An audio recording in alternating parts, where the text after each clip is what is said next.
the initial public hearing for the inquiry into budget estimates 2022-2023. I acknowledge the Gadigal people of the Eora Nation, the traditional custodians on the land on which we are meeting today. I pay my respect to elders past, present and emerging. I also acknowledge and pay my respects to any Aboriginal and Torres Strait Islander people joining us today. I welcome Minister Taylor and accompanying officials to this hearing. Today the committee will examine the proposed expenditure for the portfolios of women, regional health and mental health. And as indicated, we have all our witnesses in the room, save and except for the two that I've just mentioned who are joining us via video conferencing. Before we commence, I'd like to make some brief comments about the procedures for today's hearing. Today's hearing is being broadcast live via the Parliament's website. The proceedings are also being recorded and a transcript will be placed on the committee's website once it becomes available. In accordance with the broadcasting guidelines, media representatives are reminded that they must take responsibility for what they publish about the committee's proceedings. All witnesses in budget estimates have a right to procedural fairness, according to the Procedural Fairness Resolution adopted by the House in 2018. There may be some questions that a witness could only answer if they had more time or with certain documents to hand. In these circumstances, witnesses are advised that they can take a question on notice and provide answers within 21 days. If witnesses wish to hand up documents, they should do so through the committee staff.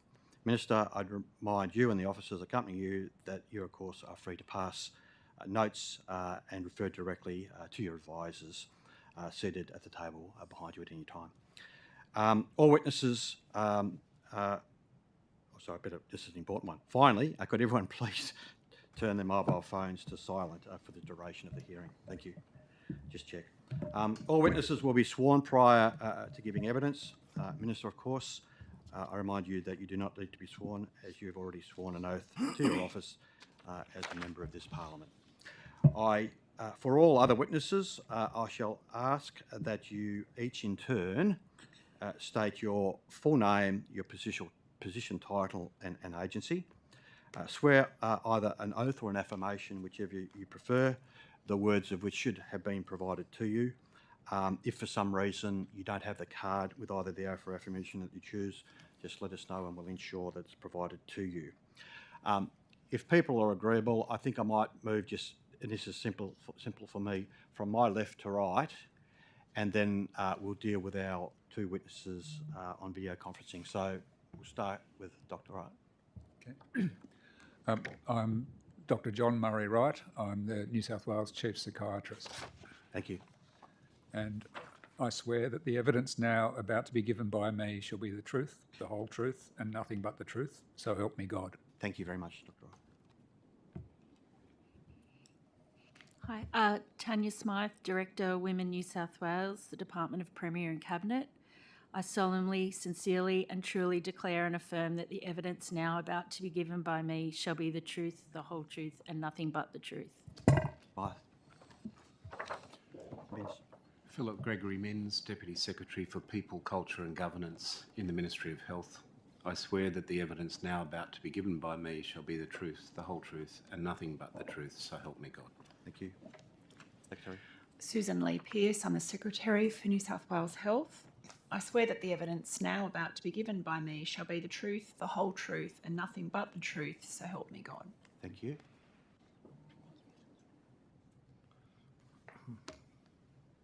Yep.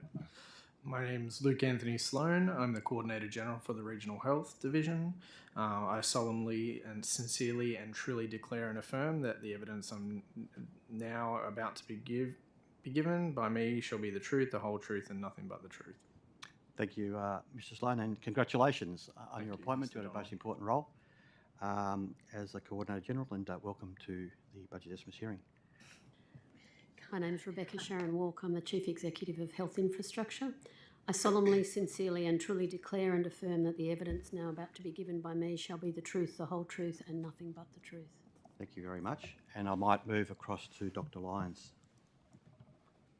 Thank you. Nigel Joseph Lyons. I'm the Deputy Secretary, Health System Strategy and Planning, New South Wales Health. I swear that the evidence now about to be given by me shall be the truth, the whole truth, and nothing but the truth, so help me God.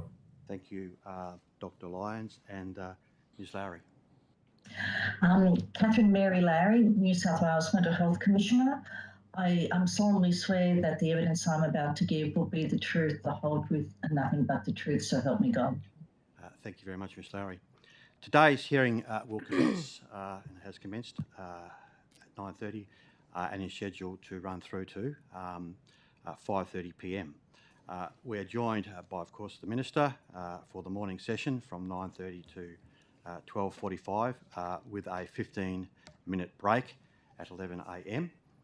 In the afternoon, we will hear from departmental witnesses and heads of agencies from 2 p.m. to 5:15 p.m. with a 15-minute break at 5:30 p.m.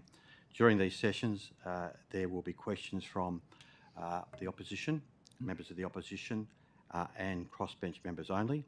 If required, an additional 15 minutes is allocated at the end of the morning and the afternoon sessions for government questions. Thank you for your attendance today, and we'll commence the questioning. Just to confirm, the two opposition members today, myself, the Chair, and the Honourable Peter Primrose, there will be the Honourable Penny Sharp at some stage coming in. So they're the three opposition members on the committee.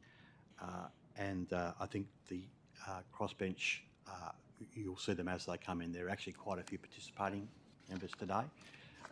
And except for the Honourable Kate Fairman, who's participating remotely, the other crossbench members, as I understand, the participating ones will be coming in over the course of when they can find some time. They're actually most of them involved with other commitments on other committees. Minister, can I, on behalf of committee members and I think all MPs in this Parliament, commence by acknowledging and thanking all the employees of New South Wales Health, particularly those on the front line for their Herculean, I was trying to think of a good word to describe their efforts over the last, pushing towards 3 years, Herculean efforts with resources at their disposal since early 2020 to support, to care and to protect for all the citizens of this state with respect to what have been some very pressing health needs that we're all well aware of. They have been absolutely outstanding in the work that they've done, and I just want to ensure that that's communicated to them in an appropriate way, so they know that their elected representatives understand the significance of their contribution and extend their gratitude and thanks for their efforts over that period of time. Minister, have you had the opportunity to read the Rural Health Plan towards 2021 Final Progress Report? I'm aware of the report, yes, Mr. Donnelly. Can I ask you, have you had an opportunity to read the report? I have looked over and I read lots of documents. What your question is? I'm asking the questions. I'm asking you, have you read the report? Yes, Mr. Donnelly. You have read the report. Okay. Now, you would be aware that the report was the third iteration. When I say third iteration, there were interim reports. It was for the period of 2014 to 2021, and there was a report in 2015 as an interim document, 2018, and what is the final progress report. Now, with respect to this final progress report, I'm wondering if someone at the table can just confirm with me when that was released by New South Wales Health, because it was earlier this year. I don't know whether Dr. Lyons would know, but and maybe the Secretary, but the report, do we have a month in which it was released? My recollection, it might have been April, May, or does anyone at the table know? I'll ask Dr. Lyons if he can specifically remember. Or Luke, it's not a trick question, it's just when it hit the deck. Yeah, Mr. Donnelly, I don't exactly remember which month, but the period you're talking about is probably correct in terms of the timing of the release, but I'd have to take the exact date on notice. Mr. Donnelly, I believe that it was in March that was... It hit the deck. Yep. Okay, great. So March.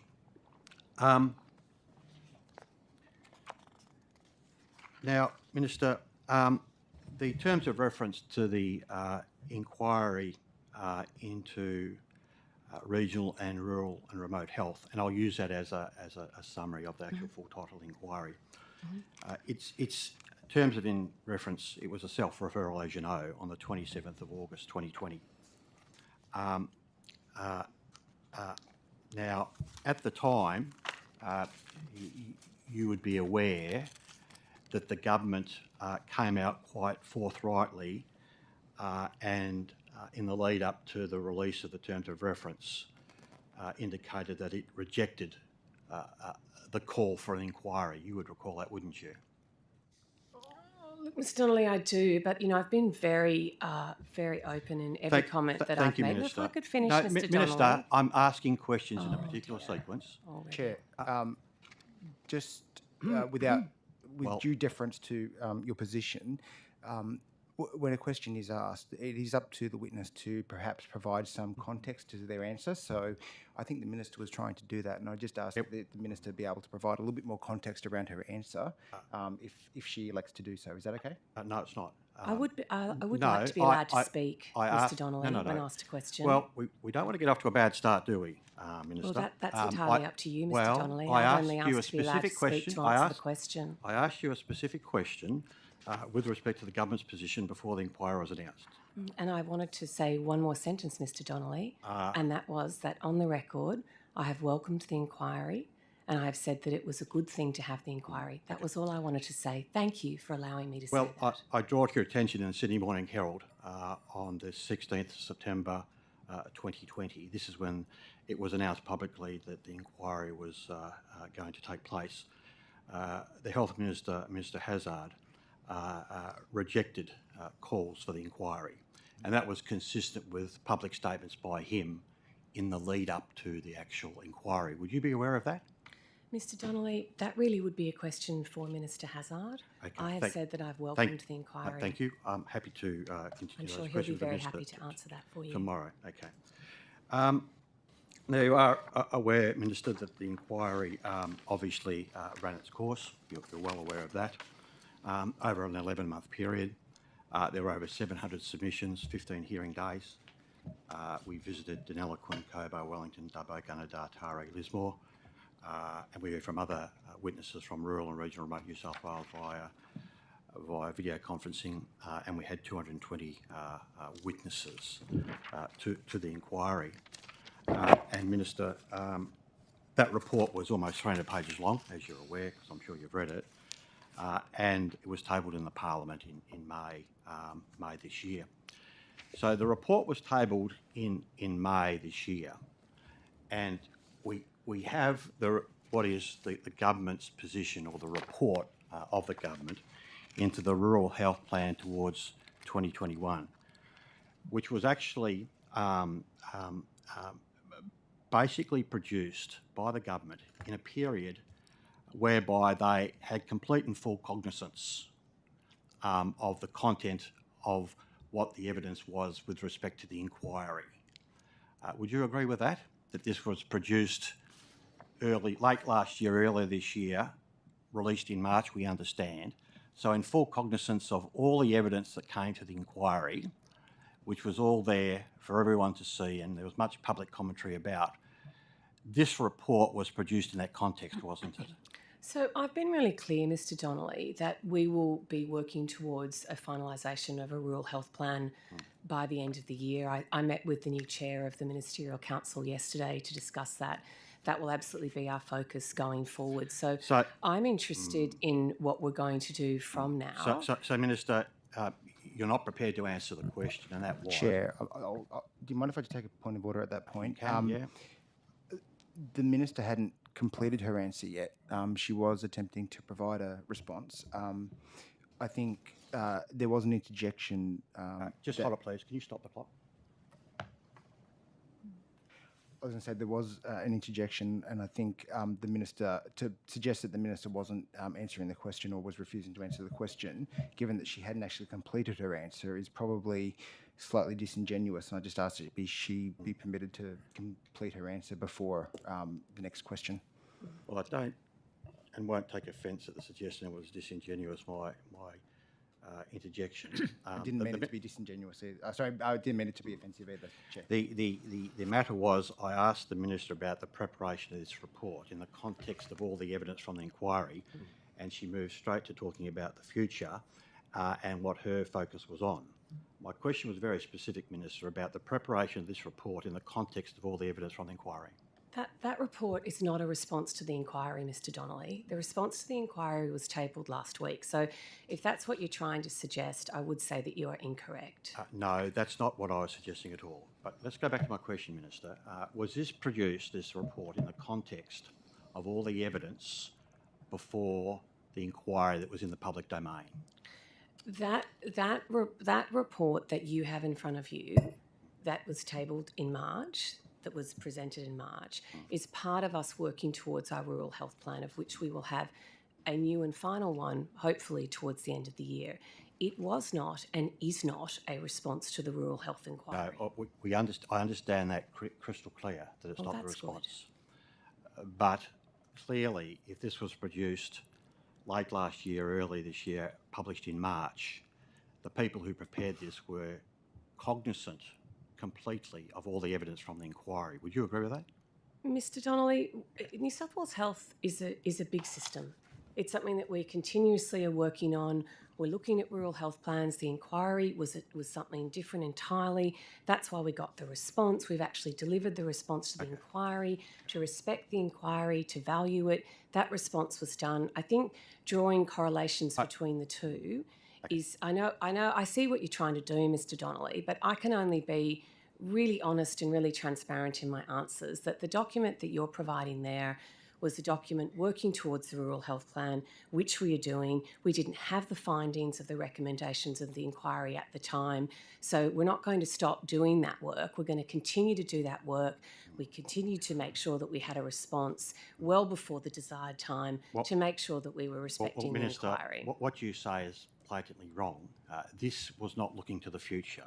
This document here I'm referring to was the final progress report on the plan that expired in 2021. That's what this is. That's right, Mr. Donnelly, and Thank that's you. why I clearly said to you that the final report that we're working on will be at the end of the year. Did you want to add to that, Secretary? No. My questions are to the Minister. No. My questions are to the Minister. This is the final progress report on the plan that expired in 2021. Is that right? That's right, Mr. Donnelly. Okay, well, thank you. Well, Minister, was it not disingenuous and cynical to issue the Rural Health Plan towards 2021 final progress report in the form that it was, and you're well familiar with it because you said you've seen the document, 53 pages in length, lots of photos, in fact every photo in there of happy smiling country people, and almost exclusively all good news about matters health in the bush, when an 11-month inquiry that had received its last evidence on the 2nd of February revealed that there were so many issues with respect to health in the bush. No, Mr. Donnelly, it was not disingenuous, and I really resent that reputation. I'm sure people that worked on that report and within New South Wales Health do as well. Well, I don't know whether you speak for those. They can speak up for themselves if they like in a minute. But if you look at this report, not one photograph is a photograph of anyone other than smiling individuals from the country or people wearing country clothing. And with respect, country clothing, and with respect to, sorry, could you just clarify what you meant by country clothing? With respect to, clarify what you just said by country clothing. The clothing that people typically wear in the bush. And what would that be? Well, Minister, they're all the photographs here and there. So Minister, this document, with all the information at the New South Wales Health's disposal, produced a final progress report talking up everything with respect to bush health, when 11-month inquiry demonstrated a manifest set of problems around the state. And not only that, picking up your point about the report and the recommendations and the government's response, and you're well aware of the number of the responses in terms of support and support in principle. How do you reconcile a review which has got happy, smiling people on every page virtually and only good news stories with a report which was coming down the track like a freight train, demonstrating so many problems with respect to health and health services in rural and regional New South Wales? Mr. Donnelly, I think your comments just then about people's appearances and photos is really quite offensive. As a country person, I find it very offensive. What I will say to you is You're that easily offended, Minister. Chair, I'll take a point of order there. The Minister was providing a response. It is up to the Minister how she responds, but to any of the interjections from any member is disorderly, but I would just ask that all interjections be withheld while the Minister is providing a response. Minister. Mr. Donnelly, I become offended when people are offensive, and I'll leave it at that. What I will say is that when we look at things in rural and regional health, I have said consistently that I welcomed the inquiry. I appreciated the brave and courageous people that came forward to give evidence at that inquiry. I will also say to you that each and every day we have a lot of good things that happen in our rural and regional hospitals. That's not just me saying that. That is a report by the Bureau of Health Investigation that found, with looking at over 6,000 people that had gone through emergency departments in rural and regional New South Wales, that over 95% of those people had reported a good to very good experience. So I think, respectfully, we need to be very balanced with what we're saying about the rural and regional health system. That is a progress report that you refer to, and that will continue to keep going, and it will continue to have photos, and we will continue to do things and to improve our service every single day. Well, Minister, could I just pick you up on one point? It's not a progress report. It's the final report on the period. It's not a progress report. It's the final report. Well, Mr. So Donnelly...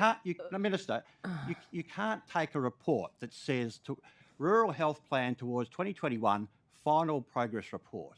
And that's the progress with respect to the actual plan, not the progress to the next plan, Minister. You know that. You know that. And my question is, how can New South Wales Health produce a report that you obviously saw before it hit the deck? You would have seen drafts of this.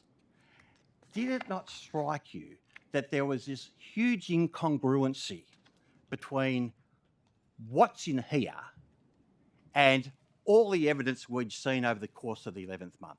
There was no question of incongruency in your mind? Mr. Donnelly, you keep trying to draw conclusions between the two things. They're entirely different. Right. If you want to talk about the report, the recommendations and what happened and how we responded to that, I'm happy to do that. That's something entirely separate. Okay? Well, I know that, but I'm pressing you. There's a continuity to this, Minister. Mr. Donnelly, you can press me as much as you want. My answers remain the same. Okay, so that's all you've got to say about the continuity between this report, how it's presented, and can I just make the point? I think the people in here that actually have attire which is worn typically by people who live outside metropolitan areas, there's nothing offensive about that. Nothing offensive about drawing attention to the fact that people outside metropolitan areas wear particular attire. So I just simply make the point. Any further. Well, I just simply make the point, Minister. What you've said about the way country people dress. Yeah, and I'm just making sure that you understand that your suggestion is I would have thought very unusual, to say the least. Minister, moving on to the response then to the inquiry, and I'm just conscious of the time available. Can I acknowledge that the response came back in a timely fashion, and I'd like to acknowledge and thank you for that. As you know, there is a 6-month window for the responding to an inquiry set of recommendations from the upper house. Having served on committees, you're well aware of that. And as you're equally well aware, what we normally receive back is the response on what is the last day of the 6-month period for the government to respond. So that's what normally happens. We received it a lot earlier than that in this case. A lot earlier. And before estimates. And well, indeed, from the Honourable Wes Fang, a pure coincidence that it hit the deck on the Thursday before budget estimates and your appearance here today. But the Honourable Wes Fang put that on the record, not myself. So with respect to, and this is something we'll come back to later on, with respect to the government response and with respect to the recommendations, I just want to ask this question first of all. The government didn't think it was appropriate to make any comment about the findings that the inquiry came up with? Just want to respond to the recommendations. Mr. Donnelly, I'll just go back to your previous statement. We wanted to be accountable for the report and for the government's response, and that's why we ensured to get it done before estimates. So just like to clarify that for you. Yeah. In terms of, I'm really happy to respond to each and every recommendation if that's what you'd like to do. So if you'd like to ask me specifically about that is the job, and that was in the report to respond to the recommendations that were in there. So I'm very happy to discuss those if you'd like to, illustrate what that is. Okay, well, time is running down, but I might commence. Minister, would you be able to define what you mean and what the government means with respect to the response in the report to a recommendation that says, and I want some specificity around this. Could you tell me which recommendation, please, Mr. Donnelly? No, this is the opening question of explanation about what things mean. What do you mean, and what does the government mean with its response to a recommendation that says support? Means that we will support the recommendation. You'll support the recommendation. Mm-hmm. And with respect to the implementation following what is the support of the recommendation, what is the timetable we are to take away for the implementation of the support to that recommendation? Well, Mr. Donnelly, if you tell me which particular recommendation you're referring to, that would be helpful. In terms of the recommendations, we're already working towards implementing and actioning over 28 of those recommendations from the inquiry already. That's helpful. That's helpful to know. Well, I think it's, I think it demonstrates that we're taking the inquiry seriously with the fact that we're already working towards 28 of those. Particularly in the inquiry, the government opposed vigorously before it actually got underway and did its work. Donnelly. Might pass now to the crossbench. Honourable Member Hurst, Deputy Chair. Thank you. Thanks, Chair. Morning, Minister. I want to start by asking you some questions about the Women's Opportunity Statement in the New South Wales budget. Mm-hmm. One of the government's stated highlights for women in this budget paper was $30 million for lighting, CCTV and foot traffic upgrades. Can you explain to me why better streetlights is a budget win specifically for women? Because one thing that was found, and this would come under Minister Ward's portfolio, Ms Hurst, as you'd know, but one of the things that we know as well for women to keep safe, and so say if you're walking and you're participating in a sporting event in a comp and you want to walk home, you want to know that it's well lit, it's what makes you feel safer. And we know that is a really big contribution, and that's something that women have been telling us. So I think that was a really important part of that. But I'm happy for Ms Smythe to elaborate as well, if you'd like to, Tanya, as well. Yeah, I think it was in response to some of the feedback around women not feeling safe in public spaces, especially at night. Thank you. Thank you, Ms Smythe. Thank you, Minister. I guess I understand you're sort of saying that you got some feedback about feeling unsafe, but then on the other hand, and I understand this sort of crosses over with Minister Ward, Minister Hazard, and then obviously your portfolio as well with women, given that this is specifically around women. However, the research shows that men are more likely to experience violence from strangers and in public places, whereas women are far more likely to know the perpetrator, and the violence usually takes place in the home. So I'm wondering why this money was earmarked specifically in the budget as funding for women, when the research actually suggests it's more likely to benefit men and maybe the population at large.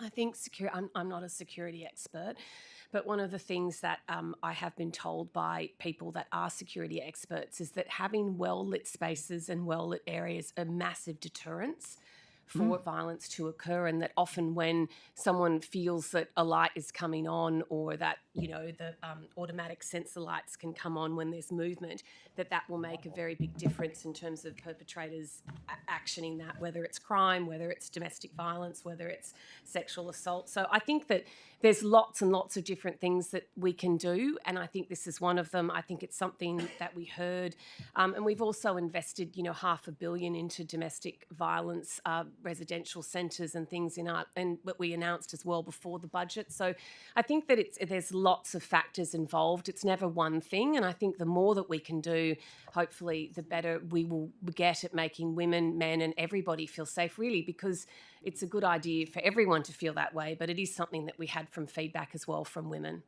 And I agree with you, Minister, when you say that, you know, this would target violence and crime. But I guess my question is more around the fact that it was earmarked specifically and sort of sold as money for women. And I just wondered if you, as the Minister for Women, had advocated specifically for this, or if it was something that the Treasurer or maybe another minister had been involved in.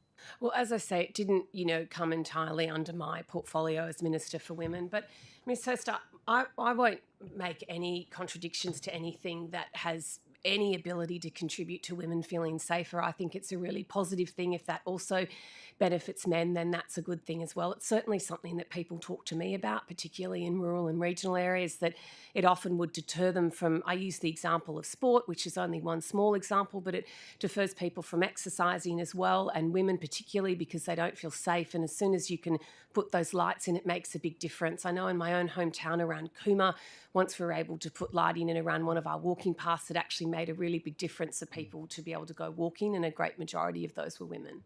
Did any women's group actually advocate to your office specifically for lighting or anything like that within the budget?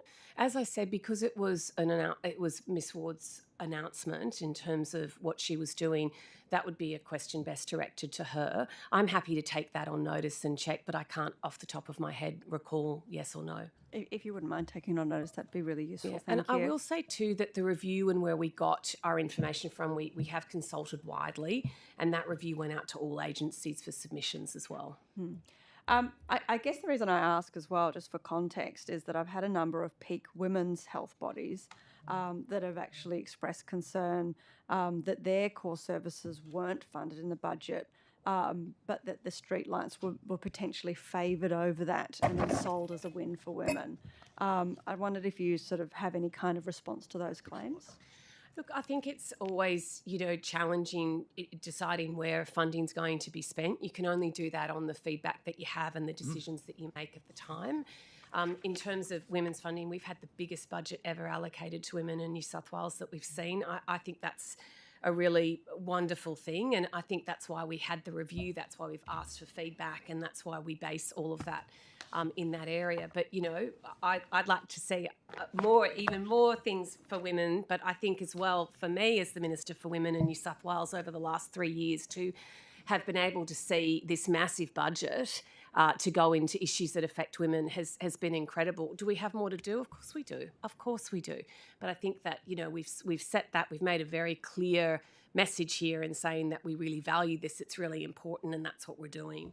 I think you've sort of, you know, when you talk about that the budget was, you know, the biggest allocated amount of funding for women, kind of hits the nail on the head in regards to some of the concerns that have come to my office about what's actually been earmarked as being for women. You know, I don't think people are against the streetlights, but they're sort of saying that that's not for women. The other concern that I had raised for me about the funding was for before and after school care and IVF being tagged in the budget as a win or funding for women, whereas the feedback I'm getting is that that's budget items that will benefit families and people of all genders. You know, obviously having childcare is something for fathers as well, for mothers, not just for women. You know, in a day and age where we're looking at equal opportunity for women and shared parental responsibility, do you have concerns as the Minister for Women about the government promoting childcare as a women's issue and a win for women rather than a win for families? I don't have concerns, Ms. Hurst, because when the Women's Economic Review took place and we called for submissions, they spoke to people. The overwhelming feedback that they got that was holding back women's economic opportunity was the challenges in childcare. So I think it's really important that we go to people and we hear their responses and we hear what they want, and that was categorically the number one thing that they spoke about. And that's why as well, recently in the Jobs Summit federally, we were talking about that as well, and about childcare and about how important it is and how we have this enormous untapped potential out there that is happening where people then, can't access the childcare that they need. We talked about childcare deserts. When I go and talk to, particularly to rural and regional women, they talk to me about the difficulty. And I mean, rural and regional women are just this untapped potential that's sitting out there. And we've seen things like Buy from the Bush, which has been incredible. When you talk to Grace Brennan, who's the founder of that, who lives in Warren, who's actually a metropolitan girl and married a farmer and moved out there, she talks about this cut-off times. You've got 9 till 3, basically, from the time you place your children on the bus. And look, as much as we're moving towards joint parenting and joint responsibility, which I think is great, I'm really excited for my daughters that that's coming through and that that's very widely accepted now. We do know that women are the primary caregivers when it comes to children, often absolutely by choice, which I completely respect, but also just by the necessity of the situation they find themselves in. So if you can provide after-school care to make sure that someone can actually do a full working day, that's actually going to make enormous difference to the economic opportunity of the state, but also to the choice that that woman might want to make. But shouldn't our messaging be reflective of that choice? I mean, I think messaging's messaging, Ms. Hurst. I think it is for families, you're right, but I also think it's primarily for women. So, but aren't we pushing that sort of, that whole idea that it is a woman's responsibility to be involved in the childcare? When we say that this is a win for women, we're ignoring the fact that society is kind of changing and that those roles are moving around. And that there is that flexibility with families these days, and as you say, that's a good thing. But shouldn't we reflect that? And I'm not saying we shouldn't have the funding for childcare. I think that that's a good thing to put in the budget. I guess I'm just confused, that there are so many things in the budget that seem to be earmarked as a win for women, and then there's a lot of groups coming forward and saying, well, this isn't actually a win for women, it's a win for families, including the IVF as well. Again, it's a win for families rather than a win for women.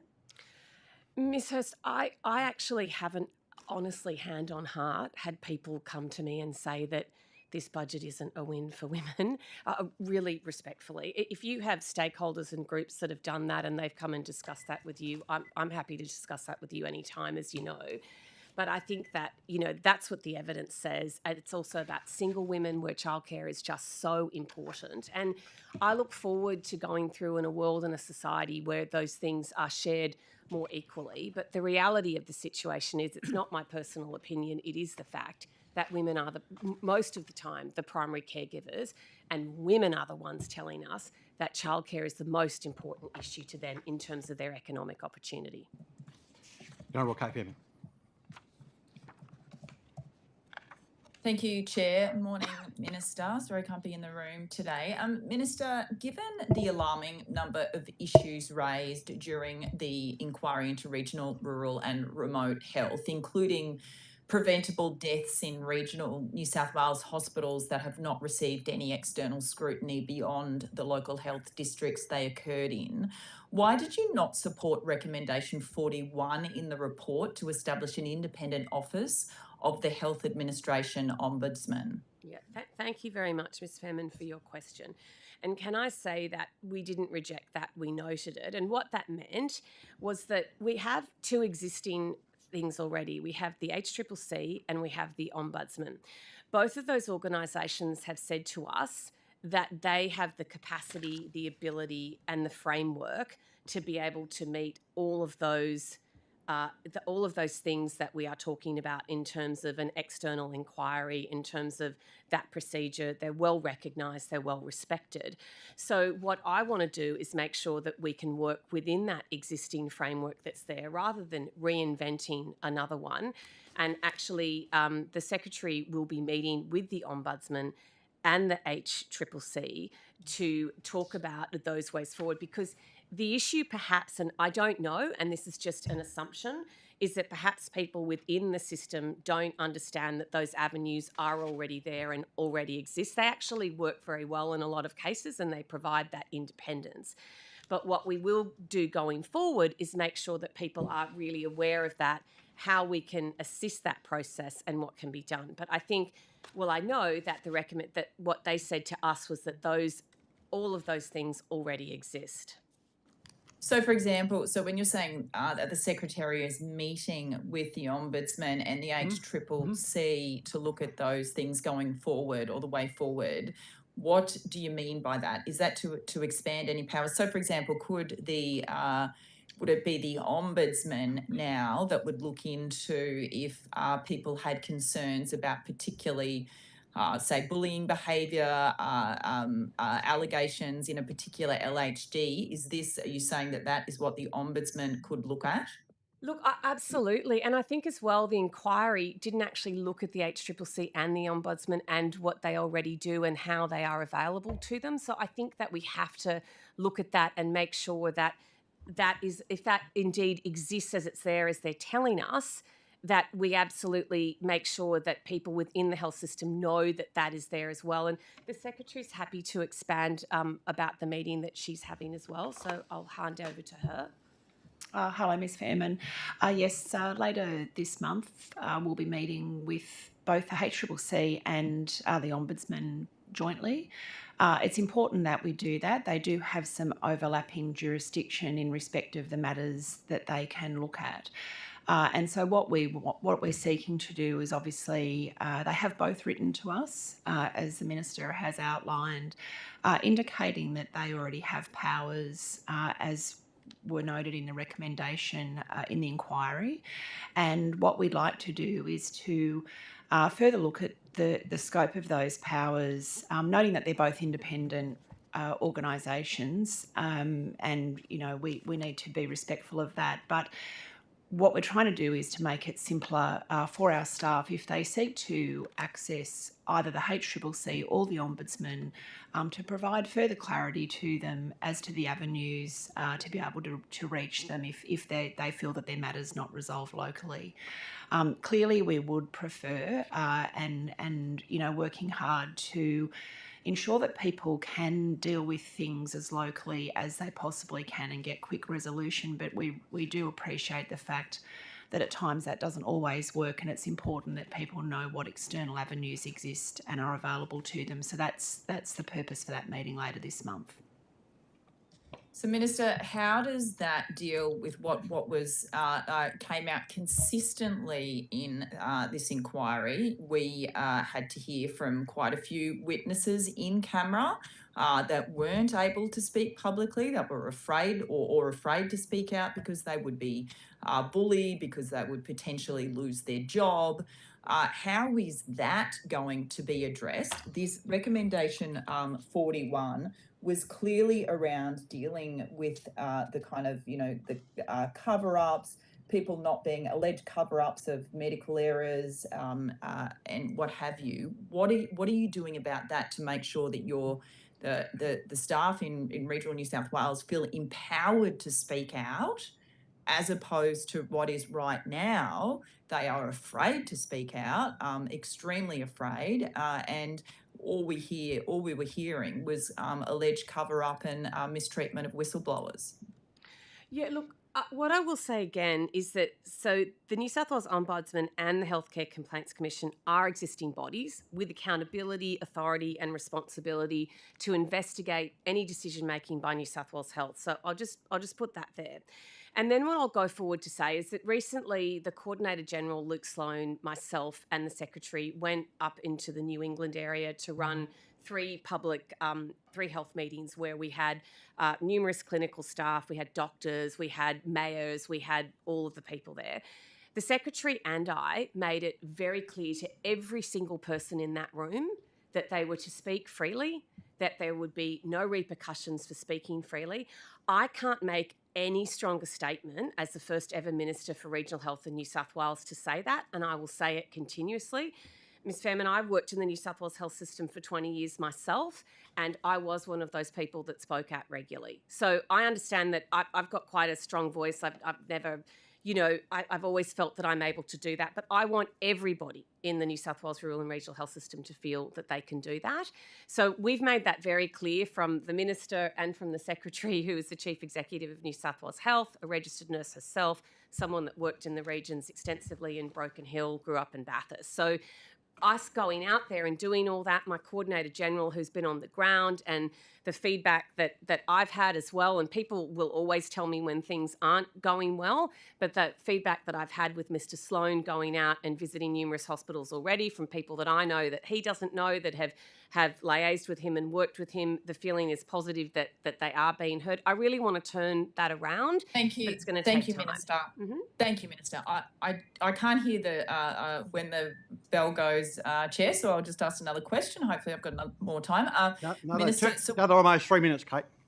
Thank you, Chair. Minister, so why won't you support the recommendation to have an inquiry into mental health as recommended by the same inquiry into regional health services? Okay, so in terms of mental health, we have a mental health commissioner in New South Wales, and Miss Lowry's on the line, so I will pass to her. So we have that. The Mental Health Commission is an independent body that was set up to actually deliver a framework in living well in terms of going forward with mental health. They have recently done a full review into mental health services in New South Wales, and Miss Lowry might have to correct me. I think it's over 6,000 people that they've spoken to. 3,000, sorry, I just doubled it. 3,000, I beg your pardon, Kate. 3,000 people that they've spoken to. So when we look at the inquiry, that is actually more than double of the people and submissions that we heard from the inquiry. So we feel that that actually is being done. They are an independent body of government. They are a statutory body. And so I think to reinvent that and to take resources away when that's the reason that they exist wouldn't be a good use of resources, and also demeans the Commission. But Ms. Lowry, would you like to add to that? Thank you, Minister. Ms. Fairman, I think we all know that there have been so many reviews into mental health over the last few years. And I guess for the Commission, what we are really keen to see is implementation of best practice and taking up and adopting the recommendations that we've seen. So in Living Well in Focus, for example, we had 24 actions. We have a monitoring and progress reporting on that, and that goes through the Mental Health Task Force, and we also release that publicly. So whilst I think we always know that we need to be understanding of what's happening in our rural health services, of course, mental health overall, we need to understand that there are the interactions between the Commonwealth and state. We need to understand the PHNs and the LHD roles, and all of those things were picked up in our Living Well in Focus review. So I think for our role as the Commission, whilst we have under our legislation the opportunity to undertake reviews, when we did Living Well in Focus, we travelled to over 60 communities across New South Wales to listen to what communities said. But when I talk about communities, it's not only about people with mental health issues, it was the local PHNs, the local police, the local schools. So I think we can have I think New South Wales can feel confident that in Living Well in Focus we have a strategy. It's a whole of government strategy. Thank you, Ms. Lowry. Thank you for that. I might just go, because that's a strategy, that's the plan. Yet why, Minister, do we still have rates of suicide in regional communities sometimes 50% higher than the city? We've got the plan in place. Why are we still, I mean, these are the stats. This is what's happening. I think this is why people are calling for an inquiry, because whatever is happening is not working. 50% higher in the regions, Minister. Yeah, Ms. Fairman, I would actually respectfully disagree. I mean, any death, as we know, by suicide is an absolute tragedy.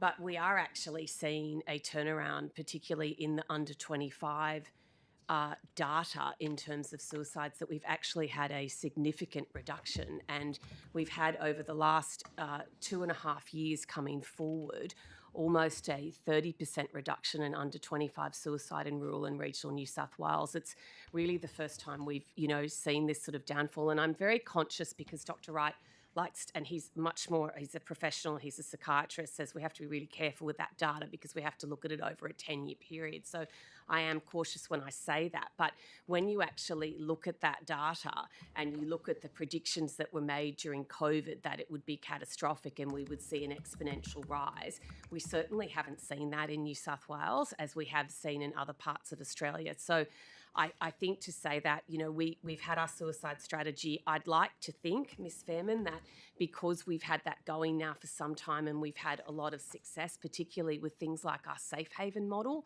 over 350 people have accessed that in parks alone, and actually seen quite a high number of people, over 80, access those services, which I think has been some really interesting data.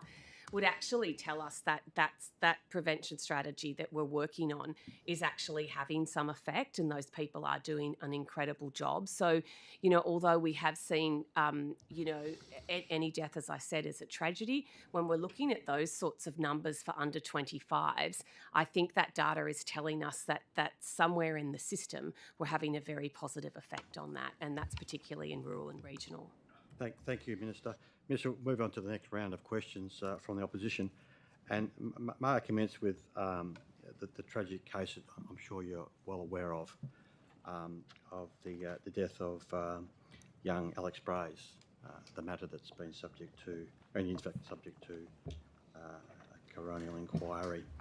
And I presume either you read or would have been briefed about specifically the contents of the detail, most recently in terms of coverage in the media. So I'll take that as a given. I think that's probably fair.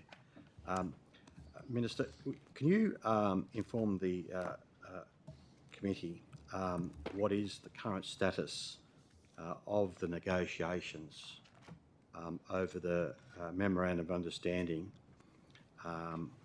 for urgent patient evacuation from Broken Hill to Adelaide?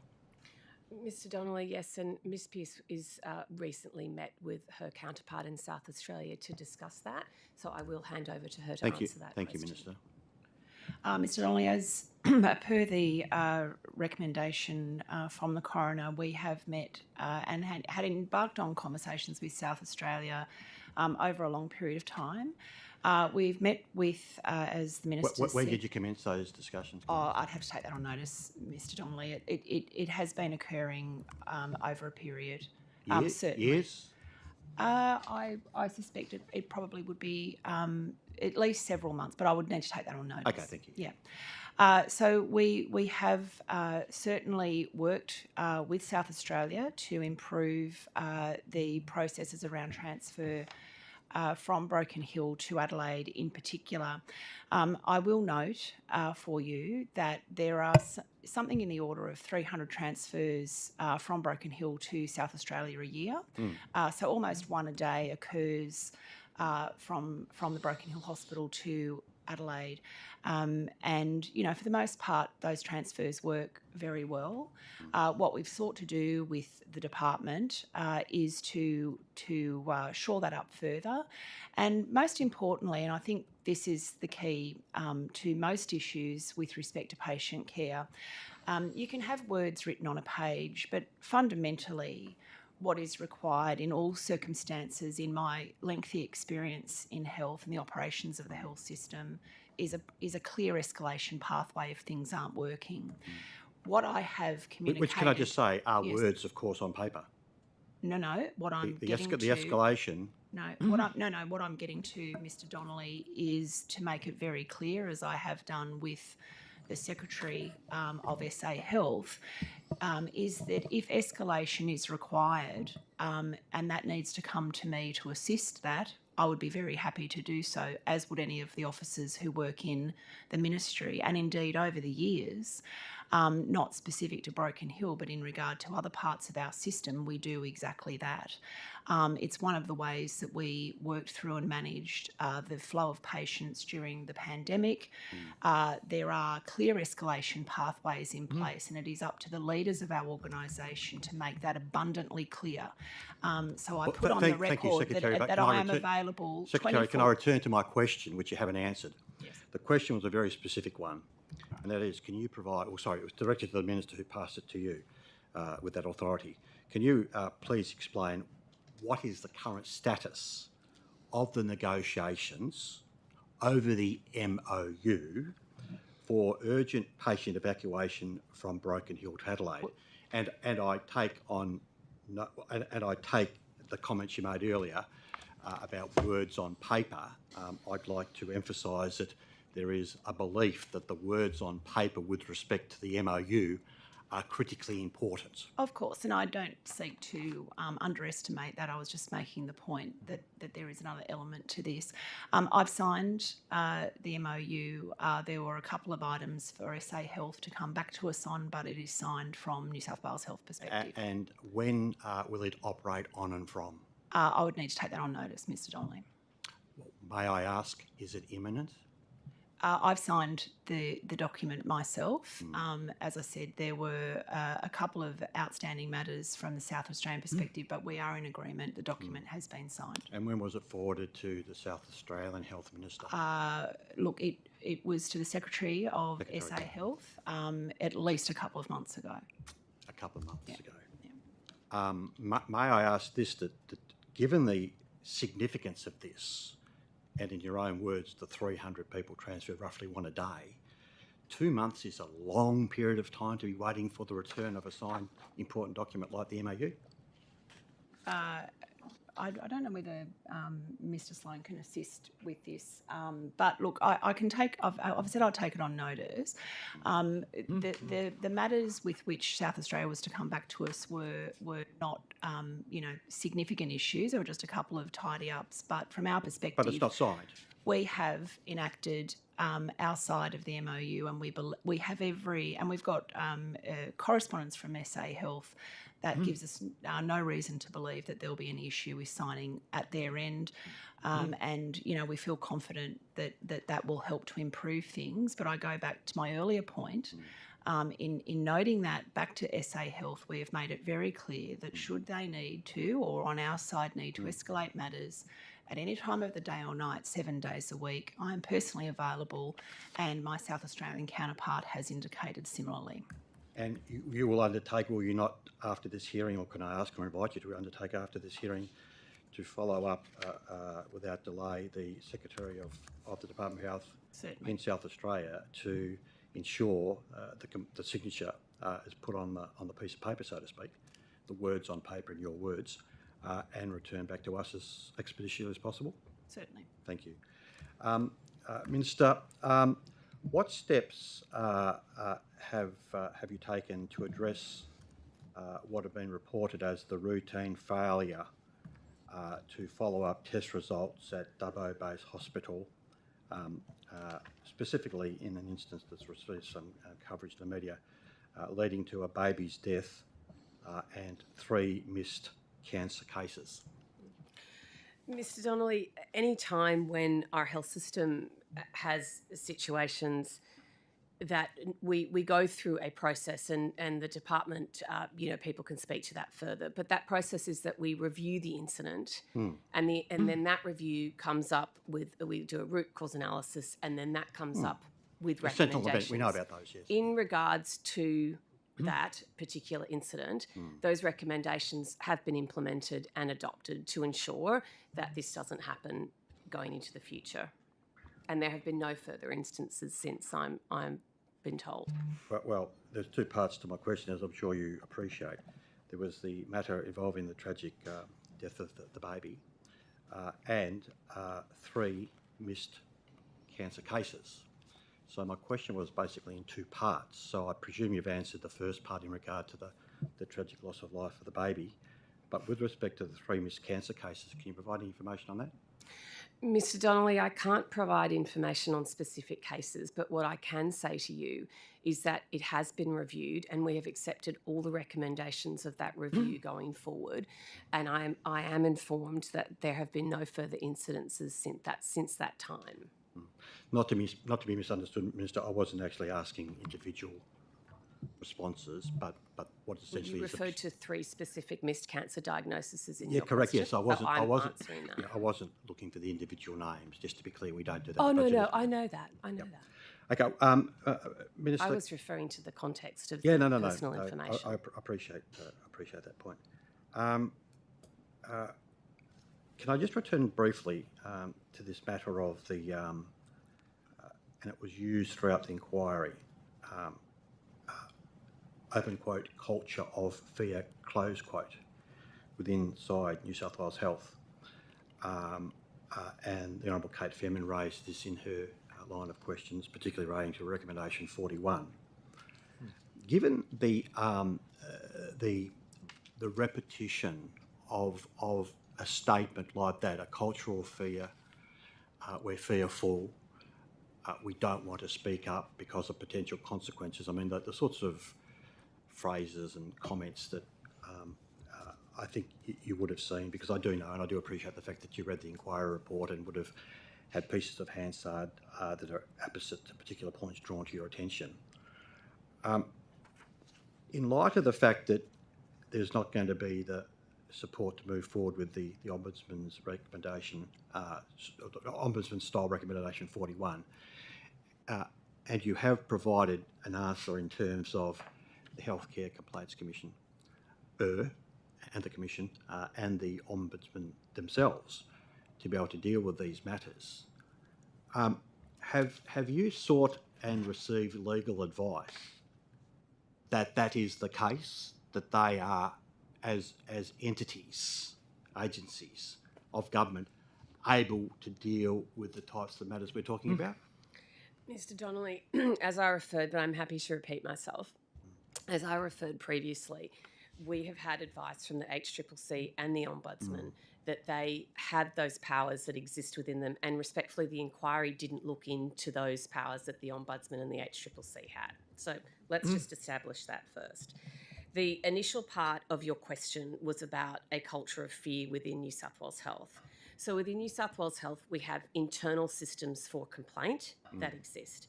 Another thing that I have done as a result of all of this is I've said to the Coordinator General that I want to have a review of the local health advisory councils, so the LHACs that sit within each organisation. I think those are really important mechanisms, and I think what's really important as well about them is that they have staff representation on them. And so I want to make sure that all of those LHACs that exist are current, that have good turnover and that have staff representation on them. So that can also be another internal avenue for staff to be able to know who that representative is, and then to be able to raise that with the LHAC, which then has the appropriate ability to raise it with the facility manager, to escalate it to the board, and so forth, how that system happens.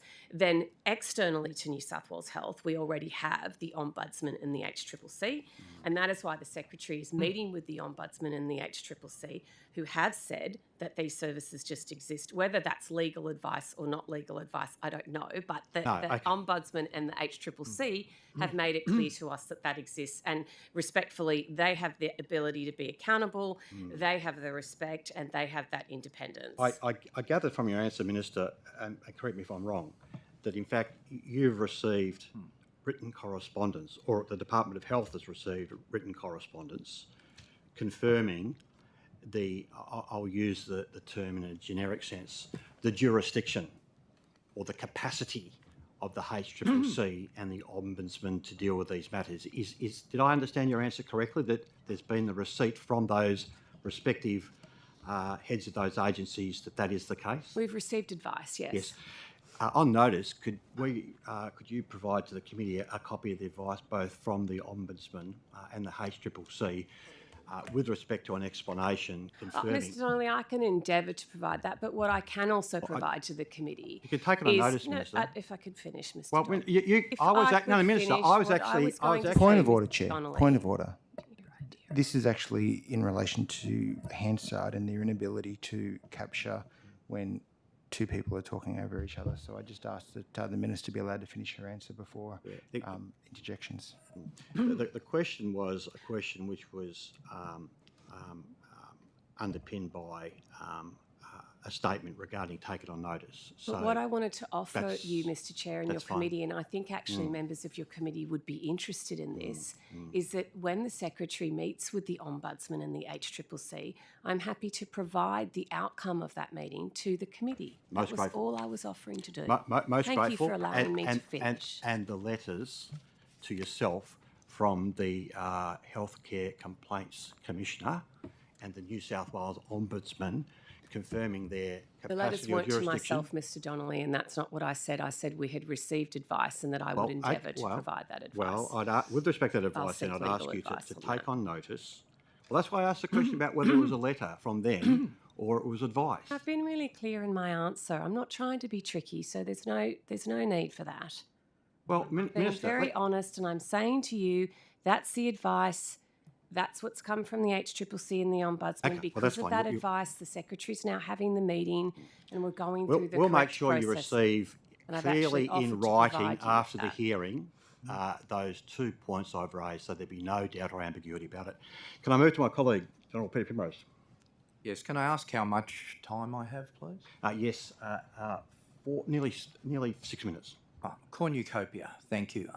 Minister, can I, just to clarify the earlier questioning by the Chair, can I just confirm that it is correct to say that following the coronial findings and recommendations into the tragic death of Alex Brace, that there is an MOU in operation now between New South Wales and South Australia, that's an operational document?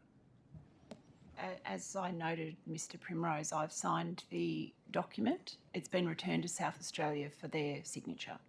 Okay, so is it operational now or not? I can sign a contract I've now. answered the question. No, And Mr. Primrose, actually, if I may add to that, as the Secretary clearly said, there's over 300 transfers from Broken Hill to South Australia every year. Those transfers continue. They haven't stopped. We continue to transfer patients that require the assistance of a major treatment centre in South Australia. We continue to work with those South Australian hospitals to do that. What we did was we were looking at a new memorandum of understanding that the Secretary has met with her counterpart in South Australia. The Secretary has said very clearly to the committee that she has signed her part of the MOU, New South Wales' part of the MOU, and we are awaiting South Australia. But to suggest that things aren't happening and that people are being transferred now, they are being cared for under the arrangement that exists. Minister, I just got to stop you there. That wasn't said or implied by the honourable member, I have to say. Minister, I think it was. Well, Minister, I'm simply trying to understand if one party signs a contract and the other party hasn't yet signed that contract, it's clearly not a document that's operational. I'm simply trying to understand the status of what I'm trying to explain to you, Mr. Primrose. Is it an operational document that's working now? Mr. Primrose, I'm trying to explain to you that the Secretary has clearly said that there are over 300 transfers a year between Broken Hill and South Australia. Minister, that can I please focus on just memorandums the of MOU? understanding. Minister, you're talking over the member who's trying to... I appreciate what you're saying, Minister. I'm simply I'm focusing here on the memorandum of understanding, which we all agree is really important. I understand that the New South Wales Secretary has signed it, but is it the case that, is it fair to say that it is not technically operational because the other party has not yet signed it as well? What is operational, Mr. Primrose, is that we are waiting for South Australia to sign that part of the memorandum of understanding, but when patients need to be transferred, that is existing now. The two secretaries have undertaken, if there are any issues in any transfer, that they are to be contacted directly. We accepted all of the recommendations from that report into the tragic death of Mr. Bray, and we have implemented those. Thank you. Is that memorandum of understanding a public document? Mr. Primrose, I'd have to take that on notice in terms of a memorandum of understanding being a public document, but really I'm just focused on the healthcare and the healthcare that people are getting. Well, you not will the take it on notice, status Minister, that's of the what you'll do, won't you? document. I'm happy to take that on. Thank you. Thank you. Thank you.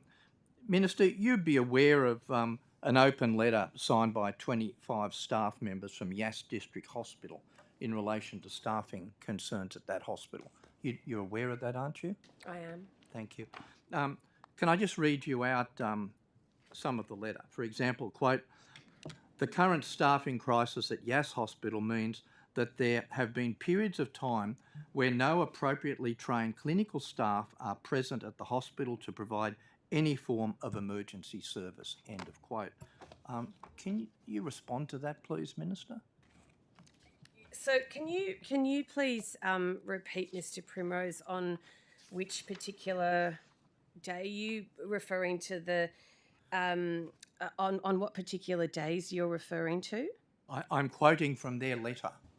Okay, and their letter says, "The current staffing crisis at Yass Hospital means that there have been periods of time where no appropriately trained clinical staff are present at the hospital to provide any form of emergency service." And I'm just asking for you to comment on that, please. Because you've indicated, Minister, you've seen the letter. Yeah, I have. Thank you. And what I would say, and I've been very transparent and very open about this, that we are facing significant workforce challenges right across our health system for a number of reasons. In terms of those particular incidents that were referred to in Yass, we actually did have nurses on at that time, and there were no adverse events, I beg your pardon, that happened as a result of that. Well, thank you. Can I then, Minister, just read out another section and indicating a particular date? On the night of the 6th of July 2022, there was no doctor on site and only one nurse for the entirety of the facility, including the emergency department. Do you think that's acceptable, Minister? Mr. Primrose, I know that at the time that all of our health services are doing the very best that they can to provide the high quality care that they do each and every day. And as I said, no adverse events happened from that incident that letter referred to, and that there were staff on duty and they were able to manage the situations that were presented Minister, to them. I appreciate, and we all, and I think the Chair began by saying that we acknowledge the dedication and work and indeed the need for increased remuneration of all of the staff. But do you think it is acceptable, as occurred at that hospital on the 6th of July, there was no doctor on site and only one nurse for the entire facility? Is that an acceptable situation in regional health? Mr. Primrose, there are times as well where we have situations where nurses are extremely capable of being able to work in emergency departments, and we have different levels of nurses and different abilities to do that. Often in our rural and regional hospitals, we will call doctors in that need to present when that's required. So I would say to you that on those occasions that are mentioned, there were no adverse effects that happened, and the hospital was staffed as to the best ability. Luckily, that was the case, Minister. Is it fair then to say, given your answer, that you would say that that is an acceptable situation? Mr. Primrose, what I would say to you is that I judge things on health outcomes, and on those situations that you're mentioning, there were no adverse health outcomes that occurred. So, given the fluxion of time, given the fact that no one died on that night, that's an acceptable situation. Mr. Primrose, as I've said, you are drawing out one situation where you're saying that the staff, Minister, have point of order, Chair. The Minister, point of order, not me. Point of order. Point of order has been taken. Yeah, the Minister was trying to provide a very concise response to Mr. Primrose. He's interjecting over the top of her. I just ask her to be able to finish her answer before any further. To the point of order, I think the Minister misheard me, because I was quoting from the staff at the hospital who were expressing concern. That's not a point of order, Mr. Primrose. Neither was yours. Indeed, so it's interrupting. Important line of questioning that I think we may return to if that's agreeable. I'm sure we will. On that and similar themes. So we now move to the crossbench, and can we welcome the Honourable Mark Naziak? Thank you, Chair. Invite him to proceed. Thank you. Good morning, Minister. Just a general sort of broad question regarding the interpretation and assessment of mental health reports. Is there any government policy document or directive that you're aware of how those mental health assessments prepared by psychiatrists or psychologists are to be interpreted, more specifically interpreted by non-medically trained public servants? Sorry, Mr. Benasiak, I'm not sure what the question, you're talking about questions, are you talking about mental health plans that are written by doctors or? Mental health plans, mental health assessments that might be conducted by psychiatrists. How are they, is there any guidelines or policy documents that dictate how those documents are to be interpreted? More specifically, how they would be interpreted by non-medically trained public servants. This isn't a gotcha question for you, Minister, just to alleviate any fears. It's just I'm interested as to what... I'm pretty sure she didn't have any fears. What... I'm just trying to figure out what you're asking me. I'm actually not fearful of at all. But... So what is there a document that specifies how mental health assessments or mental health reports are to be interpreted by non-medically qualified public servants? Yeah, so Mr. Benasiak, what I will do is Dr. Wright's actually a psychiatrist, so he will be very, very well aware of that. But I think when reports are written in the health system, so, you know, you're written to interpret by other health people or their plans of action or their mental health care plans. But Dr. Wright, would you like to elaborate? You might be able to get I'm more more concerned about when those reports leave the mental health system and go to another well, if they're sector of private, the department confidential and then reports. Anyway, I'll let Dr. Wright answer that, Mr. Benasiak. Thank you. Look, I think it's a reasonable question. I would see them. There's no one standard for the reports. The reports are written for a particular purpose and for a particular audience, and so they need to be written in a way that they are understood by the audience. And so, for instance, if a forensic psychiatrist is writing a report which is for the Mental Health Review Tribunal in reviewing an individual's care, then they know that the Mental Health Review Tribunal has one layperson, one lawyer, and one medical practitioner, and they will write the report for that audience. The issue that I think is relevant to this is that if a report is prepared for a particular audience, then it may not be accessible for a different audience that doesn't have the same level of expertise.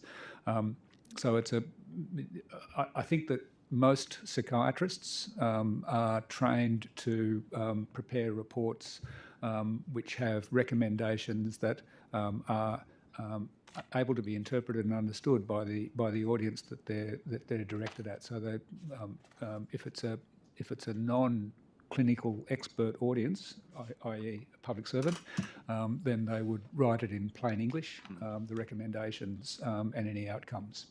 Yeah, and through you, Minister, to Mr. Wright, you would agree that you wouldn't expect a non-medically qualified person to then overrule or disregard the expert advice provided by that psychiatrist? I'm quite happy for people to challenge the expert advice because I think that it's, for instance, again using the tribunal as an example, because it's got a mix of backgrounds and skills. I think it's perfectly appropriate for the layperson, the community representative on that tribunal, to ask the psychiatrist how they form their opinions, and if they find that the report is not easily understood by them, to explain it. And so it's not so much about overriding the recommendations as challenging the conclusions or the reasoning behind it. Thank you. That's very helpful. Minister, I just want to do some follow-ups on some questions and representations by my lower house colleagues. We've had 6 suicides in Orange in the last 2 months. All men, some under 25 and some over 25. Is there any consideration being given by your department to place a safe haven in Orange? I know there's one in Dubbo and Parkes, but it would seem that the level of suicides in Orange may justify that investment. Yeah, look, and we have seen, that particular area of the state as well that has seen that. Mr. Benasiak, and across New South Wales, we've actually, before you came in, we actually have seen a reduction in under 25s of up to 30% in regional New South Wales. But I completely take on board what you're saying for Orange, and yes, we are considering a safe haven, and that's actually been in the process for quite some time now. We've had a lot of success with the safe havens, with that model. We've had over 350 people through parks, which is, quite amazing. And actually what's been really interesting across the safe havens as well is the percentage of people over 80 that have been accessing the safe havens. And I think that's really interesting data that's coming out and seeing that. So I'm keen to explore that. But I think they've been so successful that we've actually rolled them out as a flood response as well in the Northern Rivers. And we've done 3 pop-ups there as well. So we are looking at that. We are going to go out and have it because it's been really successful, and I think it sort of meets that need, the safe havens, Mr. Benasiak, where if people don't feel comfortable presenting to sort of a formalised mental health service, they seem to feel very comfortable going into these safe havens, and I do think a lot of that as well is because they're staffed by people that have lived experience, and it's something that we do particularly well in the mental health profession in honouring those people that have lived experience and allowing them to actually provide that support and those services. Thank you, Minister. That was a very wholesome answer. Can you, one of the other issues that was raised with you was the idea of, because a lot of these suicides in Orange are happening around Mount Trinobolus, and I think there's obviously similar circumstances around the state where people are choosing to take their life in such a fashion. And I note there are signs around the gap on the eastern suburb for Lifeline and, encouraging people to seek mental health. Is the department considering expanding that level of signage around known, suicide hotspots, with a particular, obviously, a focus of concern for me is Mount Trinobolus? Yes, we are. Okay, thank you. Not asking anything for Dalton? Thank you. Oh, thank you. The Honourable Kate Fairman. I thought you'd asked that. Kate. Thank you, Chair. Minister, I wanted to turn to a story that was in the Sydney Morning Herald in August in relation to a situation at Dubbo Hospital. Are you aware the case where the missed cancer diagnoses at Dubbo Hospital? There was an unfortunate death of little baby Jaylee Murray in June 2019 after she was discharged from emergency without doctors checking X-ray results showing suspicious fractures. So that was one result. An LHD spokesperson told the Herald that after Jaylee's death, that all recommendations of an inquiry, of an investigation into it had been implemented, meaning all diagnostic results are actioned daily. But this Herald story revealed internal documents that painted a very different picture about actually what is still going on in Dubbo Hospital. So, Minister, with this story, you referred all questions back to the LHD, yet the story seems to be revealing that the LHD is lying. So, Minister, why aren't you taking responsibility for the culture within your LHDs of cover-ups? Well, Ms. Fairman, I thank you very much for the question, and actually we have spoken about this prior in the questioning from the opposition, and that the absolute death was an absolute tragedy, and my heart goes out to the family. What my advice is that we have done the review, and my advice is that all recommendations have been implemented, and my advice is that there have been no further incidents since then. If you are aware of an incident that has happened since that review, I'd really like you to let me know. But my advice is that it hasn't. Advice, just to be clear, this is the advice from the LHDs back to you. Is that correct? That's correct. And you're saying your advice, it's advice given to you. That's right. It's advice that's given to me. So, Minister, how this article is extremely concerning in relation to what it has uncovered about the LHDs in question. So, when the doctor blew the whistle, dismayed to have uncovered 1,500 to 2,000 unchecked test results while working in the hospital's emergency department, he was subsequently sacked for being unsupportive of his colleagues, although it's understood, he was cleared of wrongdoing on appeal to the Ministry of Health. But for this story, you referred comments back to the LHD. The story was talking about the culture within the LHD. This doctor was sacked for uncovering it. And you're now saying that all the advice you're getting on this for your response today is from those very same LHDs. Aren't you concerned enough? Like in the regional and rural health inquiry, there was a reason that we recommended establishing a health ombudsman because of the amount of complaints we have received. Are you doing anything to look into the culture of your local health districts that we received so many complaints about? Yes, Ms. Fairman, I am. And as I said to you before, and also I've stated previously, is that I've directed the Coordinator General also to do a review of all the local health advisory councils, because I want to ensure that they're that the people that need to be represented are there on them. I want to be absolutely sure that there's staff representation on them. That's another avenue for things to be able to come through. As I've said before, the HCCC and the Ombudsman already exist. The inquiry did not look into their roles and how that could be effective. So they are there, and the Secretary will be meeting with them at the end of the month to progress that and to make sure that people know about that. In regards to the incidences at Dubbo, what we do is we do a root cause analysis to find the root of the problem. Then we have adopted all of the recommendations that are there. Those recommendations have been implemented and we are moving forward. Secretary, would you like to? So Minister, no, I don't want to go to, sorry, can I just check though? So you said you're looking at a review into the local health advisory councils.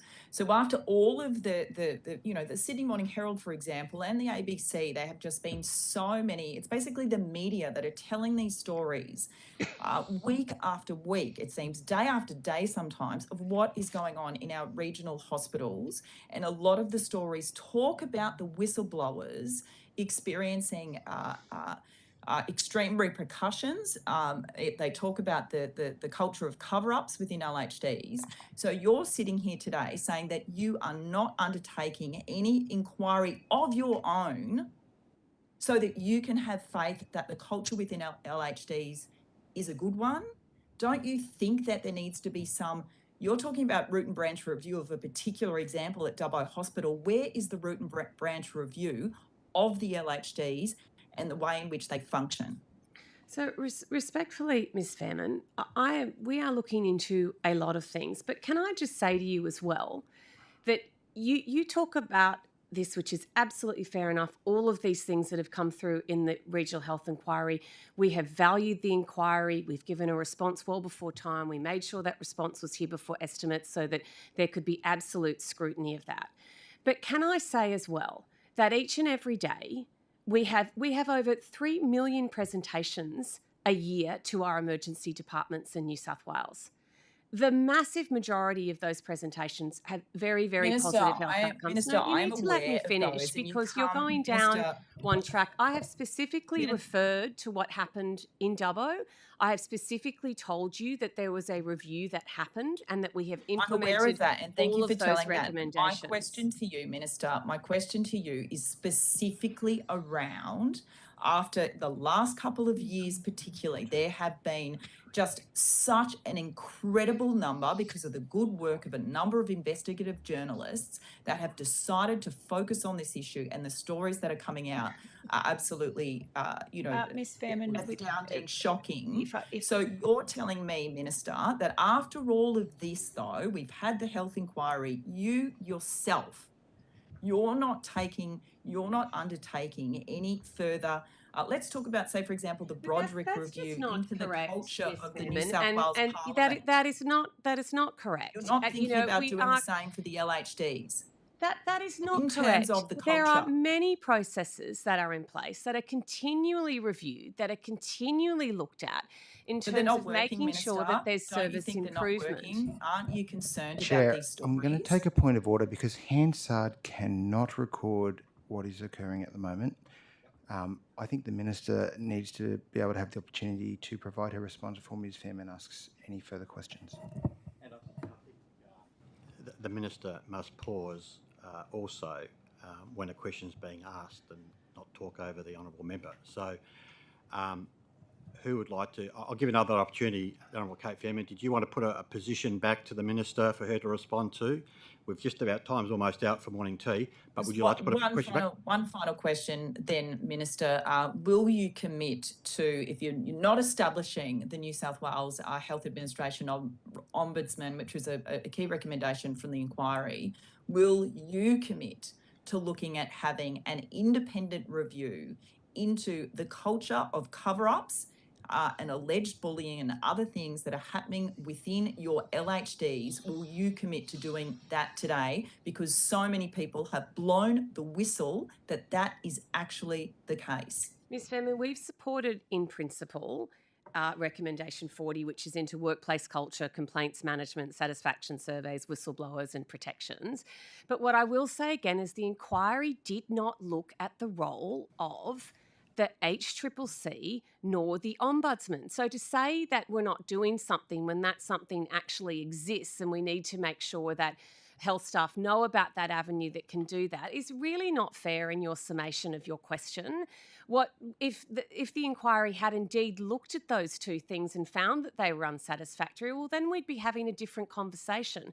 What I'm doing is looking at the facts. And the facts are that those two things already exist. And the facts are that some of those complaints and reports haven't been brought to either of those bodies. And that's what needs to happen. And that's what they are there for. But in terms of that, we are reviewing our LHACs. We are constantly looking at workplace culture. And it cannot be any more decisive than the Minister for Regional Health and the Secretary of Health saying to people that we absolutely expect that they should be able to speak freely and openly.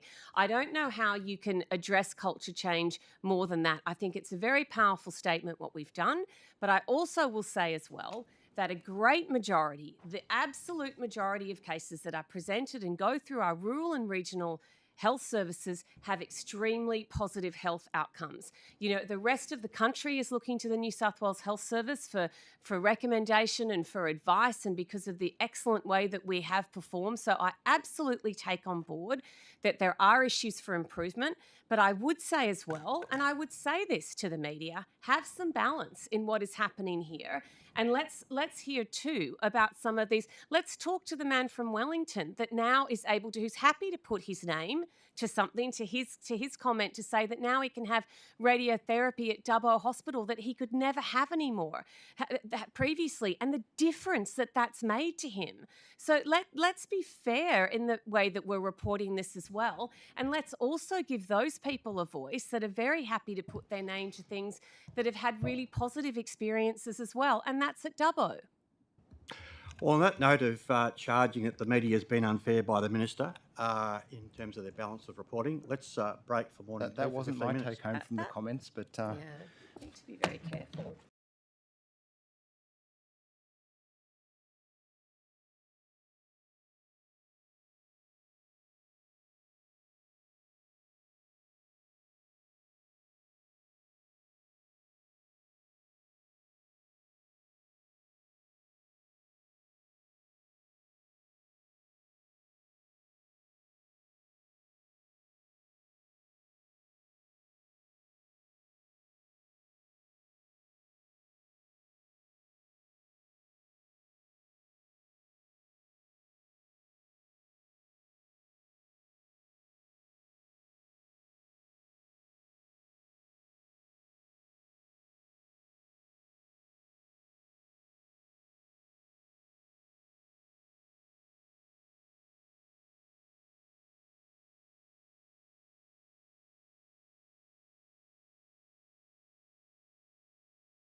Get the show on the road, as I say. Thank you, everyone, for returning promptly. Before we move to the next transfer of questions from the opposition, need to defer to the Honourable Deputy Chair, who, part of the crossbench, didn't have the opportunity to do her portion of the crossbench questions. So, to the Honourable Hurst. Thank you. Thanks, Chair. Minister, at the last budget estimates, I raised the issue with you of obstetric violence and birth trauma. And just to remind you, obstetric violence occurs when women experience disrespectful and sometimes abusive care during pregnancy, labour and birth, or after a baby is born. It's a systemic issue which is being recognised all around the world. And at last estimates, you told me that nobody had raised obstetric violence with you before. Is that still the case? So after the estimates, Ms Hurst, I gave you an assertion that my office and people from health would meet with the organisation that had made representations to you. That did happen under Minister Hazzard because it's a system-wide issue that was raised, and so Minister Hazzard's office met with that organisation, and then they informed my office of that meeting. And sorry, because when I spoke to Maternity Choices, they told me that the meeting they had with Minister Hazzard's office was on an unrelated issue. This is specifically to do with obstetric violence. Was there a meeting on obstetric violence where that information came back to your office? That was my understanding, Ms Hurst. I want to talk to you about a recent Australian study involving around 9,000 women. And the study found that 1 in 10 said that they had experienced some form of obstetric violence in Australia. Does that concern you that 10% of women are reporting obstetric violence in Australia? And given that this experience is supposed to be, quite an exciting and happy time in their lives? I think, it is an exciting and happy time, as you said. Childbirth, I'm not sure if I'd say it was.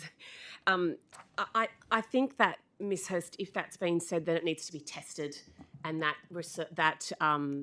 conclusions, they need to be tested. In terms of people raising obstetric violence with me, the first time it was ever raised with me was when you raised it with me at the last budget estimates, and then it was organised for that organisation to meet. It's not something that's been brought to my attention. It's not something that I've seen in evidence in terms of it being a big issue here in New South Wales in terms of the term obstetric violence. Would anyone else like to sorry, Minister, I'll just continue on that because you did say that it's something that needs to be tested. I am actually referring to a study that was conducted by researchers at a university here in New South Wales. That's where that 1 in 10 figure comes from the 9,000 women. Would you be willing to meet with the authors of that study to talk further about obstetric violence and what they found in that research? Look, this is different to Maternity Choices. These are researchers at a university. These are and which university? Just out of interest. I think it's University of Western Sydney. Right. Okay. Look, I'm happy to organise. That would be something I would discuss with my colleague Minister Hazzard. As I said, that sits across as a system-wide thing, so it may be more appropriate for his office to meet with the researchers. But look, I'm happy to look at that. I'd be really keen to see. I'd ask them to write to me and to request that, and then we can work out internally how we best do that. And I'd be quite interested to know, with those 1 out of 10. In talking about that obstetric violence, what is the detail and the causation around that? Is it caesarean rates? Is it forceps deliveries? Is it things like that? And was there a medical reason for that as well? Because I think that has to be considered. But look, I'm not a midwife. I'm not an obstetrician. So if they want to write to me and request that, to the best of my knowledge, they haven't. But they can write to me, and then I can look at the subject of what they'd want to discuss. I will encourage them to do that. And so, as I say, this isn't specific practitioners. This is more of a systemic issue. It's something that was there was recently a UN report around obstetric violence and the fact that it occurs all around the world, and it's really looking at not seeking consent from women or insisting on procedures where it's causing them pain, or when a woman has actually asked them to stop a particular procedure. What my understanding of it is that it's a conversation that hasn't been had. And I guess the question to you then, Minister, is this something that you would be looking to engage the health system on and have those early conversations about why women are leaving childbirth. 1 in 10 women are feeling traumatised or feeling a victim of obstetric violence. Look, I think that, again, I'd encourage the group to write to me with what they want to discuss and their findings in terms of the research paper. And, you know, I can only go from there when I have all of the information presented to me. And as I said, I'm not an obstetrician and I'm not a midwife. But I will say as well that one thing I'm very firm on is that the clinical decisions are made in sometimes very quick situations where preservation of life, both the babies and the mothers, is the absolute paramount thing, and interventions sometimes need to happen to keep everybody safe, and that's why we have And that's such not an what we're incredible referring to here. Absolutely not. No, this is about obstetric violence. So this is about a But you just said conversation that with was practitioners procedures. where people have felt traumatised, where there has been a lack of seeking, for example, consent. I'll take you to one thing that that experts have told me in this space is that unlike other states, New South Wales doesn't have a Human Rights Act.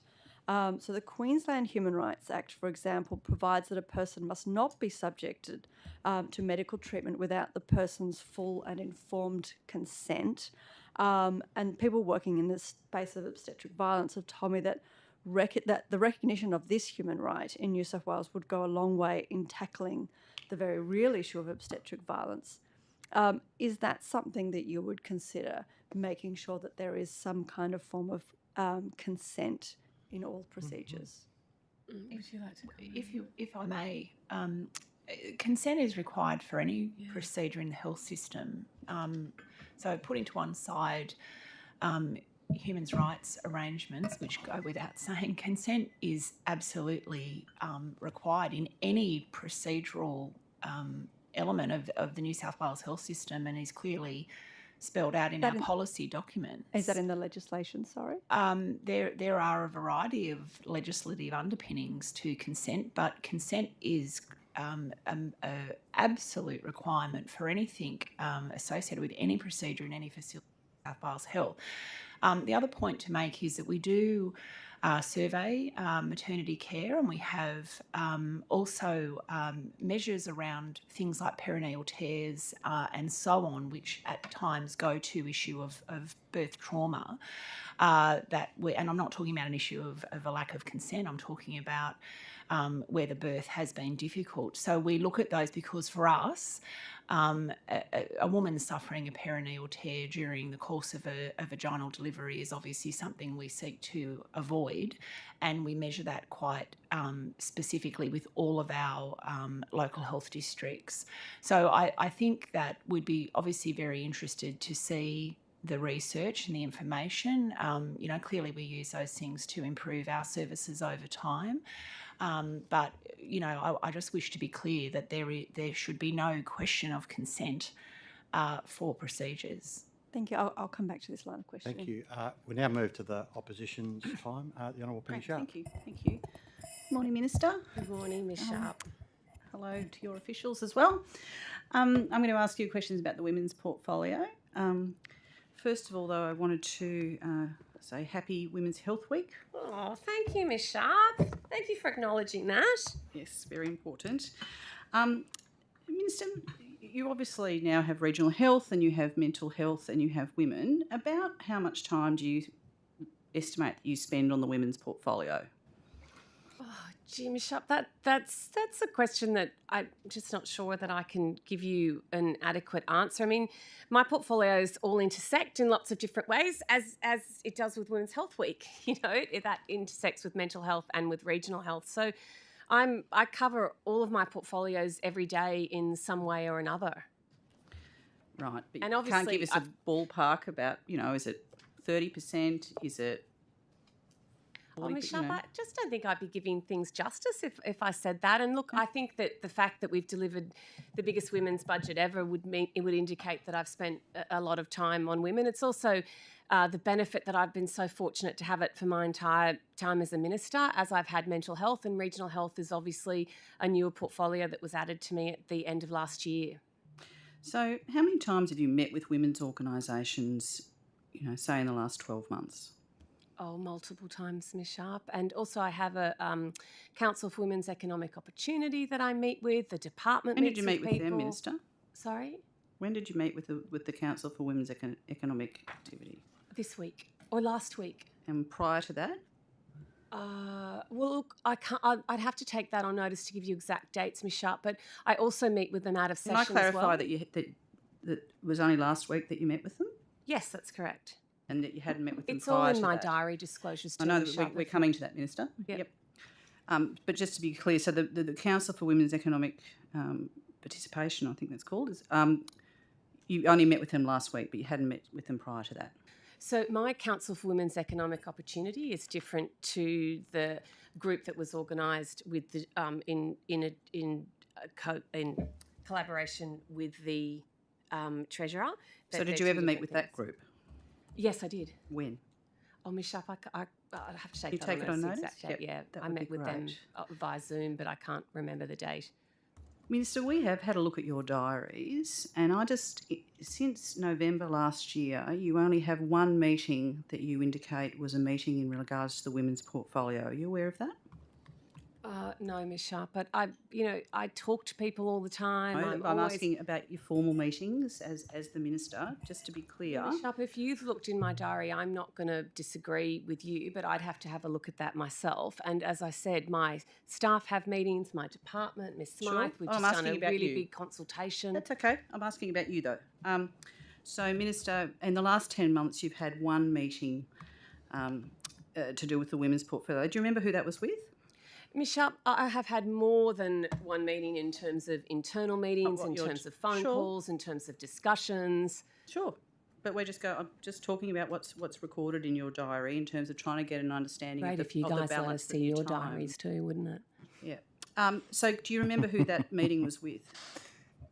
Well, as I said, I met last week with my QEO. I've met with the Economic Opportunity Review. I've met with Ms Smythe numerous times. This is from your diaries to June. We only have them till June because, as you know, they're reported 3 months in previously. So to June. Done events, 22. I've done visits. Yep.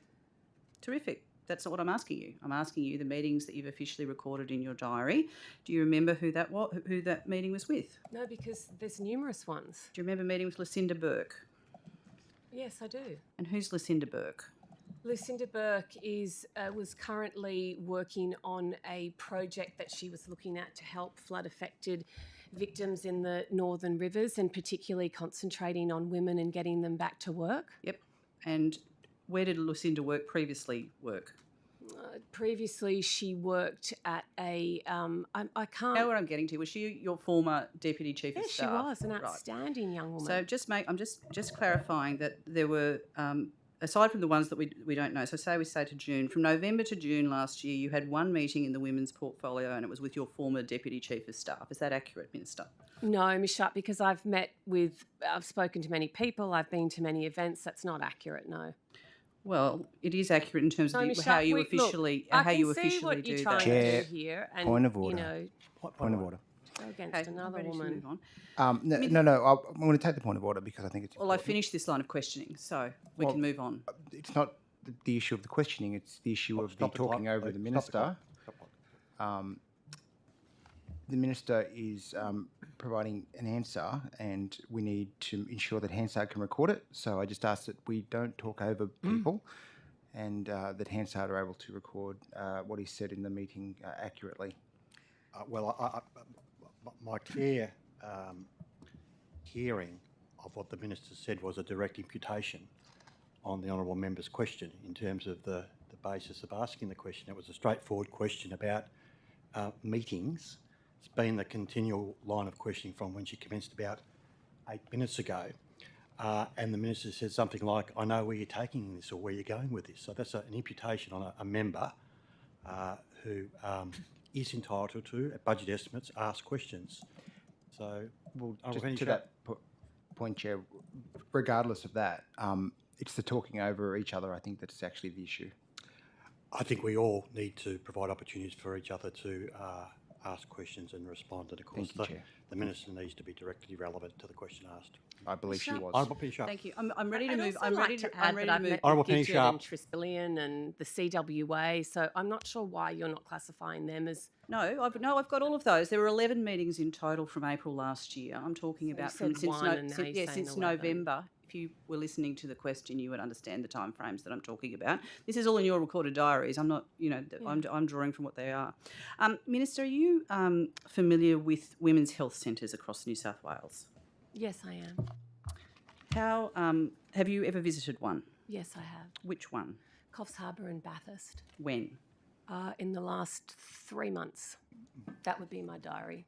Yes, well, we don't have access to that yet, Minister, so that's why I'm asking those questions. Have you met with the peak body Women's Health New South Wales?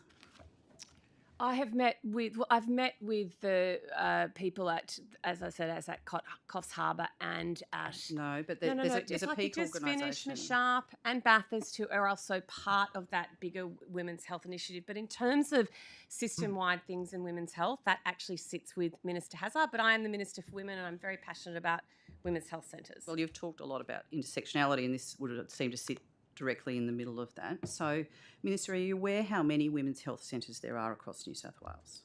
I'd have to take that on notice, but 20, I believe. There's 20. And Minister, as I said, have you met with their peak organisation, Women's Health New South Wales? I'd have to take that on notice in terms of their peak body, but the people I've met with are representatives of that body. Yep, no, have you met them? There's no argument about that. Minister, are you aware that 18 of the 20 women's health centres are winding back their services because of funding pressures? I am aware that there are funding pressures because they have raised that with me.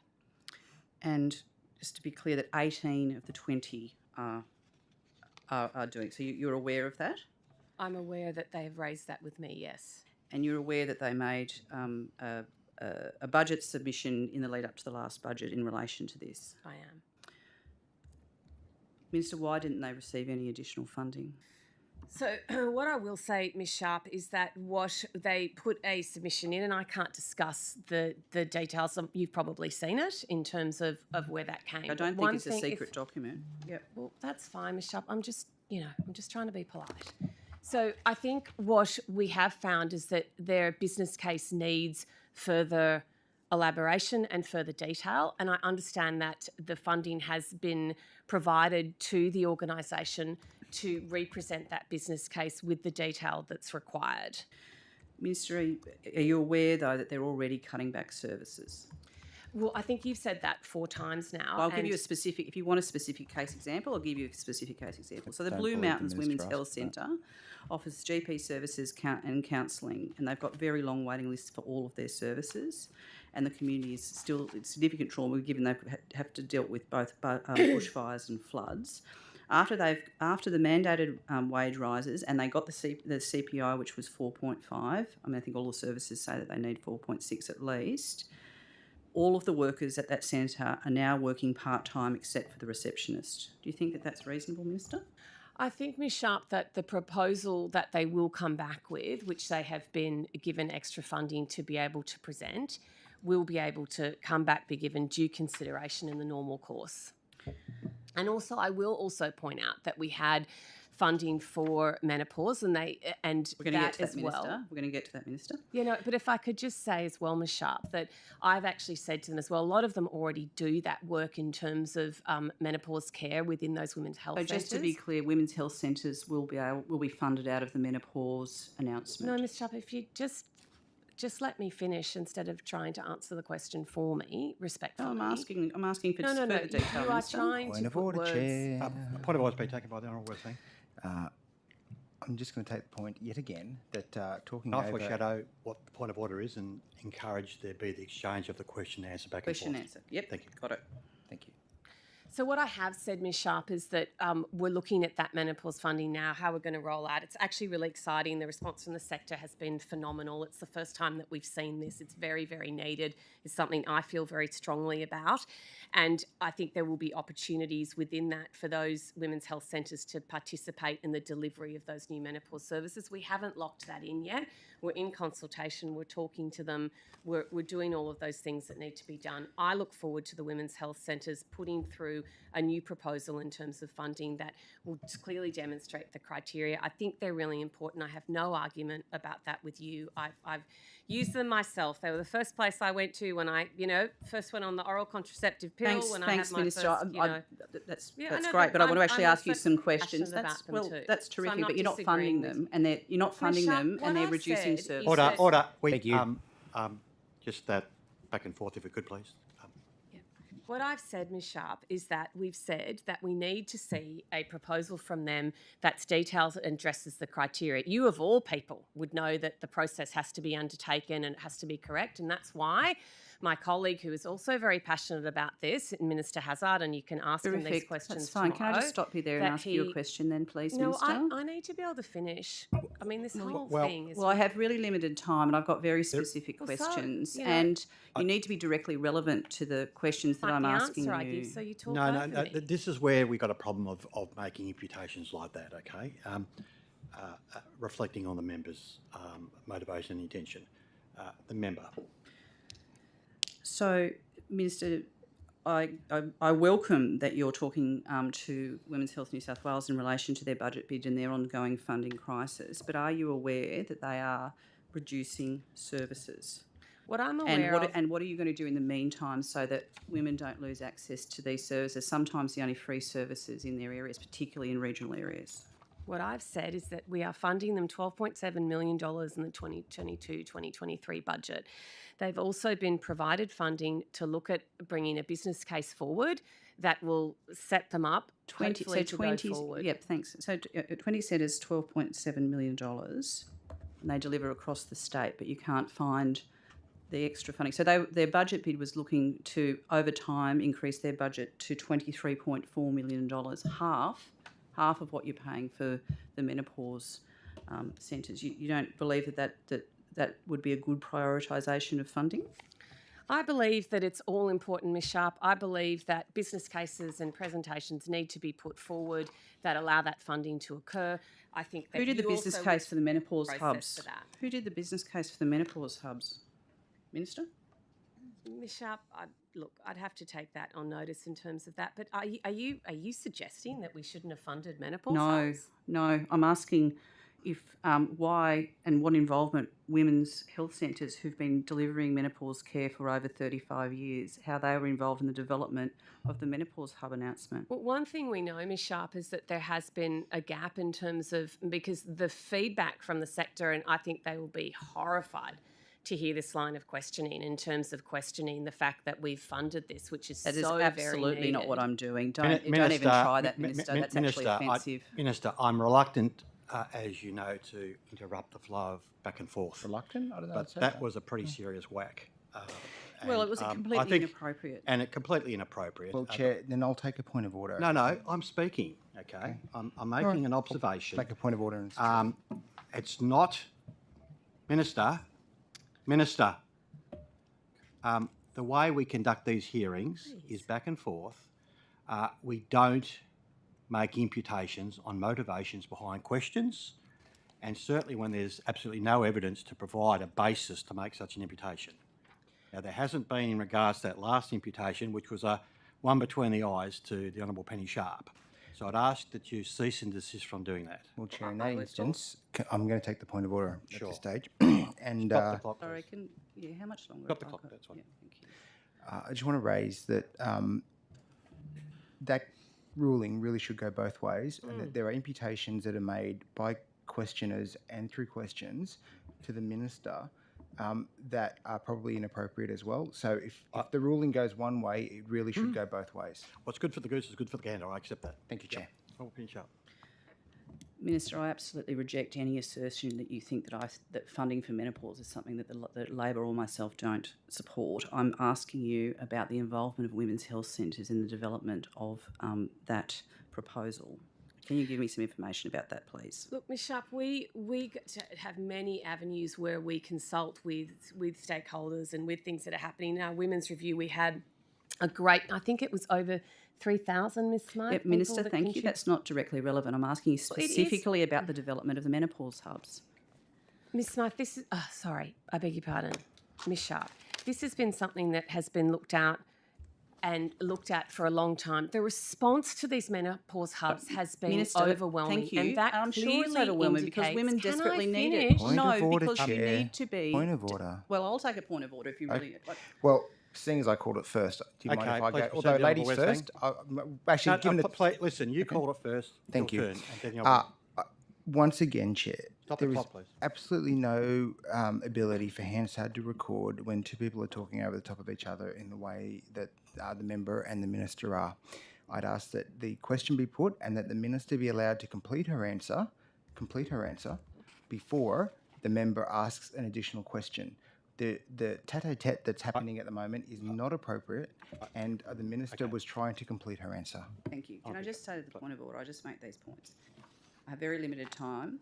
I've got very specific questions. The minister is required under the standing orders to be directly relevant. I apologise, and I do not wish to interrupt the minister, but I do also not want to ask a question and that the minister talk for 5 minutes in a way that's outside the standing orders, hence why I interrupt and try to move the minister on. Minister, you're acutely aware of the standing order being referred to about being directly relevant. There's always the opportunity to provide a bit of context to an answer, but that's deemed to be a limited period of time before you then become directly relevant, and you're well familiar with the rulings of the House by the President. So I just remind you in regards to that. So, Minister, as the development of the menopause program is occurring, which is for $40 million, what access will women's health centres have to that pool of funding to deliver the services that they've been delivering for 35 years? They'll be consulted widely. No. Will they have access? How are they going to be? Are they going to be directly? Where are they going to be funded? So is it going to be a grants program? Will they have access to support funding? Because I'm actually solving a problem for you here, Minister, which is women's health services are having to reduce their services. There's an opportunity here for them to get support to continue doing the work that they're doing in relation to menopause and do additional work, and that would actually solve the problem while they're doing their budget bid. Are they going to be able to do that? Ms Sharp, I respect you greatly, but I don't need you to tell me how to, do my job. Will you and tell how to me solve what? the Will you tell me how problems. you're doing it? You Well, tell me how Ms you're Sharp, doing it. I'm not going to be here in budget estimates and tell the you public I'm how you're going to fund a allocate certain program. parts of Yeah, money do I because really if need to raise the point of order yet again? I can't get a word in. Do I really? well, I don't think anyone would ever claim that you, Minister, can't get a word in. I guess that's the first point I make. I think I know what the point of order Well, is. I apologise. I will cease. She's just let's said. proceed with the next question, if you wish to move Yep, on. I'm happy to move on. Thank you. Minister, can you take on notice and provide information? Maybe this afternoon I'll ask questions in relation to how the rollout of the menopause hubs will occur. Minister, are Ms you... Sharp, as I've said, that it is all actually in train. We are looking at it. We are going out and looking at how we're going to do that at different aspects. We've had multiple meetings in regards to that, and as I said to you as well, the response from stakeholders in this area has been quite overwhelming. There is not a place I don't go on a visit where people come up to me and say, this is the most fantastic news that we're doing this. So I just think that's absolutely fantastic. That's great. Minister, are you aware of the Illawarra Women's Trauma Recovery Centre? I am. Yes. And you'd be aware that they've received $25 million from the federal government? I am. And I think that's fantastic that the feds have stepped up. Yes, and they're asking for contributions from New South Wales. What's New South Wales' contribution to the Trauma Recovery Centre? Well, first of all, I'd love the feds to step up even more with the trauma centre. But what I will say is that it is my understanding, and someone may be able to elaborate for me, that the local health district had offered a parcel of land for it to be sited on, and it is my advice that that was rejected. Is that correct, Secretary? Yes, my advice, Ms Sharp, is that the Illawarra Shoalhaven Local Health District did offer land on the old Port Kembla Hospital site at Warrawong, and the Women's Health Centre has advised they prefer a different site, which requires additional funding to purchase, and haven't yet provided us a response, at least when this note was written, as to whether the offer of land at Warrawong will be accepted.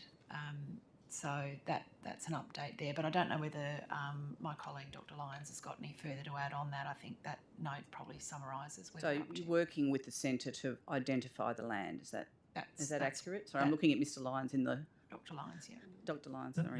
That's correct, Ms. Sharp. There's nothing further to add to what the Secretary has provided in that response. And are you able to let me know why Warrawong is not considered suitable?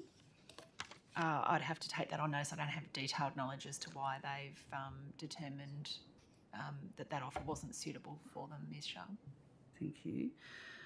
How much longer have I got? Sorry. Minute and a half. About a minute and a half. Oh, that'll be all right. This will work. Minister, how many staff have you got in Women's New South Wales doing social media?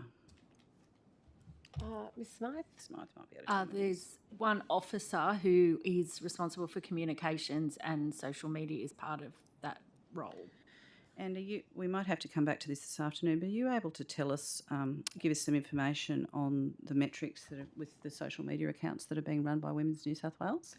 There's 3 Facebook groups, there's an Instagram page, and there's a LinkedIn page. Minister, do you think that the Women's New South Wales Instagram account should have polls like, do you love wintertime, with pictures of cats on them? Who's going to say no to that?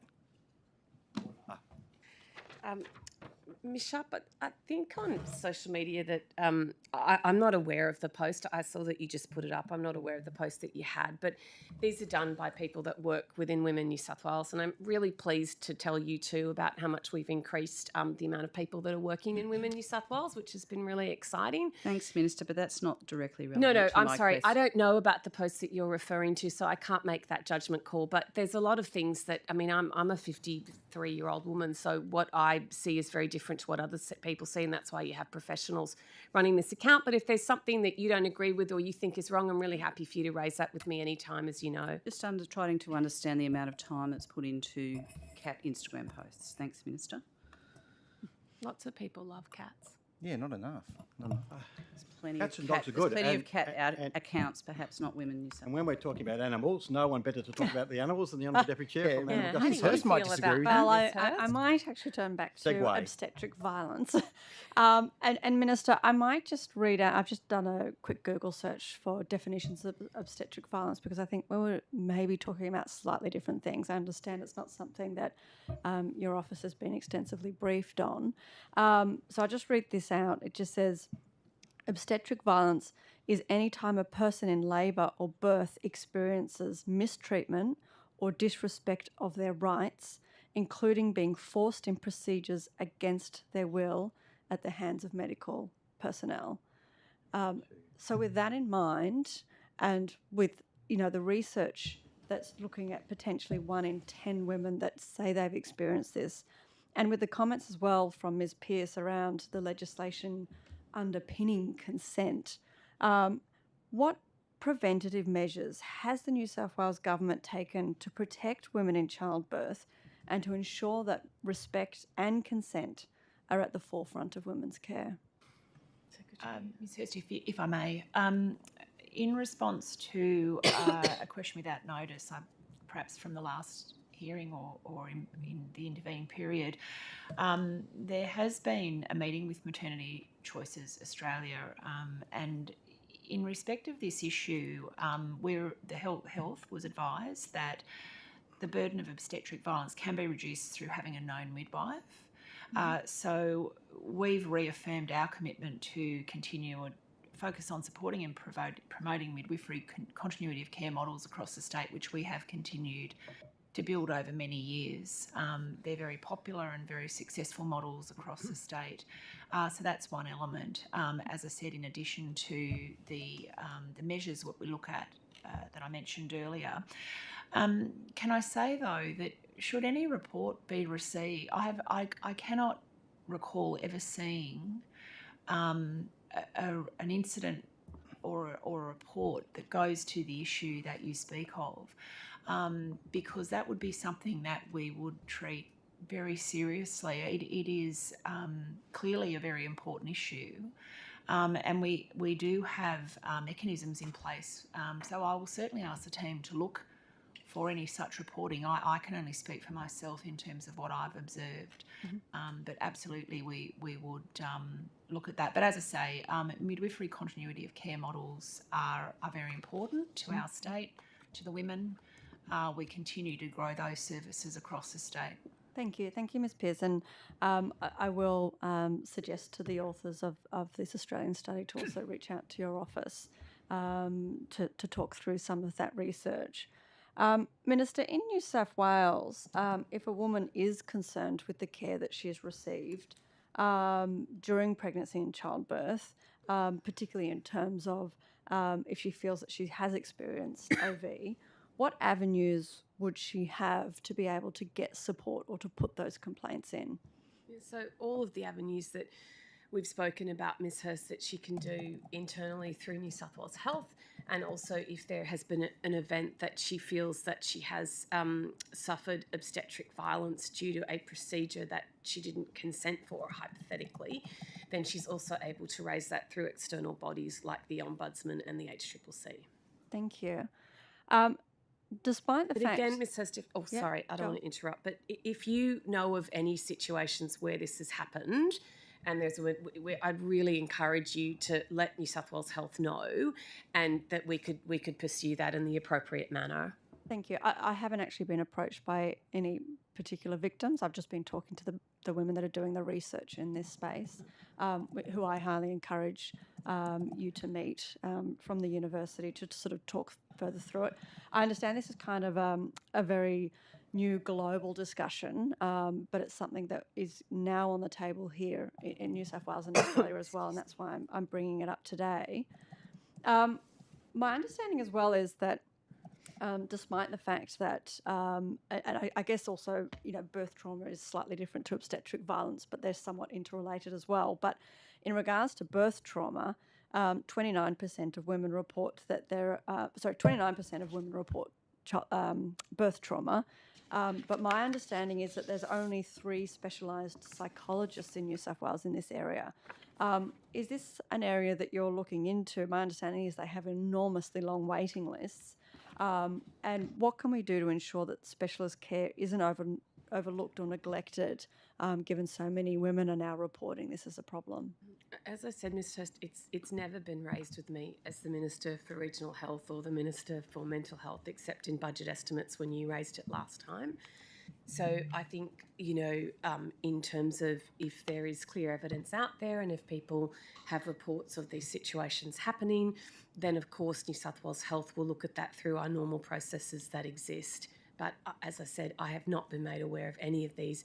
The last time I was made aware of this was in budget estimates by yourself. Thank you. OV's also been linked to burnout and retention issues for health staff themselves. Something else that has come to my office is the issues with actually being a witness to obstetric violence.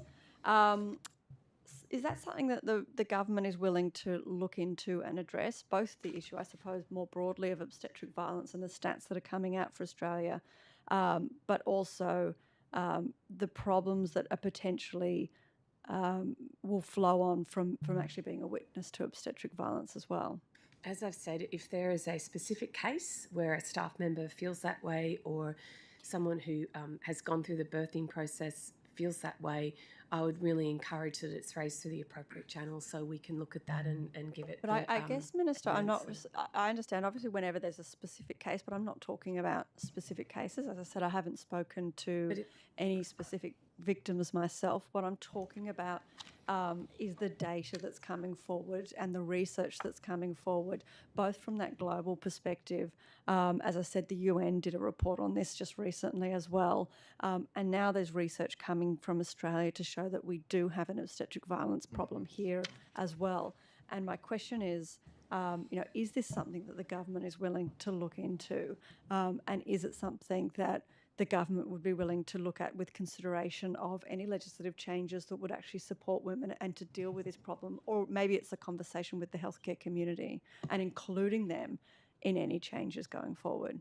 As I said, Ms. Hurst, I think the research has to provide the evidence of the situation. I understand that the UN's done a report because you've told me, and I absolutely believe you, but I don't know the context of that report. I haven't seen that report, how it refers to Australia and indeed New South Wales and indeed rural and regional hospitals, which is, my area of what I'm doing, but in terms of my portfolio as the Minister for Women. And also I would discuss it with my colleague, Minister Hazzard. But as I said, none of this has been raised. So, we have research papers that come out, and that's fantastic, and we need to rely on the evidence and the data. But again, I would have to see that coming through our system here in New South Wales. Okay, fantastic. Thank you, Minister.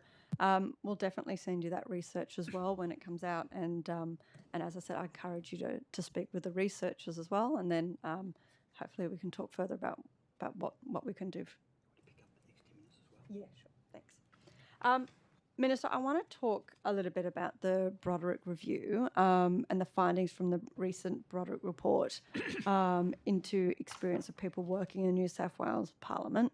The report found that sexual harassment and everyday sexism occur at unacceptable rates, with prevalence experiences particularly high for women. And the report also noted that women experience higher prevalence of sexual harassment than men across all roles, with female members of Parliament 46%, the group most likely to report experiencing sexual harassment in the last 5 years.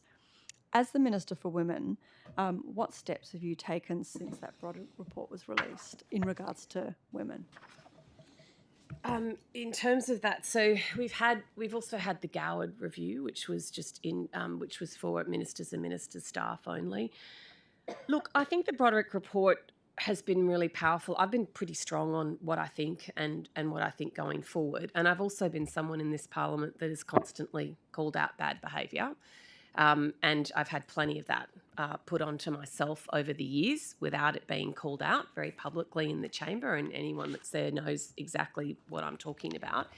So I think that what the powerful thing about the Broderick report is that people were able to come forward, as well as people from vulnerable groups like LGBTIQ as well, which came out, I think, very strongly in the report, which actually hasn't been ventilated and talked about, and I find that actually really concerning as well.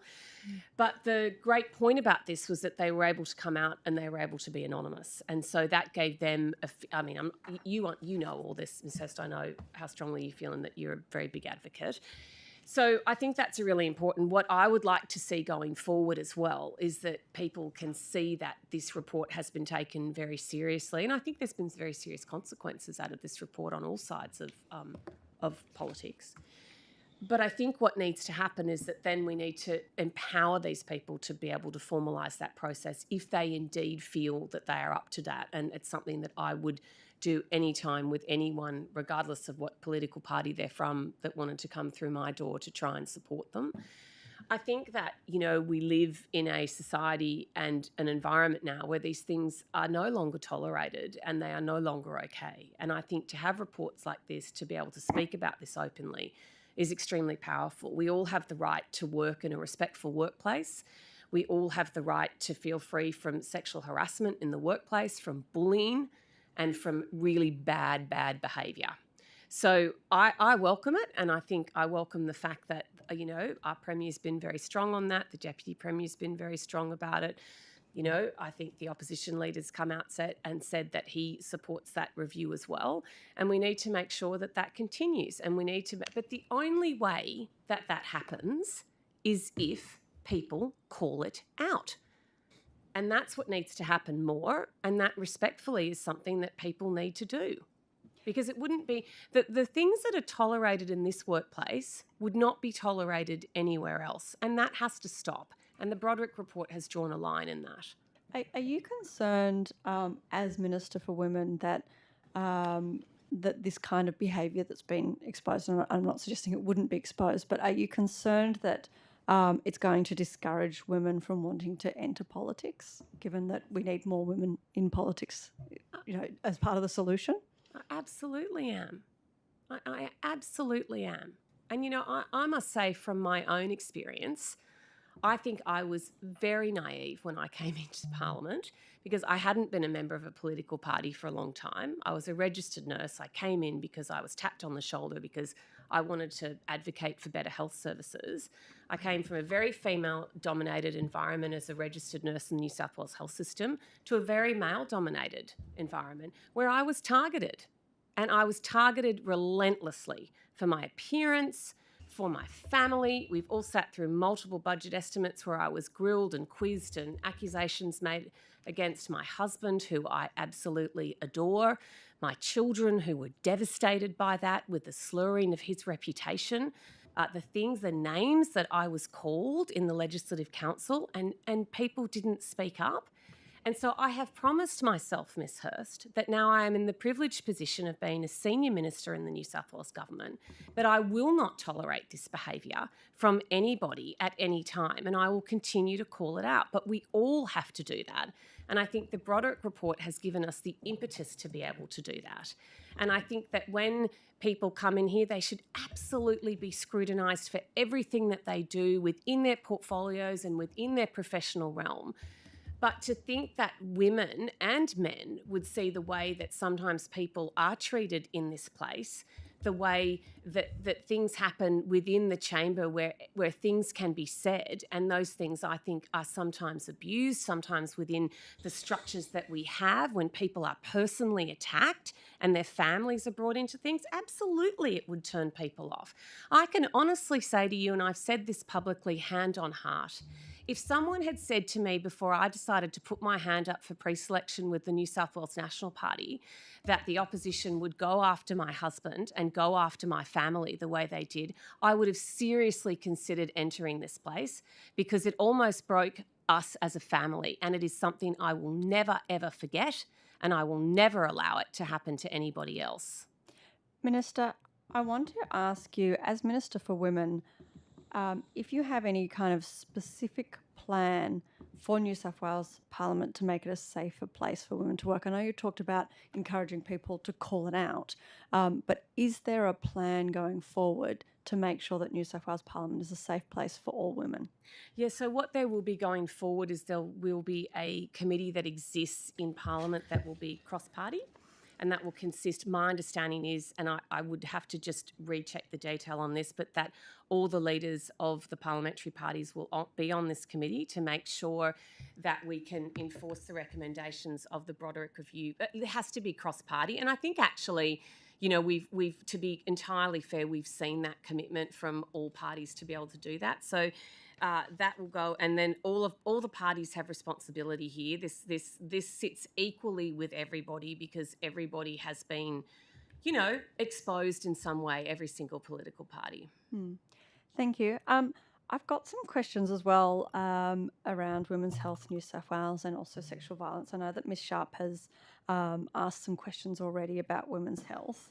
My understanding is that they put in a budget bid for approximately $300,000 for each of their health centres per annum, which they say is essential to reflect unattributed increases over 30 years and provide sustainable core funding.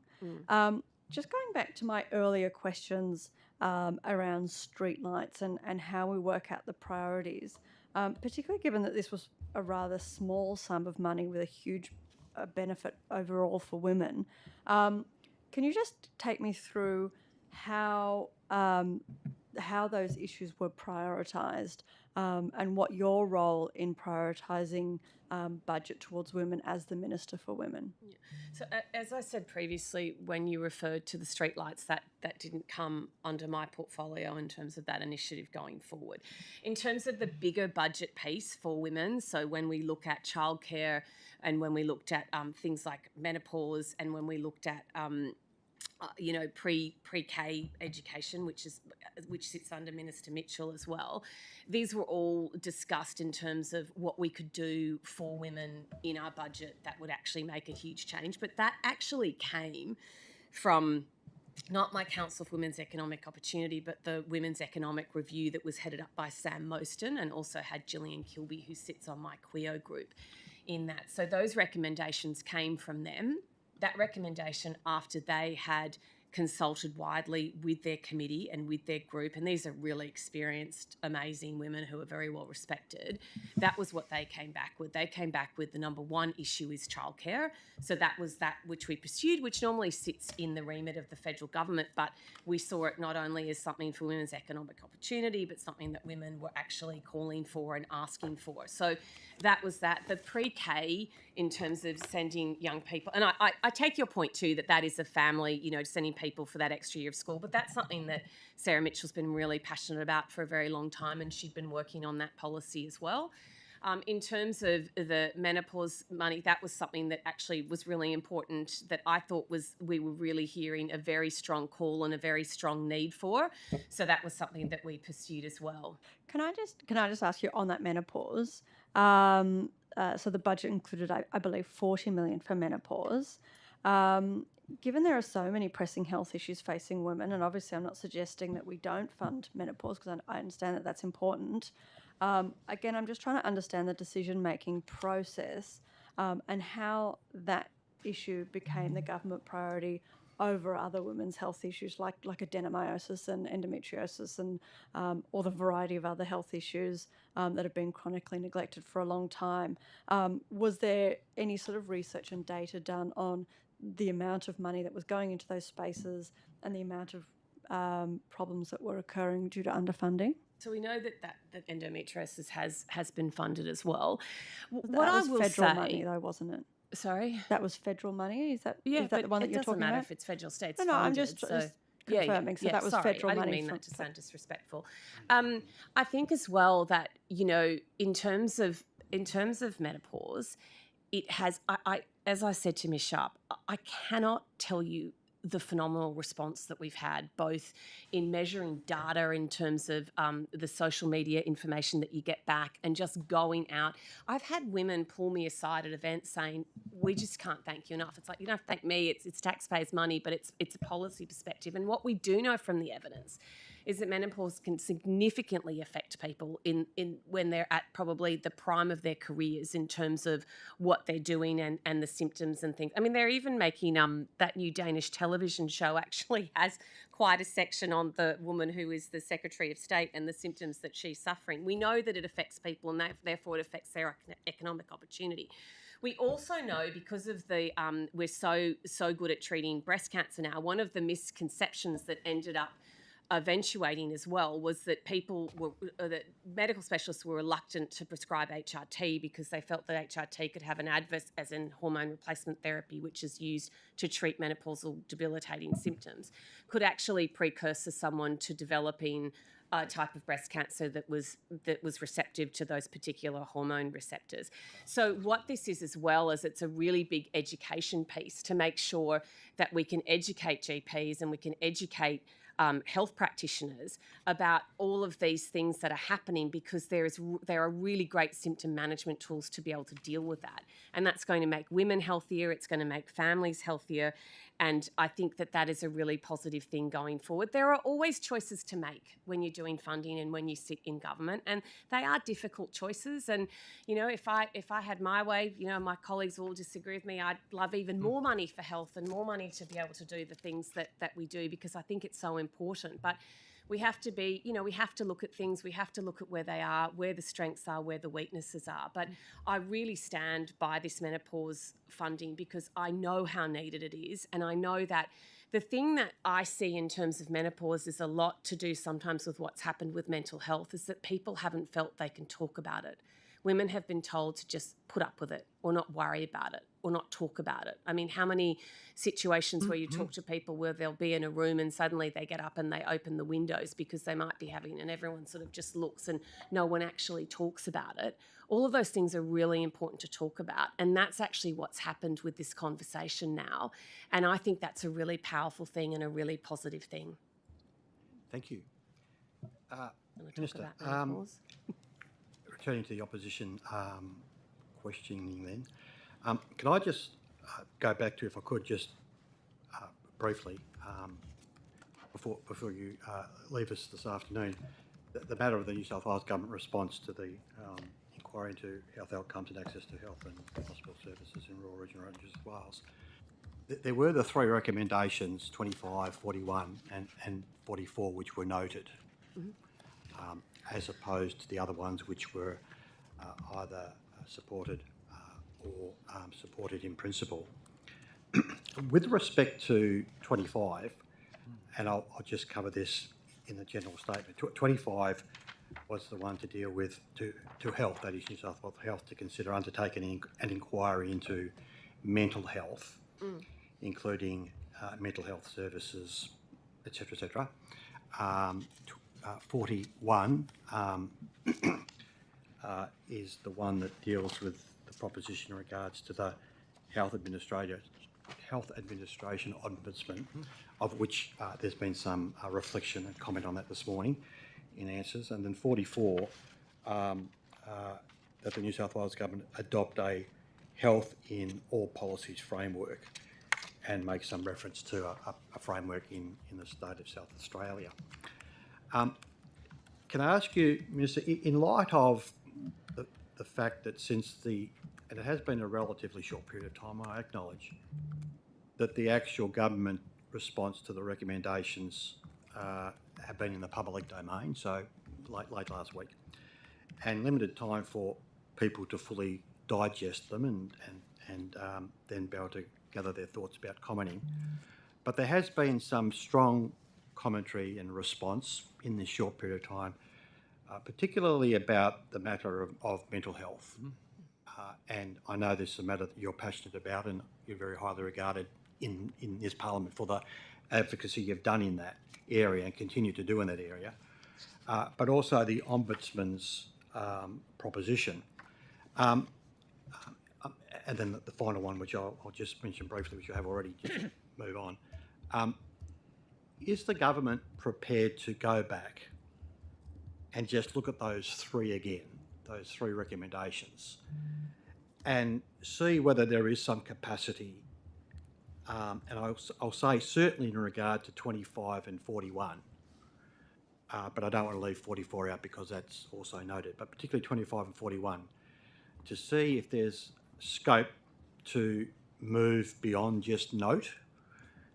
Now, this is not a trick question. I'm not actually asking you to go and resend out the report or anything like that. But I mean, listen, the report's out there, it's note, but there is a lot of commentary and a lot of reflection on those areas. And particularly, can I get you to comment on the mental health side of things? You've responded on the matter of the Ombudsman and the Healthcare Complaints Commission, and that, I think, quite thoroughly this morning, and I accept that.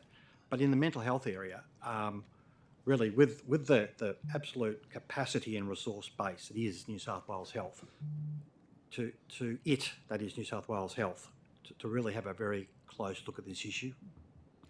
Mr. Donnelly, what I would say as well, that the interpretation, and you've been in the upper house a lot longer than me, but the interpretation of noted that I am taking forward into this inquiry response, and you know, can I just say as well that my intention to get this released before budget estimate was absolutely intentional, because I wanted to give the committee that respect to be able to look at it. It wasn't, you know, we pushed a lot. These people at this table pushed a lot to get these recommendations done, to honour and respect the work that this parliamentary inquiry did. And I wanted to make sure that that came through before budget estimates, not after. So can I just say that intent is extremely genuine. In terms of the three recommendations, when we say noted, what we mean by that is that we respect the intent of the recommendation of the inquiry. But in terms of when we look at the one in terms of the HCCC and the Ombudsman, which we discussed, yep, the inquiry did not look at those roles and how they could integrate with the recommendations that the inquiry was doing. So we've noted that, and we've said we hear and we understand and we value what you're saying, and we've noted that. And that's why I've said to the Secretary, and we've discussed this, and you know, this is the Secretary who is passionate about rural and regional health as well, that we would go and talk to the HCCC and the Ombudsman who have given us that advice. I don't want to waste your time and reiterate, but just to allow me the context covered the issue of the answer. correspondence. Yes. So if indeed they came back and they said something different to what they've advised us about, well, then we have to absolutely look at that, and I absolutely will. And in terms of the one on mental health, I see what you're saying, and I I hear what you said in the beginning when you said there were government members that didn't support the inquiry and what happened. And I don't want that to, I don't want you to think that that's what we're saying with mental health. I take a lot of... No, Minister, please. No, I'm not trying to be difficult. I'm just trying to be genuine, right? So what I'm trying to say is that we have a mental health commission in New South Wales and a mental health commissioner who I have enormous respect for, who, you know, and I'm sure Miss Lyle won't mind me saying, and, you know, we don't always see eye to eye, and she tests me on things, and she tests the government, and she goes back to all government departments as part of her role as the Mental Health Commissioner and as part of the Mental Health Commission in New South Wales. That's why it was set up. It was set up to be, it's legislative, it was set up to be independent, to be able to look at all of that and to test the system, but most importantly, to go out and regularly consult and touch base, and that's what they've done with over 3,000 people. So if we go and we repeat that process, is that really the best use of services and resources at the moment? Is the Minister for Mental Health? I genuinely don't believe so. I believe we have to keep working towards what we're doing. We're seeing some really, really promising results with our Towards Zero suicide strategy. And the Honourable Mark Banasiak, who was here already, saying that with those safe havens, Mr. Donnelly, we're having people coming everywhere from all communities asking us if they can have one. That came out directly out of that suicide prevention strategy, which is Towards Zero suicides. And it's something we've been working really, really hard on. And so I think that what we've seen with that strategy is we haven't seen this huge escalation in suicide numbers because now we have a suicide monitoring system in New South Wales. Any death by suicide is horrible and is something we don't want to see, and that's why we're working towards zero. But the point is that there were experts in the mental health field who came out during the pandemic saying that this was going to be greatly exacerbated, that we were going to see a huge rise. We haven't seen that in New South Wales because I think we've had really terrific strategies in place, and I want to keep focusing on that. But the mental health... Minister, I don't want to cut you off. I think I've been a fair opportunity. I know you can provide more detail, but anyway, the matter of mental health, I think you are acutely aware of because you have a particular... and I think a very keen understanding of that. And all I can say to you is in the context of you being the Minister now for Regional Health, you can be well assured that this committee is very much behind you, pressing on hard and fast with the area with respect to mental health. And anyway, that is noted. And as I said, I'd invite you to look at those three noted as important as very much the other 41. Minister, can I just move on then to some further questions? And there's a piece of correspondence I'd just like to have drawn to your attention, if I could, please.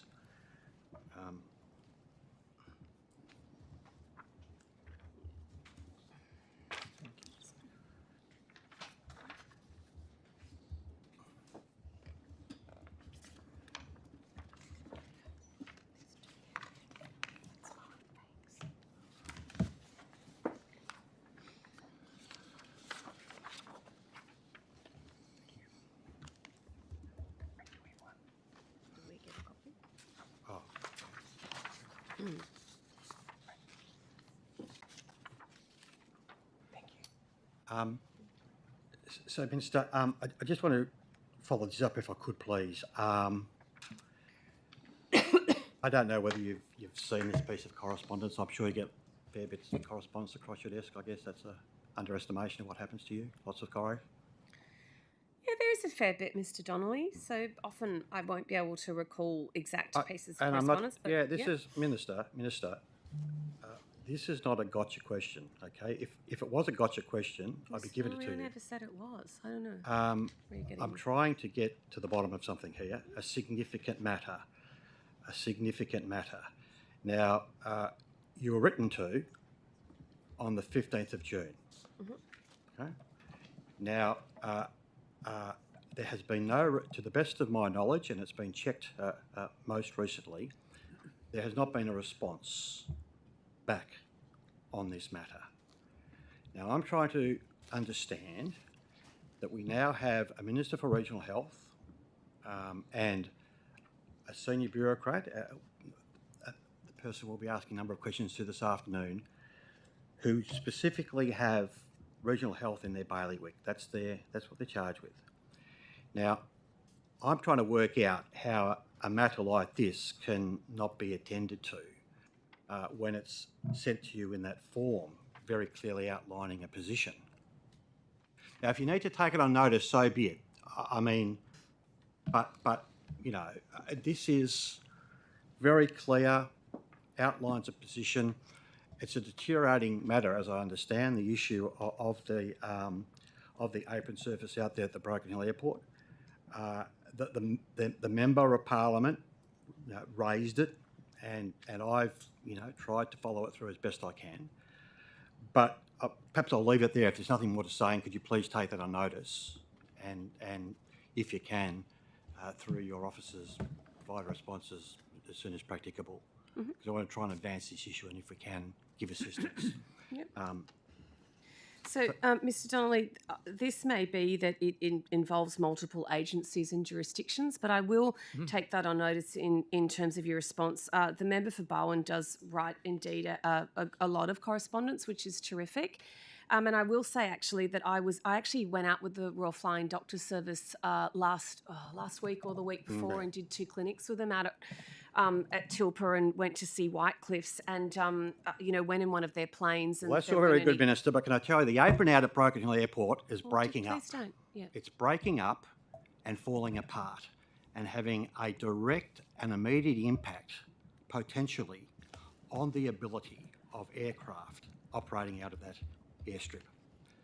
So I appreciate you've gone out with the RFDS and done a whole bunch of work. That's all wonderful. But at the end of the day, this has been around for a little while, this issue. I can't comment on what the member may have written to you in regards to this issue. I did not pursue it. I've taken it up. You've received the correspondence, or at least your office has, on the 15th of June. It's the 6th of September, so I'm coming up to 3 months, and we've heard nothing. So I wonder if there's been a response from the Commonwealth Minister for Infrastructure. Do we know? I beg your pardon? Was there been a response from the Commonwealth Yes, Minister? there has been, actually. Right.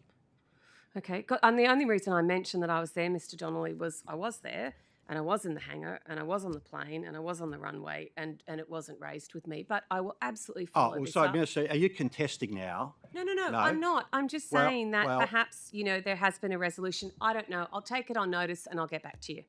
Okay, well, can I just say there has not been a resolution to this, and people are getting a bit toey about it, so I might just leave my comments there. The Honourable Peter Primrose. Thank you, Minister. As Regional Health Minister, have you had any conversations with the Premier, his office, the Health Minister, or any other minister about setting up a separate department for regional health? I've had numerous discussions. And now we have a division of regional health with a Coordinator General. As opposed to a division, a separate department. No, because, what we did was we canvassed lots of different ideas, Mr. Primrose, in terms of what we would do and what would work best with the time frame that we had and how we thought we could instigate that. And it was absolutely my decision that we move forward with a Coordinator General that reports directly to the Secretary in a division of regional health. Okay, so the answer is you haven't had those conversations? That's correct? Of course I have. That's how we came to the fantastic result that we have now with the Division of Regional Health. Mm-hmm. What are the reasons that you favoured a division as opposed to a separate department?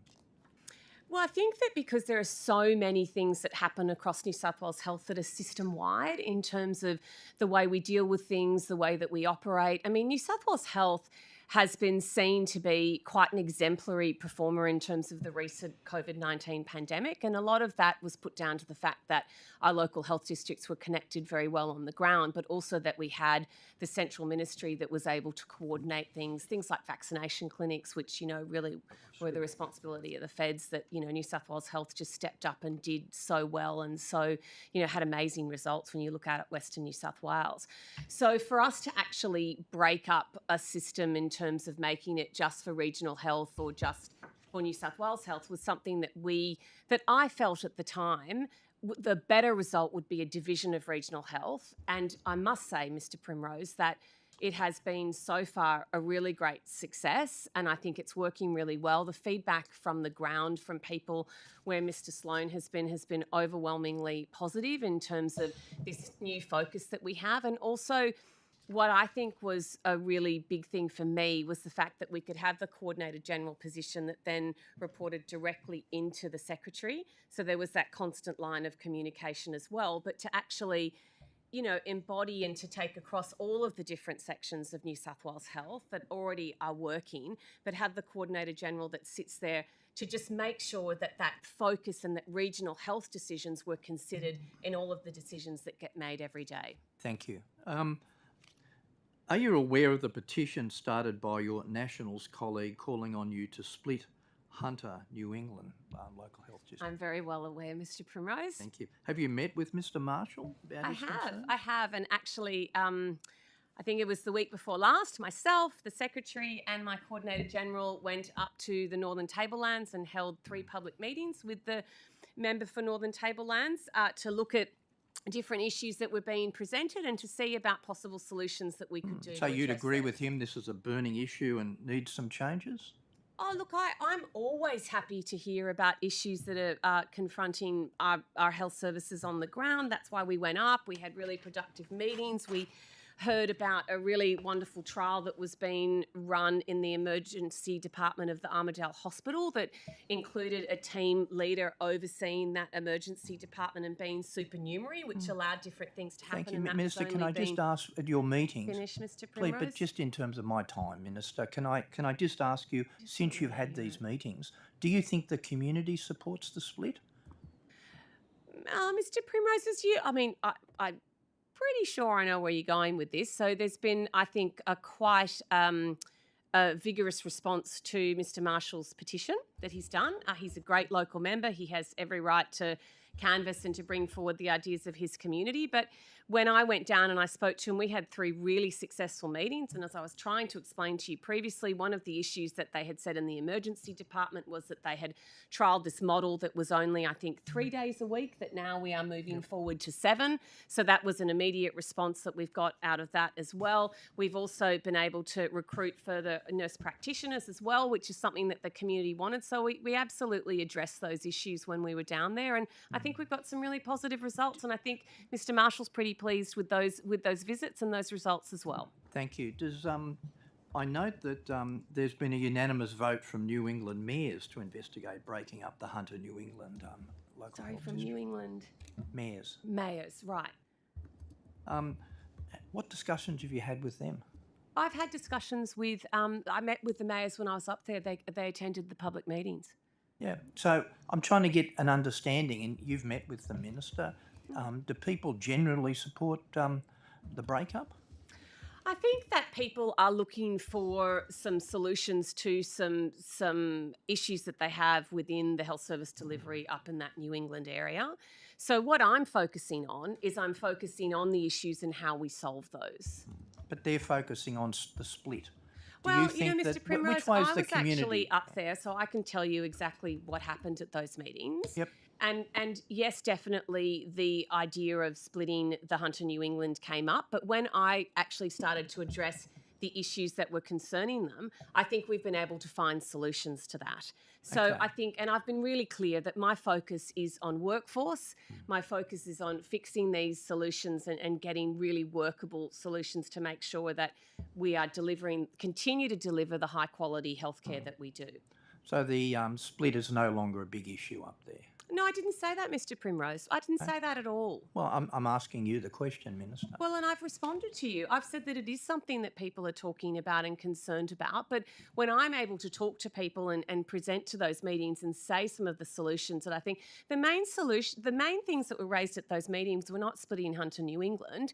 They were dealing with workforce issues. They were making sure that we could use some strategies that are already being used, like the example I gave you in the Armidale Emergency Department, to roll those sorts of things out, to look at more nurse practitioners and to be able to look at the doctor shortage, which is actually an issue with the federal government. Is this the only local health district where there are calls for it to be split, or are there others? Oh, as far as I'm aware, this is the only one, Mr. Primrose. Have you and the Minister for Health discussed the split proposals by your colleague and his community? I discuss most things with Minister Hazzard and speak to him most days about issues. I seek advice from him. He seeks advice from me. Have you had any discussions with the chair of the board about this? The chair of the board, I haven't. Minister Hazzard, I think you'll have to ask him tomorrow, but did speak directly with the chair who he actually knows. But I have had multiple discussions with multiple people about this, including Mr. Marshall, and I'll continue to. Thank you. And so just finishing up with just one final question on this one then is, what then is the decision in relation to the calls for the split? Mr. Primrose, those discussions will continue to go on. But as I said, my focus is on on the ground issues and on the ground care that we have to do. And I've made that really clear. Okay, so you're not canvassing the issue of the split with anyone? Mr. Primrose, I'll say it again. My focus, as I've said many times, is on workforce. No, you've made and it is clear. on making sure Okay. that those issues are heard and that we find solutions, which we actually did in a recent meeting, 3 public meetings in one day in the New England area. Okay. Sorry, thank you. Northern Tablelands. Thank you. Honourable Hurst, Deputy Chair. Thank you. Thanks, Chair. Minister, I want to talk to you about the organisation Full Stop, who work in the space of sexual violence. And they report that they are continuing to have 1 in every 3 calls go to voicemail due to the fact that they have understaffing and are under-resourced.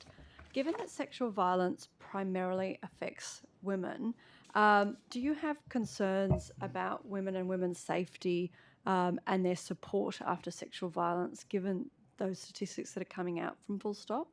Look, of course I'm concerned. I'm always concerned with anything that has to do with women. But as you know, Ms Hurst too, the whole reason we did split this in terms of portfolio, it was something that the former Premier did in Gladys Berejiklian, was that for sexual and domestic family violence, that now sits with Minister Ward, economic opportunity, and the Minister for Women sits with me.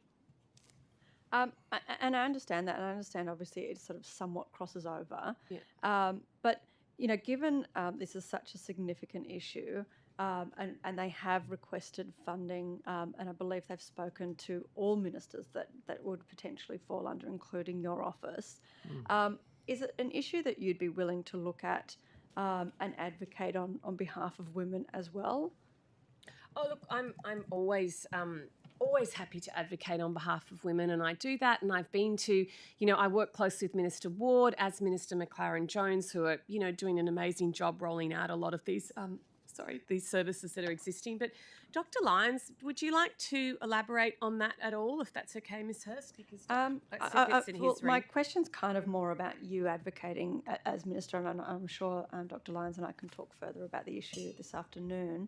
And I guess I would be asking, they've been calling for these funding increases, and my understanding is that Full Stop have approached Minister Ward, Minister Hazzard, and your office as well. Are you willing to sort of advocate to try to make sure that they get the funding they need to be able to protect vulnerable women in this space? I think Ms Hurst... Ms Hurst, I might actually provide some help for the Minister here, because there is an agreement to actually fund Full Stop an additional $1.1 million in the 2022-2023 year. And that funding has been through New South Wales Health, so it's additional funds which will be provided to them this financial sorry, year. Dr. Lyons, is that the federal funding that's come down to New South Wales? Is that the one that you're referring to? It's New South Wales Health funding through the Family, Domestic and Sexual Violence National Partnership Agreement, so it is through partly that NPA, yes. And is that reoccurring funding to help them set up long-term, or is it a one-off payment? That's for the next 12 months, and we'll need to assess whether there is an ongoing funding available after that. And have they actually received that funding yet, or is it still I'm not aware whether the funding has flowed through to them yet, but it is allocated in this year's budget. Could you take that on notice, and if they haven't received it yet, when the money will be received? Happy to clarify that, yes. Thank you, Dr. Lyons. Minister, just floating back quickly to Women's Health New South Wales, and I understand many of these health centres, similar to Full Stop, have increasing wait lists, overheads, wages inflation. Again, they're cutting counselling and case management hours because they're so stretched for funding. What will happen to women who will fall through the gaps from those services and from Full Stop if we're not getting enough funding into this space for sexual violence and for other women's health issues. Ms. Hurst, we had one of the biggest injections of funding into sexual violence and domestic violence. It was close to $500 million that was announced last year. And that's going towards rolling out more services, expanding existing services and looking at all of those things. So I think that, that's actually a really powerful statement. Any of that go into those two services, the Women's Health New South Wales or Full Stop? I'd have to take that on notice, but it's not just two services. There are multiple services that's the out ones there I'm doing asking about incredible work. specifically. Yeah. And that's a decision that's based when people apply for funding and do that, and that's made by very experienced people in New South Wales, departments that make those sorts of decisions. So that is a big injection of funding, and I look forward to seeing that rolled out. But I think that to say that there's not that funding is just not accurate in that I sense. suppose my comments around not being funding was about those specific services, Full Stop, There and are Women's plenty of Health in New South services. Wales. So my questions were specifically for those two very large services that are doing absolutely amazing work and are clearly underfunded and struggling. I am going to move on to access to abortion in regional areas. I just want to talk, as I'm sure you're aware, it can be very difficult to access abortion for people in regional and rural New South Wales, particularly in the public system. And women are still having to drive long distances to access these services. What is being done to improve access in rural and regional areas? Look, there is, in terms of access to abortion in New South Wales and rural and regional areas, there are multiple services that provide that exist. I think this is a very important thing, and rural and regional women need to have the same access that other people do. And I know that there are situations where they have to travel or where decisions are made that make it harder for them to be able to access those services. But I might actually pass to Nigel, to Dr. Lyons as well, to talk about those services that are available in more detail. I might actually come back to Dr. Lyons this afternoon just because I've only got a few more minutes with you. Yeah. I'm wondering if anything's being done to actually improve access to abortion services over the last 2 years since the legislation has passed. Is something being done from your department in that space specifically? Look, I think here, Ms. Hurst, it does say on the 23rd of June, just to get more detail around it, which is why I wanted to refer to Dr. Lyons, that there were issued guidelines about preventing terminations being performed for the purpose of sex selection, which we have addressed. We've also sought expressions of interest from non-government service providers to pilot a new service model to improve access to affordable termination of pregnancy and contraception services in regional and rural New South Wales. Family Planning New South Wales will lead the trial of the new service model to support the delivery of community-based termination of pregnancy services, so that's medical and surgical. Also, the Search Project service model will also offer best practice long-acting reversible contraception for women who experience barriers to safe and affordable services in regional New South Wales. I'm advised here that the Family Planning New South Wales service model will build the capacity of local service providers in regional and rural areas. So that'll include a strong focus on working with local Aboriginal community-controlled health services to provide high-quality clinical services and abortion and long-acting reversible contraception options that are financially sustainable for people. The trial will use existing Medicare arrangements. New South Wales Health Funding will support the admin requirements, local workforce training and education, and auxiliary service costs. This clinical service delivery commenced in July 2021 with the first pilot site launched in the Newcastle region. So there is quite a bit going on. And again, if people are hearing about incidences where there are women who feel that they can't access that before they live, please raise them with me, and please be assured that, one of my fundamental ethos is that people should have access to the choices that they make and to facilitate that. So There's been some discussion, Minister, particularly in Victoria, about nurse-led abortion care being a possible solution for regional and rural areas, upskilling nurses to be able to provide particularly abortion medications where required. Is that something that your department is looking into for New South Wales? Look, as it's an operational clinical issue, I'd have to refer that to the department people that are here, Miss Hurst, because I couldn't answer that for you, because I'm not sure if they already do as nurse practitioners or...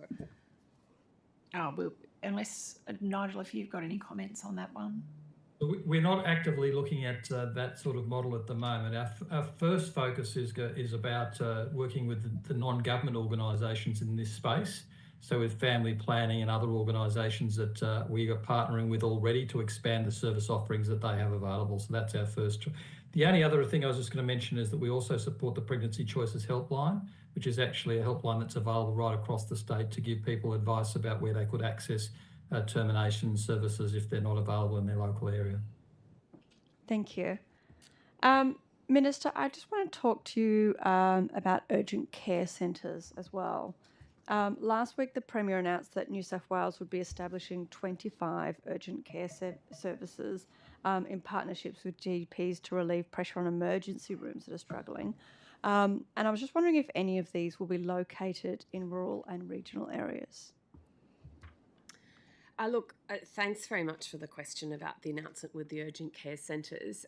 I don't have oversight as to any of the sites that have been chosen, if indeed, as it was said, they are going into rural and regional New South Wales. But as the Secretary was across that, I'll let her answer that. Thank you. Yes, absolutely. We'll be looking at rural and regional New South Wales. In fact, we already have, out of that announcement, we have 5 services up and running already. 2 of those are in rural and regional New South Wales. So the Murrumbidgee Local Health District has a program around chronic obstructive pulmonary disease in partnership with GPs aimed at reducing pressure on emergency departments and, importantly, improving care for those people. Also in Western New South Wales, there's a partnership which is in its formative stages between the local health district and the primary health network with respect to people who have diabetes. So we've taken an approach around disease-specific conditions to improve the pathway for patients between general practitioners and our hospital system.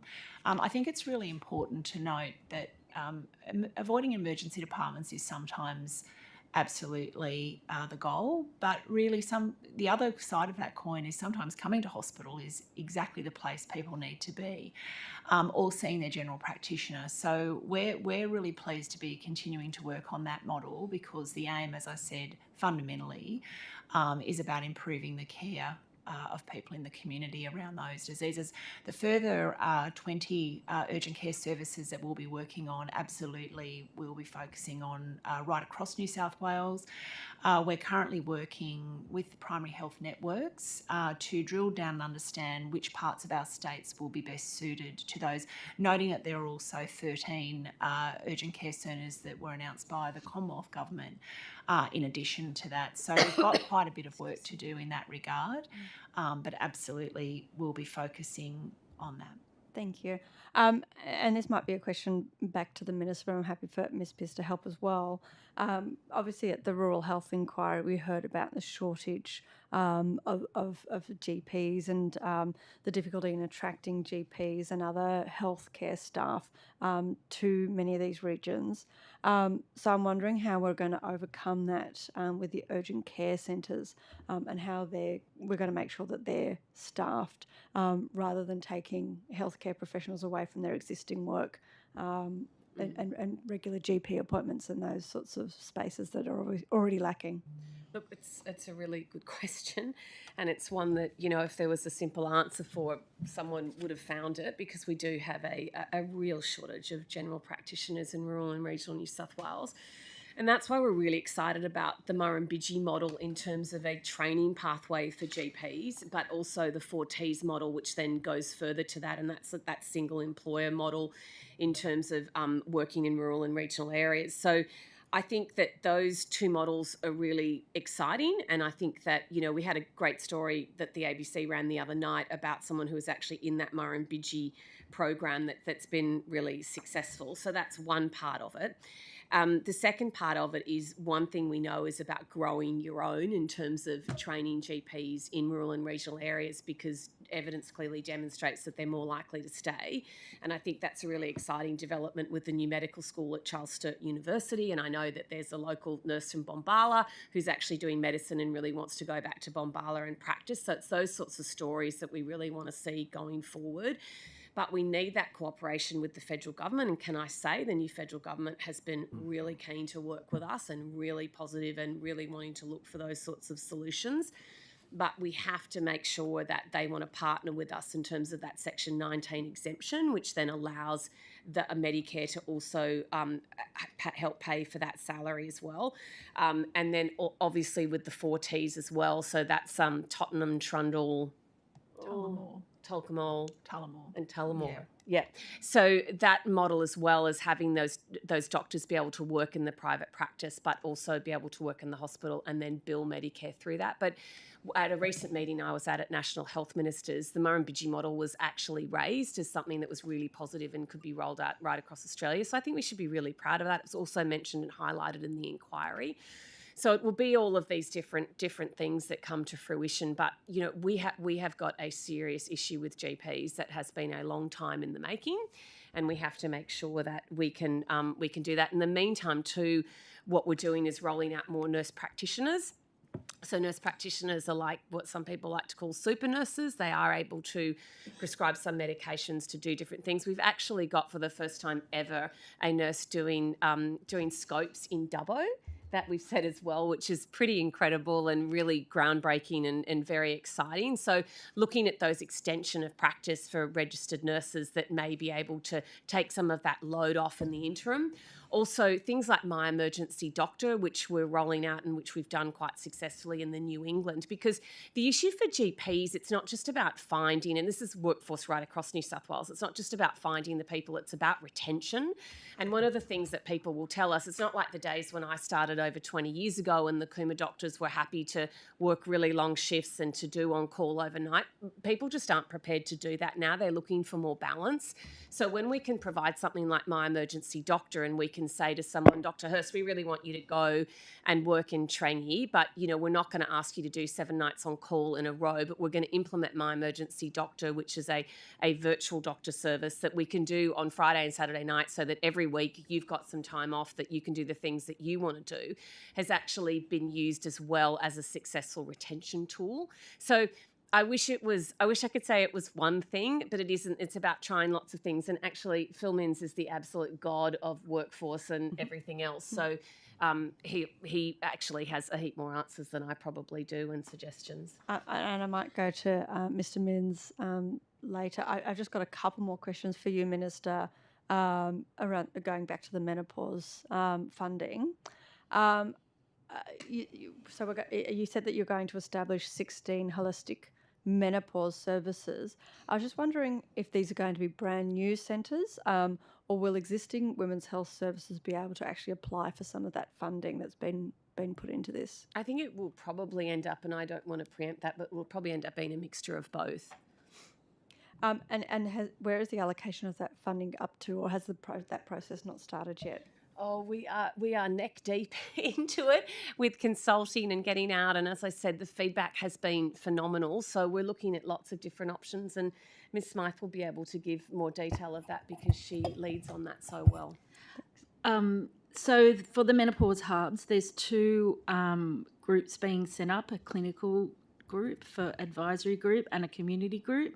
And those EOIs are public and they close on the 11th of September. And they'll inform the outcome of how that funding is distributed. But yeah, as the Minister said, existing services may end up providing those services given what infrastructure already exists. Great.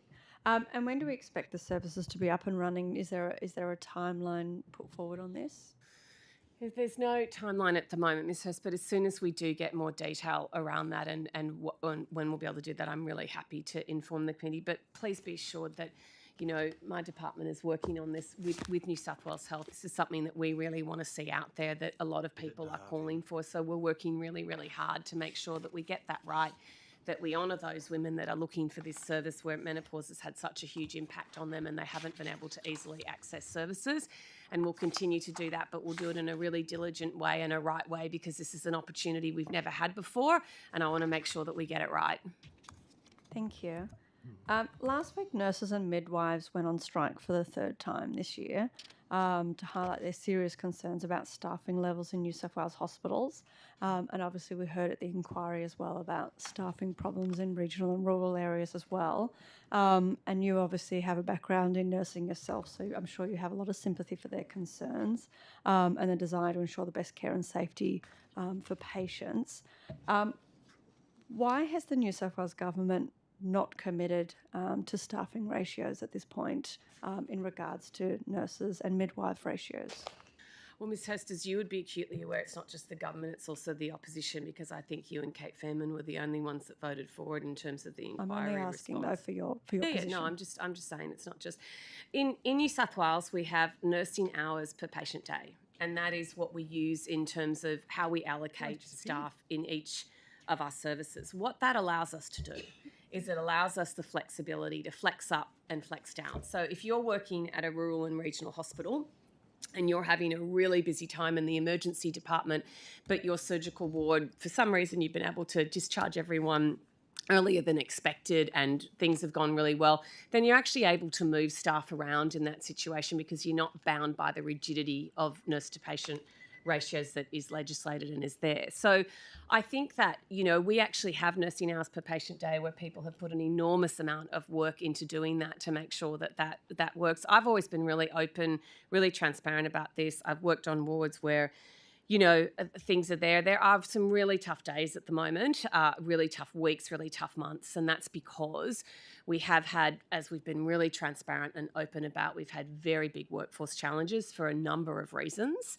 And what we have to do is, there are situations too where we have put a record amount of staff into the New South Wales health system, over 8,300 staff announced prior to the last election. We've also announced more of that staff. We're actively recruiting in every area. The increase of staff has increased. So when we reach those staffing numbers, that will ease the system. But what's been really difficult is that we've had large amounts of staff furloughed. So, staff have had to sometimes step up and do double shifts, which is really hard and really exhausting. And I absolutely appreciate all of that. But I think as well, we've said very clearly that we're investing in record numbers of health staff as we have. But Mr. Minns, as I said, he is the god of workforce and knows a lot more than I do. Or sorry, he's a very You come with very high endorsement, Mr. Yes. Minns, I've got to tell you. Well, he does. He Been knows referred to God twice, so No pressure. so much. no pressure. So 8 minutes to explain the health workforce. As much as If you want to use that government's time. I'm sure there'll be more time this afternoon. Yeah, we can we don't go need back. it. But that's not letting off Mr. Minns. We'll be Okay, back. well, just But you might have a brief response, and then we can return a to brief it. response. we can do it after lunch. Is to highlight what the Minister has been saying with some numbers. We've had, a consistent pattern of furlough that's impacted staff. So the worst day in our system was January 22. No, it's not. It's in January. I think it's about the 13th. 6,184 staff off, and there would have been in the region of 2,000 nurses or more. We then had another number in April at 4,669, and then the most recent peak from the latest sort of wave was 22 July with 2,906, and there were more than 1,000 nurses off. Now, thankfully, we're back. I think we're almost below 600 furloughed today, and the nursing complement of that is less than 500. I might correct the record with the exact detail after the break. But the other thing that happened, particularly in the July period, was sick leave was well up on the equivalent period last year. So winter is normally when you expect sick leave to peak, but it was up by 20 to 30% across the month of July, and it was a combination of people with COVID rather than being furloughed for isolation and people with influenza. So those two things coming on the back of everything else have meant that that we've probably seen the most challenging period for our staff in the last 6 months since the whole pandemic began. And we've also seen an elevation in the amount of overtime that we needed to ask our staff to work, and I can provide some detail about that after the break. Thanks, Mr. Minns. That's very helpful. Well, on that note, that brings us to the conclusion of the AM session for this hearing. Mr. Donnelly, if I may, sorry Please, to interrupt you. Please, Secretary. I just wanted to circle back to a question from the Honourable Penny Sharp earlier with respect to the Women's Trauma Recovery Centre at Port Kembla. I've been advised that just yesterday there was a note to Minister Hazzard that the Recovery Centre has actually accepted the land that New South Wales Health via the district has offered. And so just to update the committee on that, No, so thank you. that letter came in just yesterday. That's good to know. And Thank we'll you. progress discussions and meetings with them as a result of that.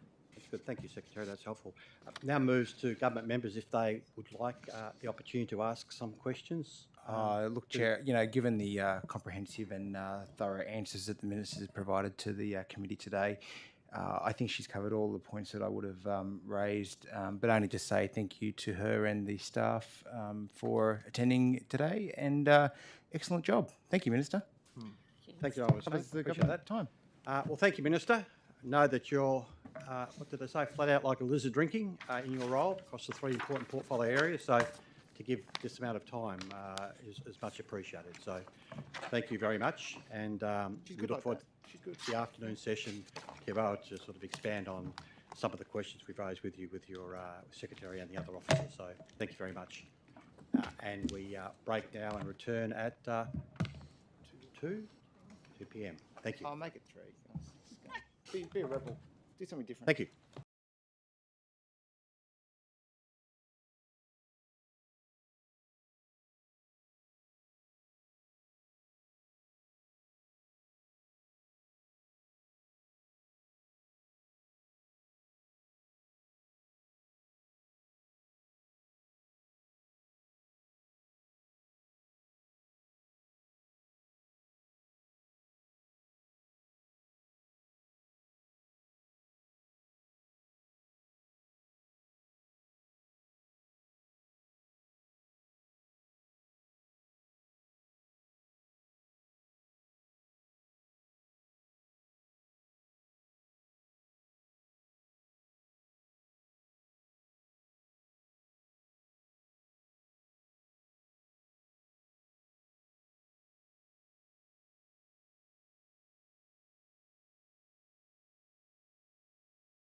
for the afternoon's session.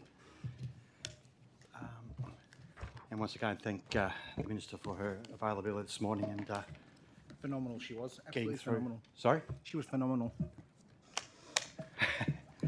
and being able to ask her a range of questions, which lead to no doubt some follow-up questions thematically on what we covered this morning, and perhaps even some new topics as well. Now we will do it in the same format as this morning. It'll be the opposition crossbench with some time for the government at the end.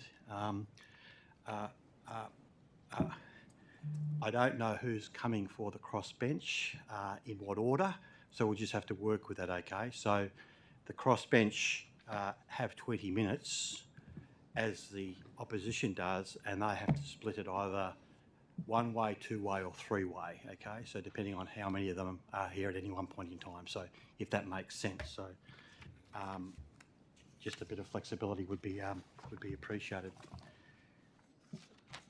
Well, we'll get underway then, and perhaps we'll commence with Mr. Sloan. Some questions directed to you. Just to be clear, we weren't ignoring you this morning at all. I know you didn't field any questions. We weren't looking anyway to reflect on you. The Minister present, we sort of directed it to her, and we knew we'd have the opportunity to ask you questions this afternoon. So please don't say anything into what we did this morning. But first of all, welcome to the position. Obviously, it's a very significant, important announcement by the government earlier this year to put into place your position and the role specifically within the Department of New South Wales Health. Could I ask you when you officially started in the role? So these are just sort of, dare I say, warm-up questions. When you got underway? Yeah, so it was early July. I think the exact date was 13th of July.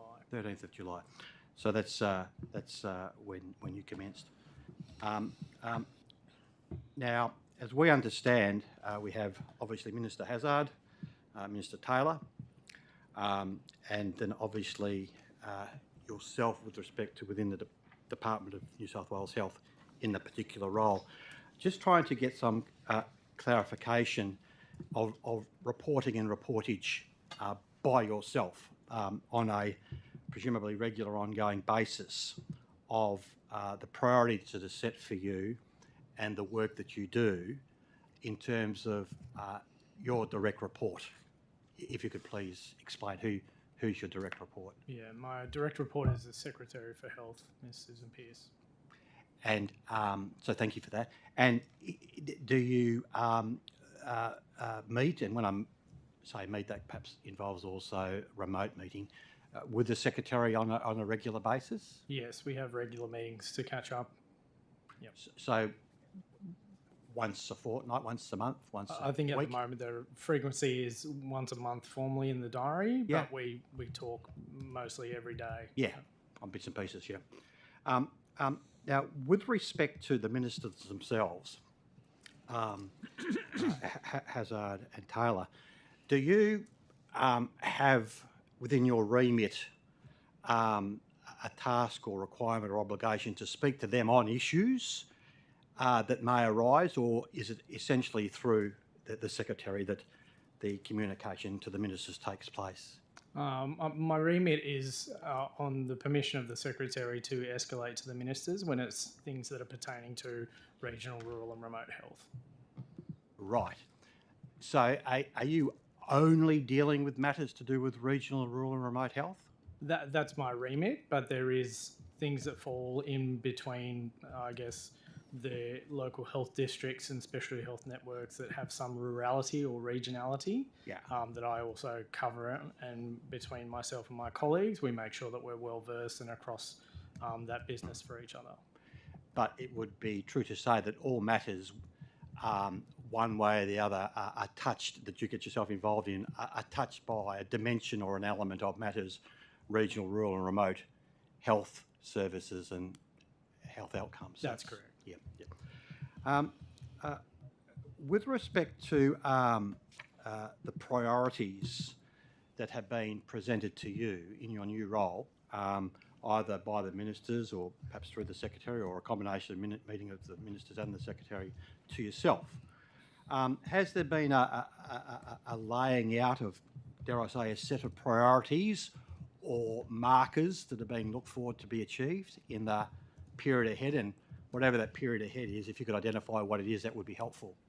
Yeah, we have key, or myself and my role in the division have key tasks that we've been asked to prioritise, those being the regional health plan, the response to the inquiry, as well as the development of the regional health ministerial advisory panel.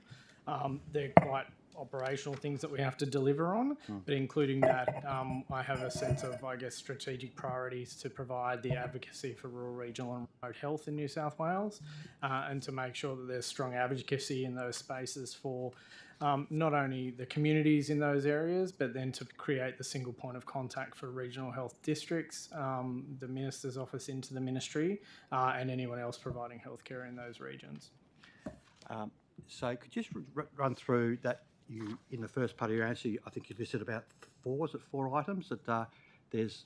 So I can support the swift delivery of New South Wales Government's regional health priorities and the response to the recommendation of the New South Wales Upper House inquiry into health outcomes and access to health and hospitals in rural and remote and regional areas of New South Wales.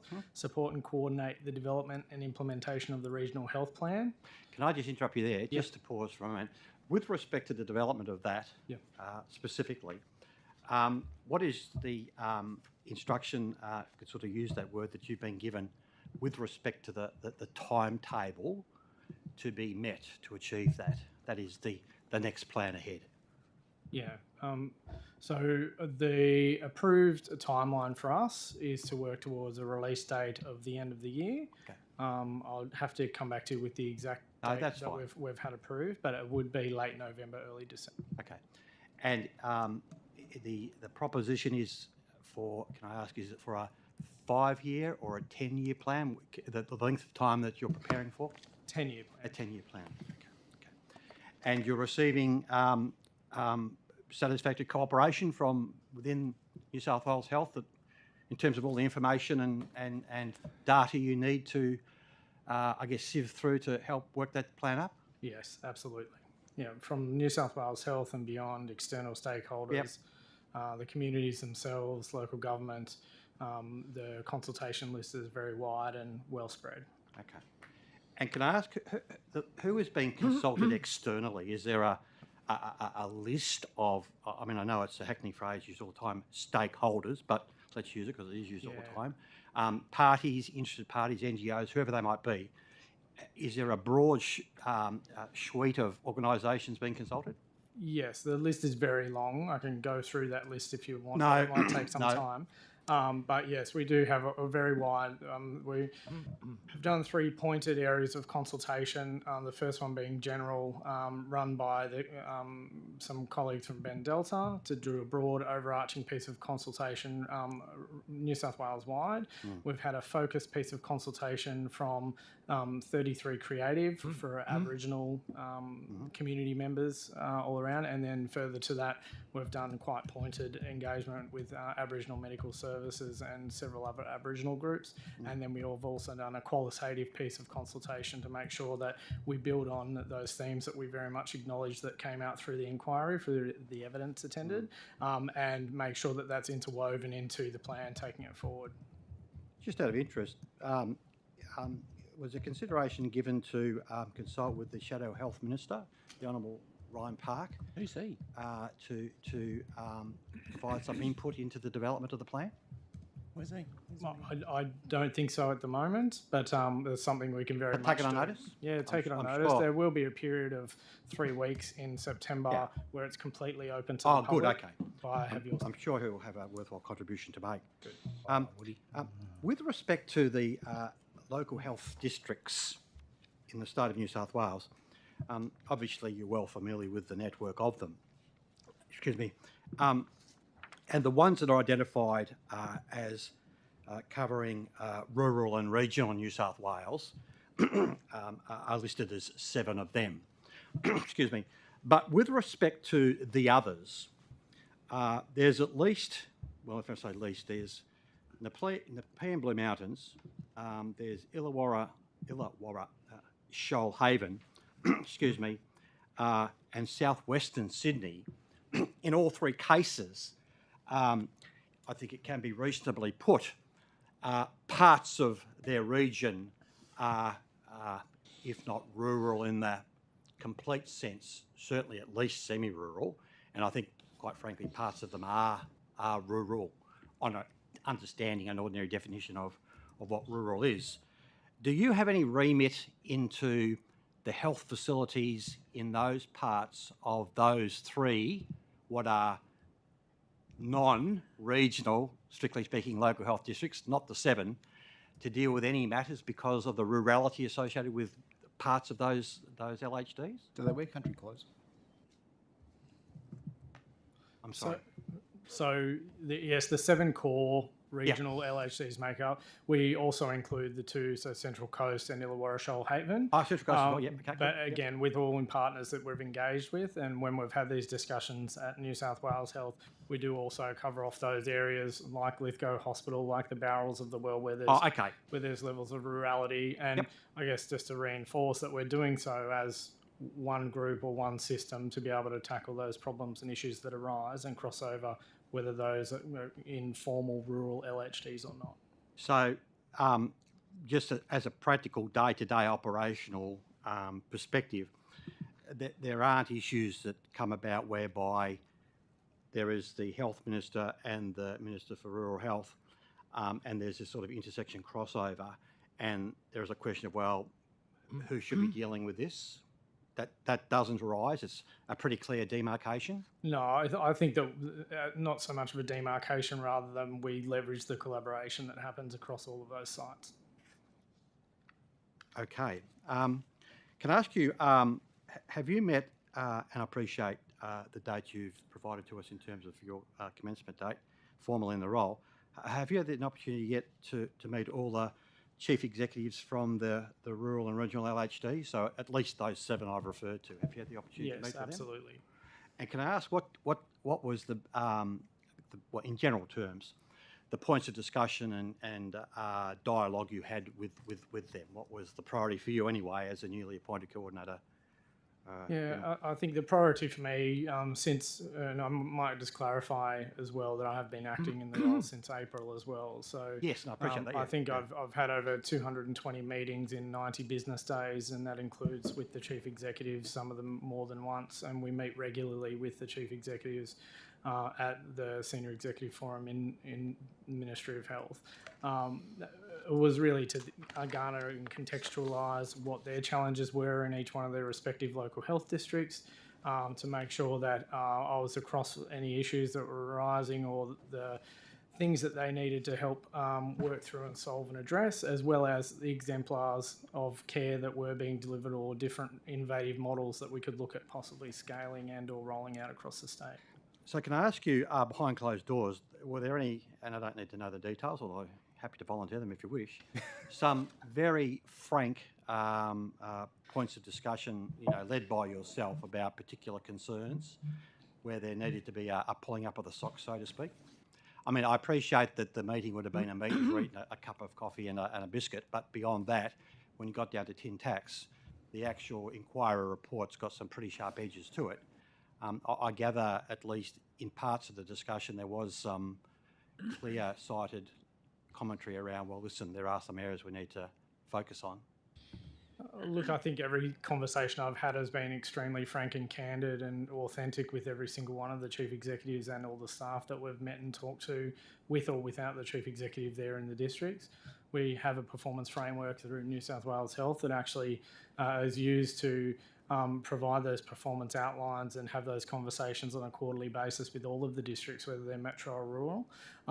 There's probably a good outline from all of the chief executives as to what some of their local challenges are with respect of themes that both inside and outside of those that were identified through the inquiry. So I think, every single conversation I had was really frank and candid around what some of the challenges are that they're facing, but also what they're doing or what they're implementing in order to try and challenge those issues, as well as take their health service forward. In your capacity as the Coordinator General, and the assessments you've been able to make thus far, and accepting that you've been in the role, at least acting since April, do all of the chief executives of the local health districts in New South Wales that you have responsibility for, you have confidence in them? Yes. And you have told them that? Yes. And what have you told them are your expectations in terms of what they are to do and deliver with respect to their roles going into the future, in light of this inquiry report, but perhaps in some sense for them personally and organisationally more significant, the actual government's responses to the recommendations? I think the chief executives all have an understanding that we work as a collaborative system, and so our response to the inquiry recommendations will be done as such. My role as Coordinator General is not to manage downwards, it's to manage up and across and make sure that I'm using influence and negotiation in order to make sure that the recommendations are implemented and or there's, issues are being worked through from whatever we need to do to implement and doing that collaboratively with the chief executives in all the rural and regional and remote local health districts. I think we all understand the value, importance and the efficacy of cooperation. But can I put this to you? In the context of what was some quite scathing evidence about bullying, which was covered in the inquiry, in evidence, both oral and written submission, and you would have heard the back and forth in the earlier part of the day with the Minister. Surely it would be the position, your starting point, that you're wanting to move this ahead a little bit more quickly than just with cooperation, given the evidence that's come before the inquiry. That is, the comments about the systemic nature of bullying inside New South Wales Health. That's why I think it's been very important for me to have meetings with all manner of staff outside of the chief executive and outside of management when I've moved around. I think we've been probably about 7,000 road kilometres and 15,000 air kilometres at the moment to make sure that we're meeting with everybody, and I can guarantee you that management and the chief executive are not there at all of those meetings, and it gives everybody the ability to, again, as I said before, have those frank and candid conversations about what they think is working or not working on the ground.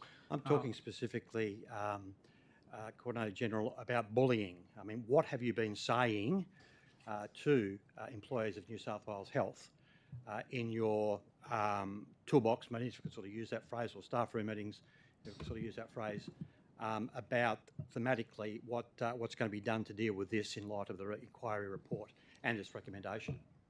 Yeah, I'll hand over to Phil in a second to cover off on a little bit, but in my discussions I'm saying and reassuring staff that they need to be frank. I'm reassuring them that we have a really robust reporting framework around clinical incidents that can be done so either anonymously or not, that there's support services in place for all staff across New South Wales Health.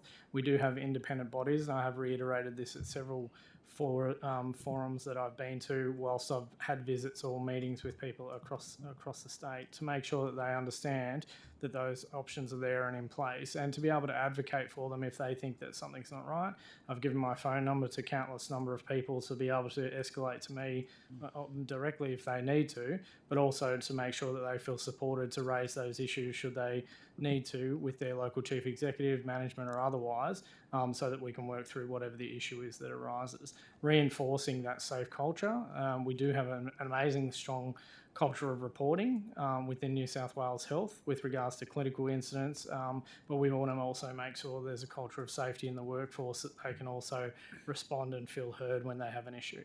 And I presume it goes without saying, but I'll point made clear by yourself, Coordinator General, that there is zero tolerance. That's zero tolerance for bullying, and that with respect to retribution, potential retribution, with respect to payback, whatever phrase one might like to use, that is completely unacceptable behaviour and practice inside New South Wales Health. In regards to people speaking up about matters of concern. Absolutely. And I would welcome anyone to speak up about matters of concern that they have about any particular issue to ensure that they are thoroughly investigated through the policy processes that we have in place to do so, and reiterate the comments that the Secretary made to our colleagues and clinicians up in places that we've travelled to, that they need to be able to have those frank and candid discussions without fear of retribution. Mr. Donnelly, if I could add to that, Please, I think it's important as a Secretary for New South Wales Health that I put on the record categorically that there is a zero tolerance for bullying and intimidatory behaviour in our health system. We have more than 160,000 staff across New South Wales Health. We are very invested in the culture and the health and wellbeing of our workforce. And reporting issues and incidents goes to the very heart of our health system. It is nothing without our staff. If people don't feel that they can safely report issues, then that is obviously something we take very seriously. Mr. Minns will add further comments, but we have done a lot of work over time, and I really want to categorically put this on the record. It is very concerning to me as the Secretary of this organisation to continually hear commentary around a culture of fear. I respect the fact that evidence was given to the inquiry and absolutely respect people coming forward. But it's very important for us to let our staff know, every single one of them, that they have the right to raise issues, which is why it's important that I meet with the Ombudsman and HCCC later this month so that we can further spell out to our staff that if they need to go external to their organisation, they have the opportunity to do that in a safe way. In fact, the HCCC takes anonymous complaints into their remit. We've done a lot of work over time to improve patient experience, but we absolutely acknowledge that you cannot improve patient experience if you don't improve staff experience. So we have a framework called Elevating the Human Experience, and the reason it's called Human Experience is to that very point. It's not just about patients, it's about staff as well. And as Mr. Sloan has mentioned, there are multiple avenues to raise issues, but we do understand, like in all large organisations, in health systems, not just in New South Wales, but across the country, sometimes in smaller facilities that can be challenging, and we understand that people, can sometimes feel uncomfortable about raising an issue in a small workplace. But there are avenues outside of that. But with your indulgence, I'll pass to Mr. Minns. Just conscious it's gone into the next tranche of time, subject to what the I'm Deputy Chair... comfortable. I think we're pretty relaxed this afternoon. But thanks, Mr. Minns. Please continue. I just wanted to check. So, please, thank you. Just to give you some results from 2021, the People Matters Employee Survey, we did see a reduction in 8 percentage points on the number of staff who reported witnessing bullying.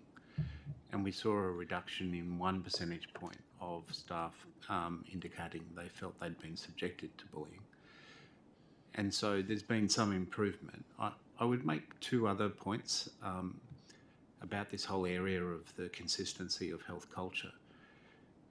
When I started in health in end of 2017, I spent a fair time in 2018 dealing with a range of unfinished complaints, outstanding complaint matters, etc. And it was pretty evident to me that the way our complaint system worked was not as effective as it could be, certainly not as fast as it might be. And in a way, it was contributing to some of the angst that staff felt if they brought forward a matter or a complaint. So we started a project in late 2018, which has been somewhat cursed by COVID, but its goal was to see if we could simplify and clarify the complaint arrangements that operate across the health system. And they are quite complex, from simple workplace grievances to bullying to complaints about a clinician that involve the national registration law. One of the problems we sometimes see is that, if I can use vernacular, we find people are in the wrong swimming lane. They think they're dealing with a complaint of this nature under this policy framework, but they're not in the right lane. So a lot of work has gone into building resources and supporting managers to be more effective at this, particularly in the first instance, because some of our significant long-term complaint matters that may have been the subject of referral to your previous inquiry, they often have a history where things go wrong from the first step, if you like. There's a misstep in process at the start. So that project has completed throughout COVID. What we want to do is create a similar resource portal for employees. So if you're an employee, you'll be able to go, it's almost finished, it just needs to be put into internet, protocol. But the content's done. So this is what's happening to me in my workplace. Or if you're not sure what's happening to you, read 4 or 5 case studies and say, does this feel or look like what you're experiencing? If that's happening to you, what's the process? What are your rights? What are your options? How should you seek counsel? So that resource will hopefully be available before the end of this year for employees as well. So they're 2 sort of portals, and then we want to wrap a whole bunch of new education around that for both frontline managers and for staff. So that project had its genesis in just me experiencing, if you like, the backlog of open complaints that Health had in 2018. The other thing that occurred to me was that we probably have parts of the system where we see and hear enough evidence to suggest that something's not quite right. What we want to do is be much more able to go in early and intervene in those workplaces, be they a department, a ward, whatever. So we've done a pilot trial. Again, its timing was repeatedly delayed by COVID, but it involves us working with an external independent provider with appropriately trained organisational psychology staff. There's a survey, there's a deep dive of focus groups and individual meetings with staff, and the aim is it's really a culture diagnostic. So we've heard some issues in this ward, in this part of the system. It's come through maybe in the PMES results, it's come through in complaints to the minister or to the ministry, or it's been raised with us by the relevant unions. Once we get enough of that noise in the system, the idea is that we have this standard methodology whereby you can do a deep dive cultural assessment, not from the point of view of sort of necessarily finding fault, but from the point of view of saying what's occurring, why is it a driver of workplace grievance and unhappiness, what would be the solutions that would work for that team, that community of people, and can we get those recommended and then implemented? So it's a kind of bureau service from the centre that we would say it's available. What we want to do is create a stable of 4 or 5 organisations who can implement the methodology so that we haven't got constraints about rolling it out. And the aim, both of those things are aiming at early intervention, because many of the matters that you would have seen probably brought to the committee and that I see in my role, they have this long history of unfortunate issues and unresolved matters. And so we want to try and intervene right at the start when we start to see things not working. Thank you, Mr. Binns. Deputy Chair, Emma Hurst. Thank you. I'll start. I've got just a couple of questions for Ms. Smythe in regards to women's opportunities. A recent Australian study detailed how and why the COVID-19 pandemic had a greater financial and psychological impact on women. And it detailed how women have suffered disproportionately from the effects of stress, anxiety, depression, due to job losses, reduced income, and domestic labour burdens. I'm wondering if anything's being done in New South Wales to try and combat the issues that women are facing post-COVID? So in 2020, the government announced the New South Wales Return to Work grants, and the program involves developing a return to work plan with a return to work coordinator, which involves looking at what New South Wales already offers that aligns with that woman's plan, and it also may be supported by a grant of up to $5,000. In the Women's Opportunity Statement, the New South Wales Government announced an additional $32 million for that program for this year and the following year. And that is to continue to support women who have faced unemployment, many for the first time in their lives, to access opportunities to return to work. And was that grant for the 5K, was that just for women, or was that sort of more broadly? Just for women. Just for women. Thank you. The study also recommends a greater focus on an integration of flexible and hybrid working relationships, and urges organisations to continue to promote equal access to remote and hybrid working. Well, of course, we're showing there's no penalties in pay. Is the government doing anything, or is your department doing anything on work in this regard to support women in flexible work? I don't recall any specific initiatives. Obviously, within the public service in New South Wales, those options are available to all of our employees on a if not, why not basis. But I don't recall any specific work being done with the private sector. Thank you. Thanks, Ms. Smith. I wanted to ask about the New South Wales Health maternity care policy. I might direct these to Ms. Pearce, but I'm happy for anyone else to jump in. In regards to the New South Wales Health maternity care policy, on the New South Wales Health website, it states that New South Wales Health has developed a revised maternity care policy, and once finalised, this policy will replace the current New South Wales Health policy directive towards normal birth in New South Wales. Can you just give me an update on where this policy is up to, and how close it potentially is to being published? I'll get Dr. Lyons to respond to that. Thank you. Dr. Lyons. Thanks, Secretary. Thanks, Dr. Lyons. Ms. Hurst. The policy revision is well advanced. The redraft is in the final stages of consultation. It's called New South Wales Health Connecting, Listening and Responding, a Blueprint for Action for Maternity.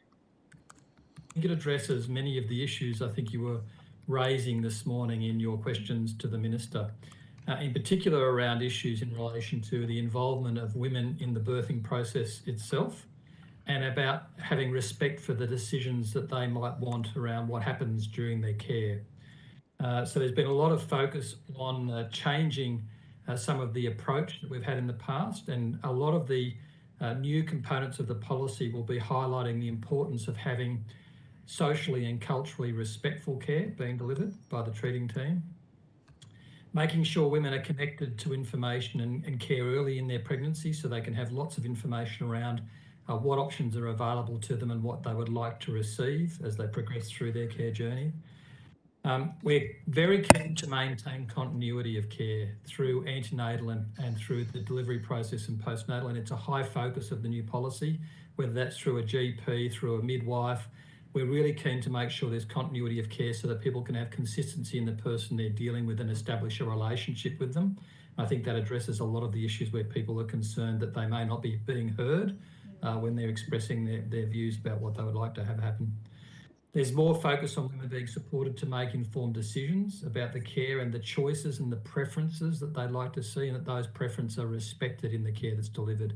And recognising, of course, that we know in maternity care that all of the things that go on may not always able to be done because of what occurs through the delivery process. Some changes occur, what the expectations were may not be able to be met, but if they are changed, that there's a process of communicating that appropriately, and that people are informed and involved in the decisions around what has to happen from there on in.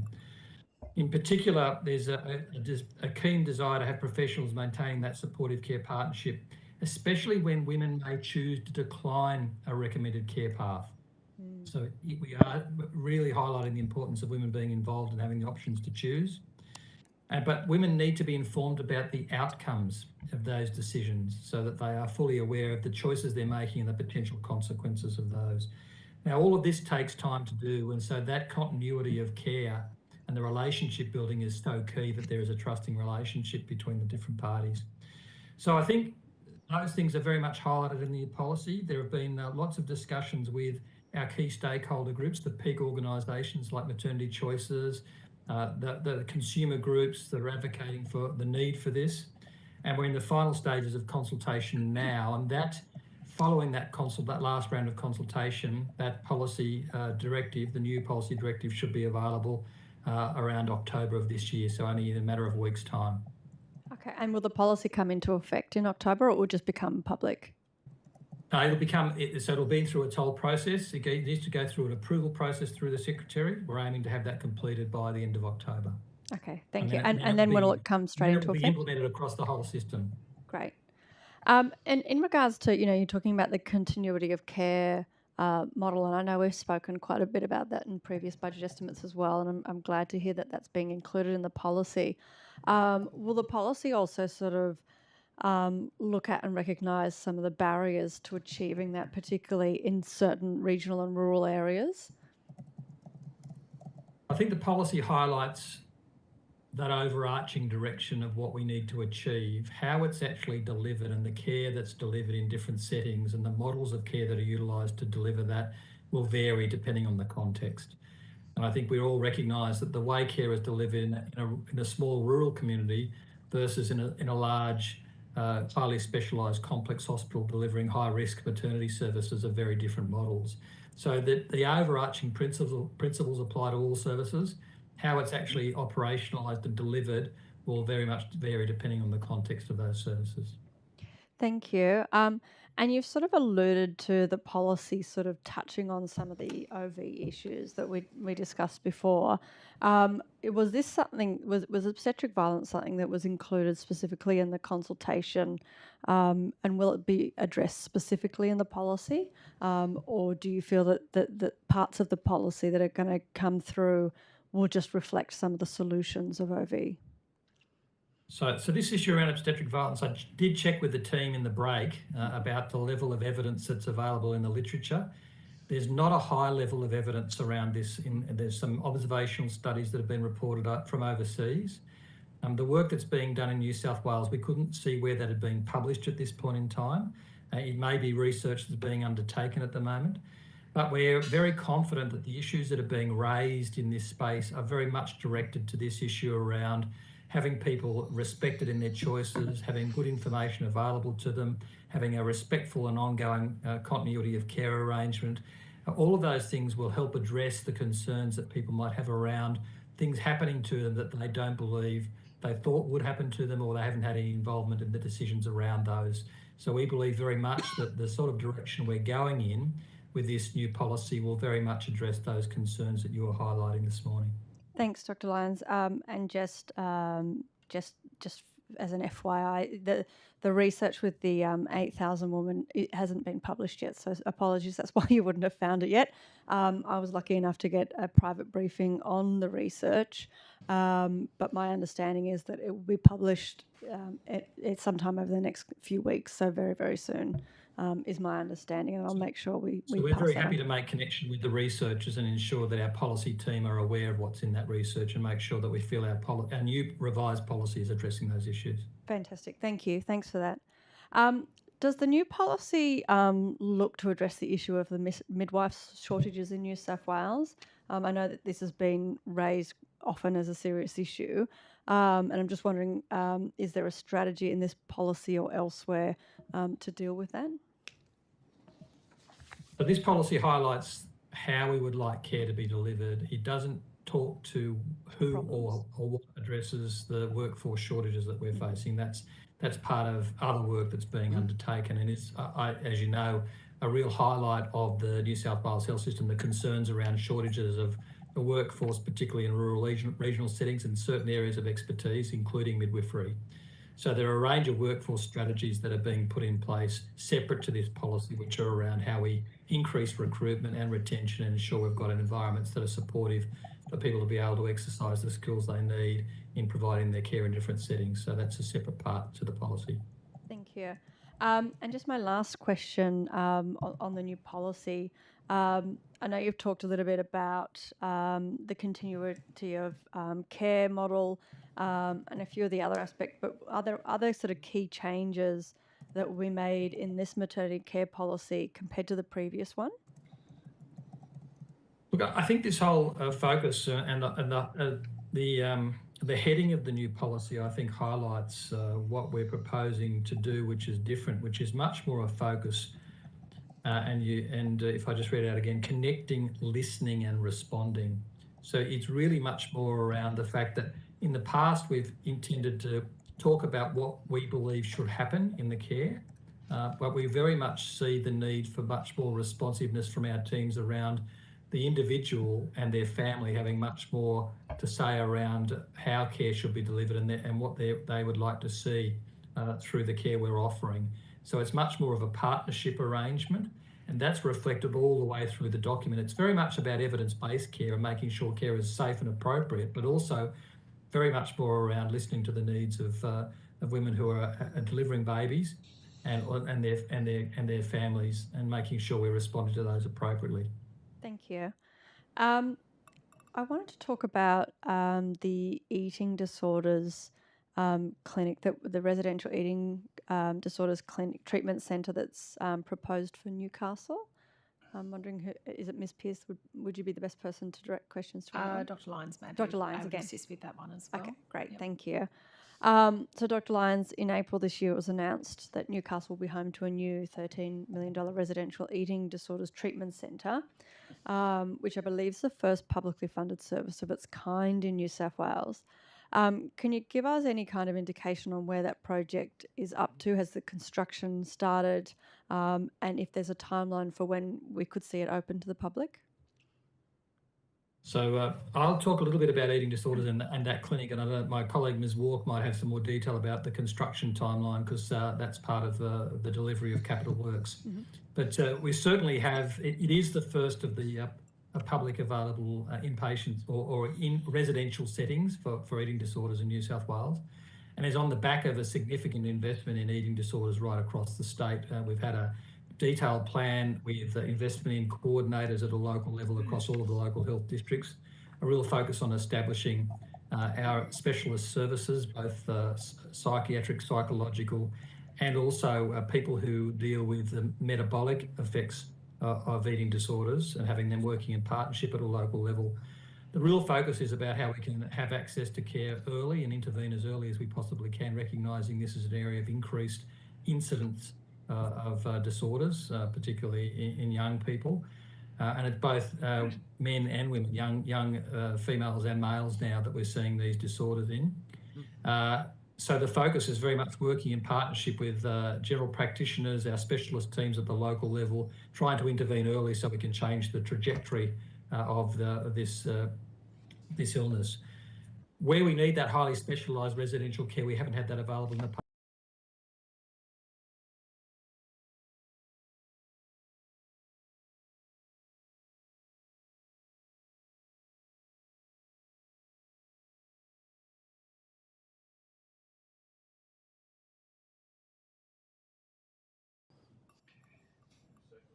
That's okay. We're just getting you back, Doctor.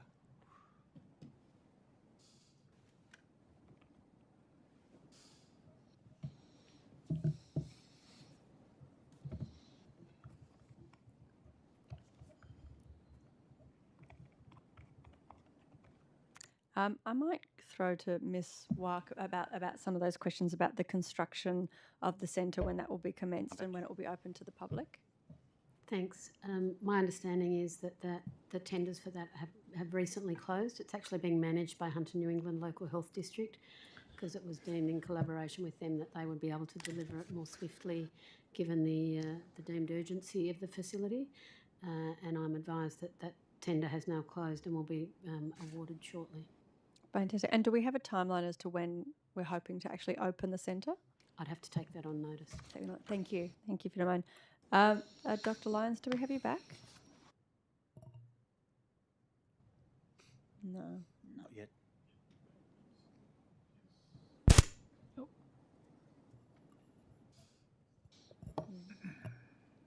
That's okay. I might see if Ms Pearce has any sort of further information on this. I do have a few more questions, and I understand if you're not sure of the exact details. But I was wondering if there was also plans with this particular centre for ongoing support for outpatients, because obviously we're talking about a very chronic issue here, and the recovery is a long journey. Do you know if the centre will have outpatient plans as well? I'll need to take that on notice. Ms. Thank Hurst. you. Could you also take it on notice how long the estimated standard stay at the centre will be? Yep, certainly. Thank you. I might actually move on to another one and come back to this and see if we can get Dr. Lyons. 2.5 minutes, Emma. Thank you. Am I able to ask you, Ms. Pearce, about the mental health line? Certainly, yep. Thank you. New South Wales Government recently launched an initiative to improve the 1800 mental health line, and the government called for people with lived experience of mental illness and their carers to help improve the mental health line. And the public consultation period closed recently on the 26th of August.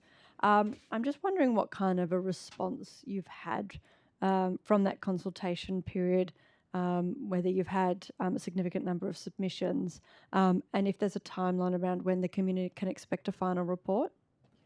Thank you. I'll pass that one to Dr. Wright, if that's okay. Thanks. Of course, thank you. Thanks, Ms. Hurst. I don't have the details on the number of people that have responded to that request or when the answer is going to be made available, so we'd have to take that on notice. Okay, thank you, if you wouldn't mind. Dr. Lyons, do we have you back now? No. You can hear us, we can't hear you. Yeah. It's okay. Some advantages to technology. Get you back. Dr. Wright, do you have any other information about that mental health line that you can share with us, or is it just at such early stages of that consultation that there's nothing to report at this point?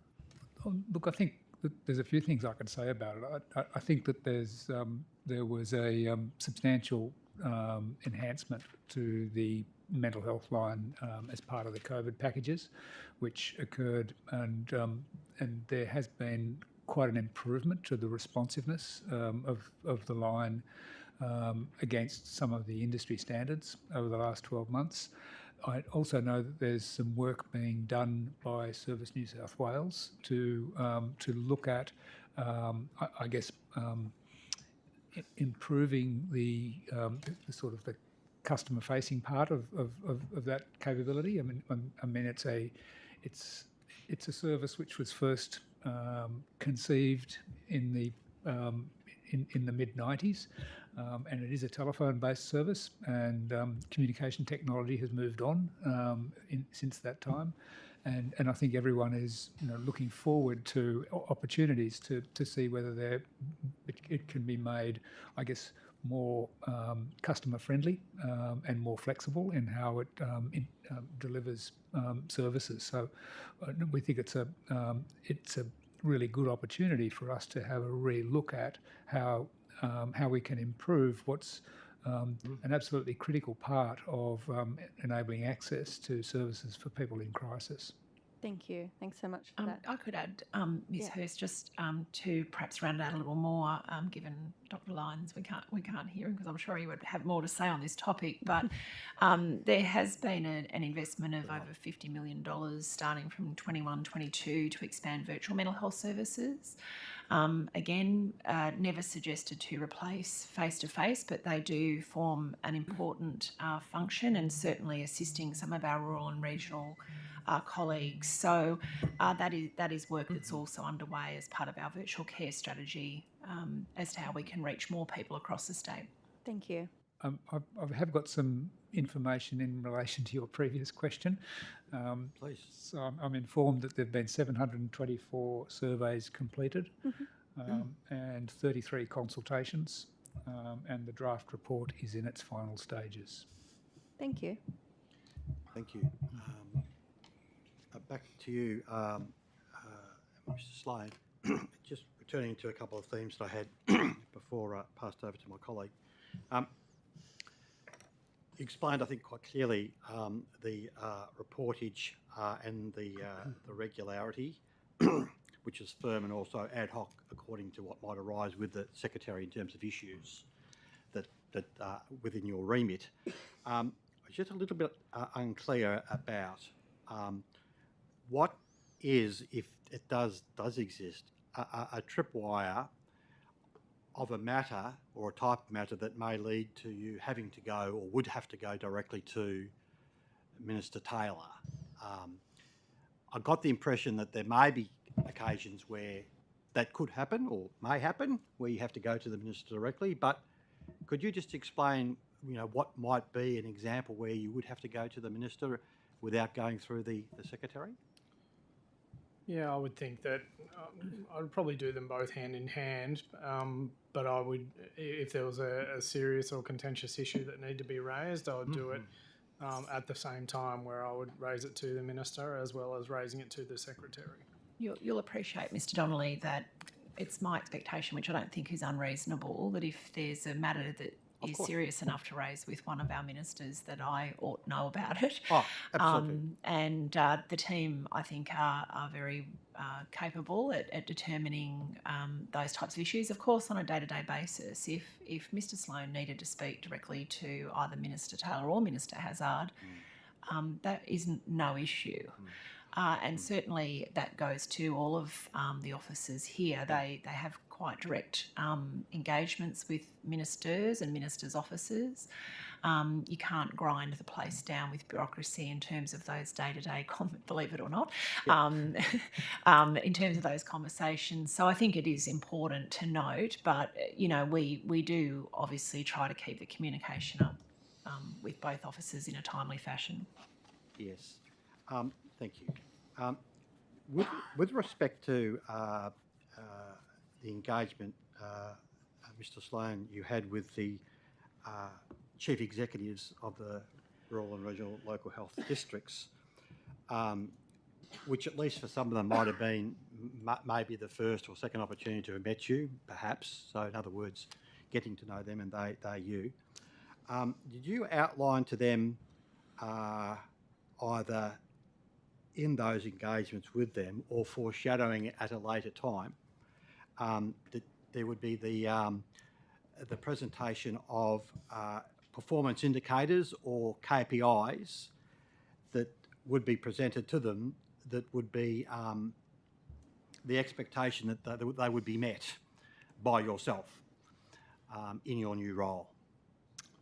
So we have a division in the ministry called Patient Experience System Performance, who the Deputy Secretary and the subsequent branches in there are responsible for implementing the performance frameworks and the service level agreements with all of the districts. It's definitely not the first time I've met any of the chief executives. I've had a very close working relationship with all of them since my time in the ministry and some of them before that. Without a doubt, they're very well aware of the KPIs from my previous role in system management branch and the fact that I was guised in implementing the performance framework and making sure that quarterly performance meetings were met and had and discussed all of the key performance indicators across the service level agreements. So it's not a new discussion. Have I personally had discussions about those service level agreement key performance indicators? No. It's more about the context and what's happening in rural regional health at the moment, with several different points that we need to work through, including the inquiry, including the consultation and planning, and including understanding their context and the community's context in those areas. Could I add to that, perhaps, yes, Mr Donnelly? The recommendations have been presented to all of the chief executives, so we have gone through all of the recommendations with them, generally arising from inquiries and other matters with, very important and serious findings. We pick those up either in policy or through performance frameworks. Certainly we have inserted into service agreements over time some engagement indicators in regard to staff and so on, because it's important that we don't just focus on transactional issues in the health system in terms of, it is important for us to start to measure some of the softer indicators, if you like, around workforce engagement. The implementation of the recommendations, noting that, by far the great majority of those are supported, is now incumbent upon us as the entire health system to ensure that those recommendations are implemented across the board. So that obviously Mr. Sloan has a key role in that, but it is the responsibility of New South Wales Health, myself as a secretary, to make sure that those recommendations are implemented across the system, and that's exactly what we'll be doing. Thank you, Secretary. Before I pass to my colleague, just a couple more questions, Mr. Sloan. I presume you have an office here in Sydney at St Leonard's? Yes. And do you have offices elsewhere in the state that you operate out of as you travel the state? Yeah, so wherever I'm travelling to becomes my office. Okay. Yeah. I don't have a specific space or office as you would conventionally think about it, but I am based in One Reserve Road in St Leonard's, and that's for a reason. It's so I can be at the table for those executive meetings, and I can shine a laser light on regional, rural and remote health at the Ministry Executive. And do you have any dedicated staff to support you per se in your role? Yes. How many can I ask? Do you mean support me personally or in the division? Support you in your role. So I try to envisage the structure, but if we could put it this way, beneath you, so to speak. So there's yourself, the structure that then flows from you. Yeah, so the Regional Health Division, including myself, has 17 people. Okay. Okay. And is the 17 a number that's been explained to you as a number that we'll start with and see how we go with that, and subject to time we may amend, change, alter that number? Is that essentially where we're starting with this? I think that's for me to respond to, Mr. Donnelly. Sure. Certainly, we have started with that number.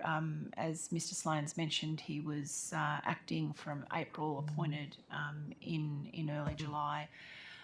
Clearly, we will assess and see how the division's working with regard to that staffing. And the other point to note is that all districts have been required to have a key point of contact for the Regional Health Division as well, so that we could ensure that Luke and the team didn't need to, work through layers to get. So he's got very senior contacts at every local health district, so we could expand, I guess, the breadth of the work that it was doing, and we felt that that was a good approach.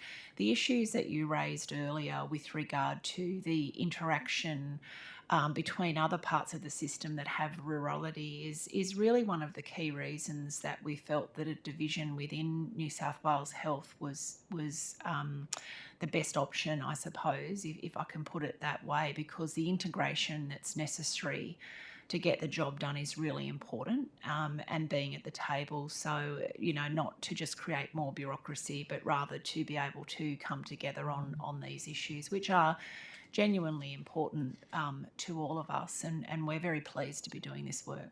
Thank you. I'll pass to my colleague, the Honourable Peter Primrose, just to confirm that Dr. Lyons can hear us, but we can't hear him. So we'll be very polite, Dr. Lyons. There'll be no... he's speaking back to us. We can only do the sound check during the afternoon tea, so I apologise. We'll come back to you as soon as we can. But everyone's on notice that Dr. Lyons can hear us. You don't so. want to hear what he said, Greg. Really. Well, all my questions are for Dr. Lyons. So, can I please direct all my questions to Ms. Pearce, and please refer them to whoever you think appropriate. And as many of them do with statistics, you may wish to take them on notice. Thank you very much. Firstly, concerning paramedics, of the government's commitment to 1,858 extra paramedics and 210 ambulance support staff, how many of these will be located in rural and regional New South Wales, please? I'll pass that one to Mr. Minns. Thank you. I think we'll have to take it on notice, and I'm not sure that we would have worked through that entirely as yet, but the work will no doubt be going on. Thank you. Well, I guess because you have that division within health generally, it will be something you'll be able to work on quite together. Ambulance will definitely have the lead on that, but they will consult with the Ministry. Okay. Can you also, and possibly take on notice as well, where will those in regional New South Wales be geographically located?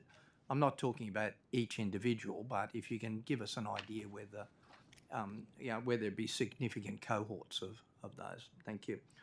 When will those in regional New South Wales be on board? I mean, when do you expect them to actually start work?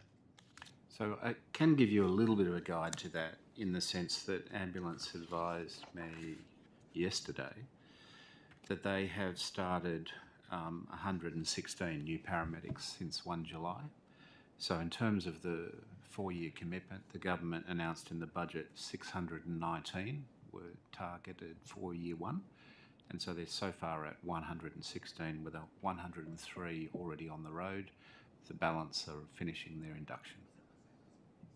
Okay. How do you actually go about recruiting these? Is there a significant mechanism or agency that you use? So health recruitment is a very large engine with lots of different parts. If you think about the tertiary workforce, they come from the graduating university classes, so allied health professionals, including paramedics, doctors, nurses and midwives. Most of them come through the university pipeline, which means they arrive system ready for us in January and February at the start of each clinical year. But what we're doing at the moment, because of the additional funding that is in the budget and because of our intention to try and relieve the fatigue that we know is in the system, is we're out there doing a lot of what you might call off-cycle recruitment for all of the medical, nursing and paramedic and allied health professional workforces. And so we're starting to see some good results at this time of the year, but we will see hopefully in the order of 3,750 new graduate nurses join the system in the beginning of next clinical year. And the paramedic intake will receive a significant boost when it's able to look at the next year's intake. So you asked that question about how do we recruit? Yes. For nurses, we run a grad start program, which is currently in play. It's halfway done. And I can advise you that we do want to bring on board this year 3,752, and we've currently got more than 4,000 applications. How do you do it for paramedics and ambulance? Paramedics will be conducted by Ambulance, and so they will be issuing ads within the recruiting and onboarding system, which has links to all the relevant social media job boards as well as the I Work for New South Wales job board. And how do you go about increasing the retention rates in regional New South Wales of such people? So for the workforce generally? Well, let's stick with paramedics and ambulance support staff for a minute, and I'll come to the others later. So paramedics, I'd have to take on notice their retention rate and how it compares to the rest of the health workforce. But paramedics who work for New South Wales Health, if you like, have found a career calling. Their options are to think about working for a private organisation in the context of emergency medicine, or to think about or emergency response medicine, or to think about working in another state. So we have pretty strong retention of our paramedics. Can I ask you to take on notice, just give me some idea of the percentage of retention amongst paramedics and ambulance support staff, particularly in regional areas? Thank you. And you mentioned earlier, but I'll specifically ask you, how are you tracking towards the goal of 1,858 extra paramedics at the moment? Well, I mentioned that current progress is 116 started, which after 8-9 weeks is it's pretty good progress towards what we'd hoped to do in year one. Okay, thank you. And as I mentioned, there'll be that boost for the January, February start period when there's a new pool of graduating paramedics in the marketplace. Okay. In terms of, and I'll refer to them somewhat cinematographical, lost healthcare workers. Sounds like the name of a movie. How many nurses quit, move interstate, or otherwise leave the public health system each year? That's a question I need to take on notice. Yep. But it does give me an opportunity, if I might, Chair, to just make 2 or 3 points about health workforce that are very important for the context of what we're trying to describe. Sure. The first point I'd make is that our workforce isn't static. It's constantly having people come join us and depart from us for all sorts of reasons, career-related, life-related, all the things you would expect. And we have a head count. We talk about our head count as number of staff we employ as individuals. That's up around the 156,000 mark. But in fact, more than 39,000 of those elect to not work full-time. So you can't talk about the health workforce as a head count because it's not a real full-time equivalent number. So what we do is we count every hour worked in our system. It's by full-time staff, by part-time staff, by casual staff, by agency staff, by staff working overtime. And when you add all of those hours that are delivered into the system and then work them towards the standard working week, you can talk about full-time equivalent employees. So it's a quite a volatile scenario generally. COVID's made it incredibly challenging. So I just want to give you 4 examples about COVID. We separated 1,227 employees for non-compliance with the vaccination public health order between November and now, in essence. 619 of those were nurses and midwives, 51%. In the last 12 months, we also did something that was the reverse of what we did in the previous year. We closed 5 max vaccination centres, 39 testing clinics, 4 quarantine facilities, and a lot of the workforce who worked in those areas would have been nursing workforce.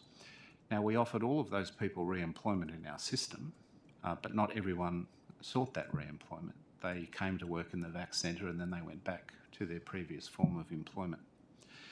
And the last point I'd make is that COVID had a huge impact in 2021-22 on how much elective surgery we did. It was 27% lower than the previous year because of the interruptions to elective surgery associated with the impact of Omicron and Delta on the system. So it's been a year where we've had to rely more than we normally would on overtime. If you look at the 5 years average before COVID, about just over 70% of our workforce hours are made up by permanent staff. Just over 20% are made up by part-time. 4% are made up by casuals. 1% is made up by agency nursing staff. And about 2.5% is made up by staff working overtime. So that's the average for 5 years before COVID. Overtime contributed 2.7% of hours worked in 2020-21, but 3.3% in 2021-22. So, there is evidence that aligns with what you hear when staff say they've had to work more overtime, and it's particularly been in the second half of 2021-22 and even earlier from in parts of the system when the Delta wave was hitting in, say, the first to second quarter of the last financial year. But notwithstanding all of that, we've still grown our workforce generally in the last 12 months, despite all those closing events. We've grown our workforce, we've grown our nursing workforce, but I will find for you the separation rate in the last 12 months and for the 4 before. Thank you. And I note that you were reading from a document. I'm not going to ask you to take from my notes. Off my notes.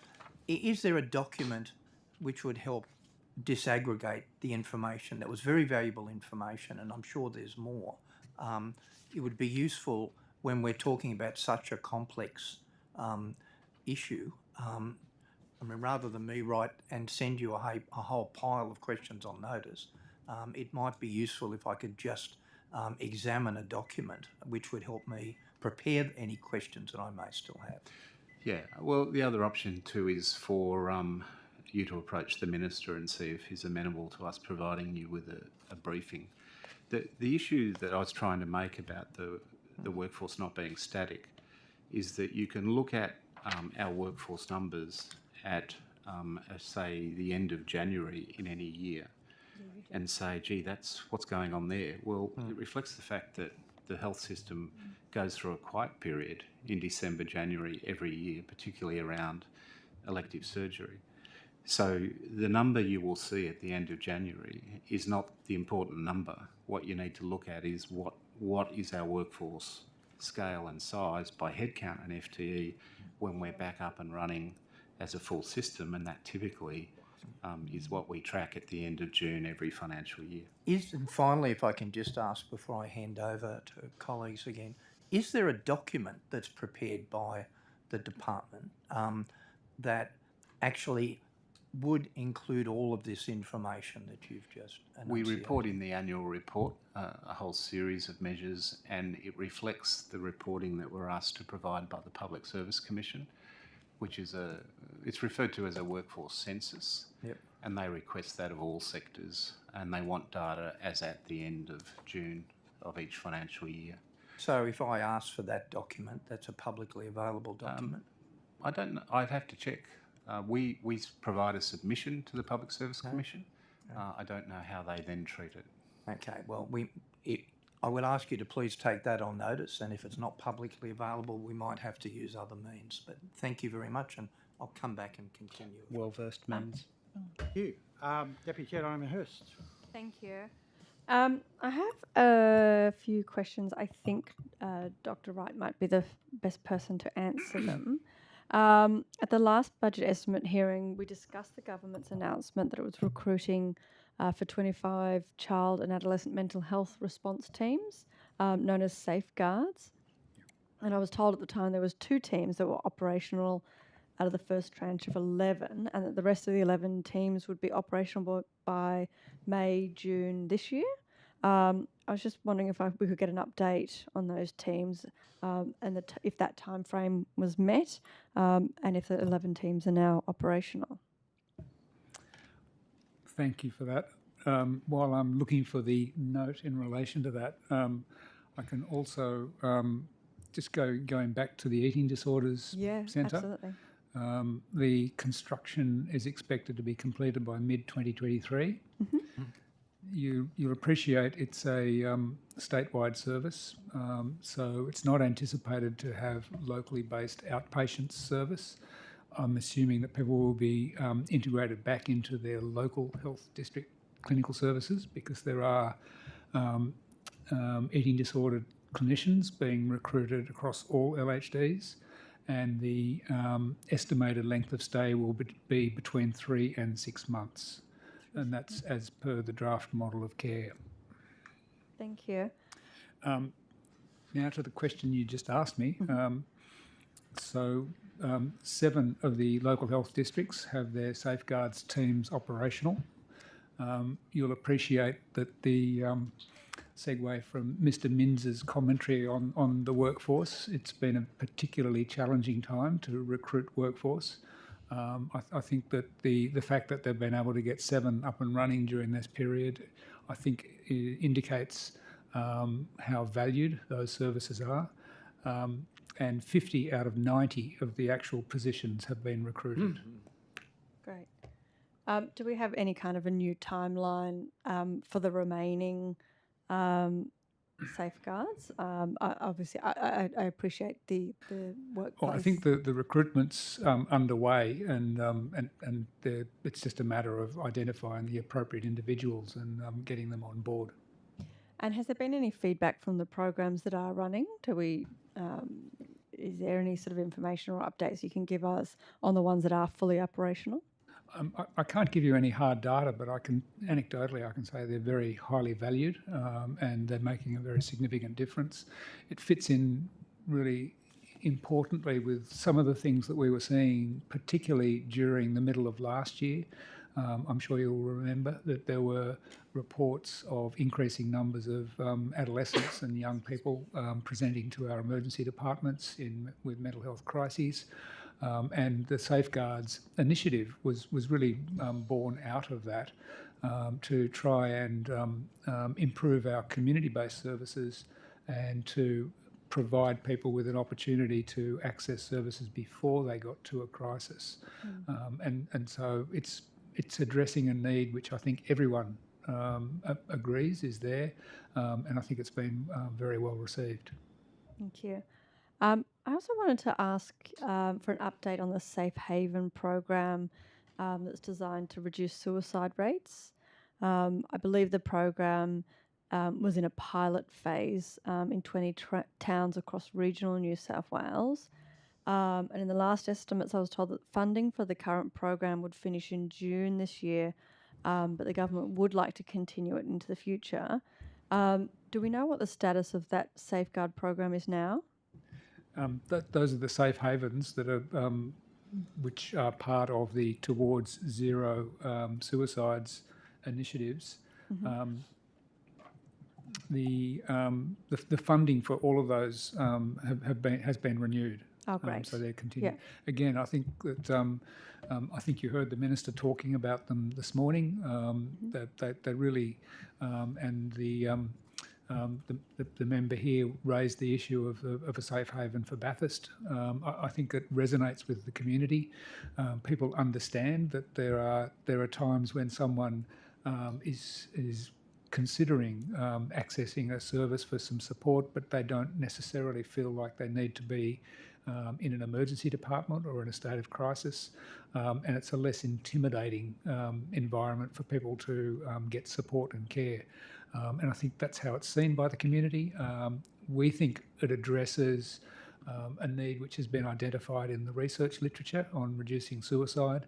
I think that they've been taken up with gusto by the districts that are implementing them. It is really quite innovative, and we're very much looking forward to seeing what kind of an impact they make, and also what we learn about what the most effective models of care, staffing processes, et cetera, come out of it. Thank you.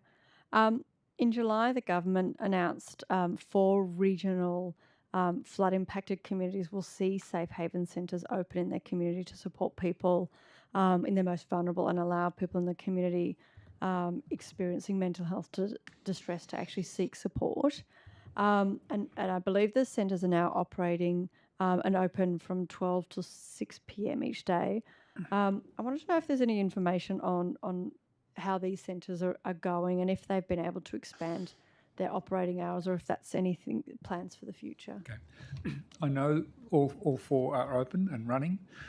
Again, I think that they've been very much appreciated. As you could understand, it's a community that has been extraordinarily stressed over the last period of time.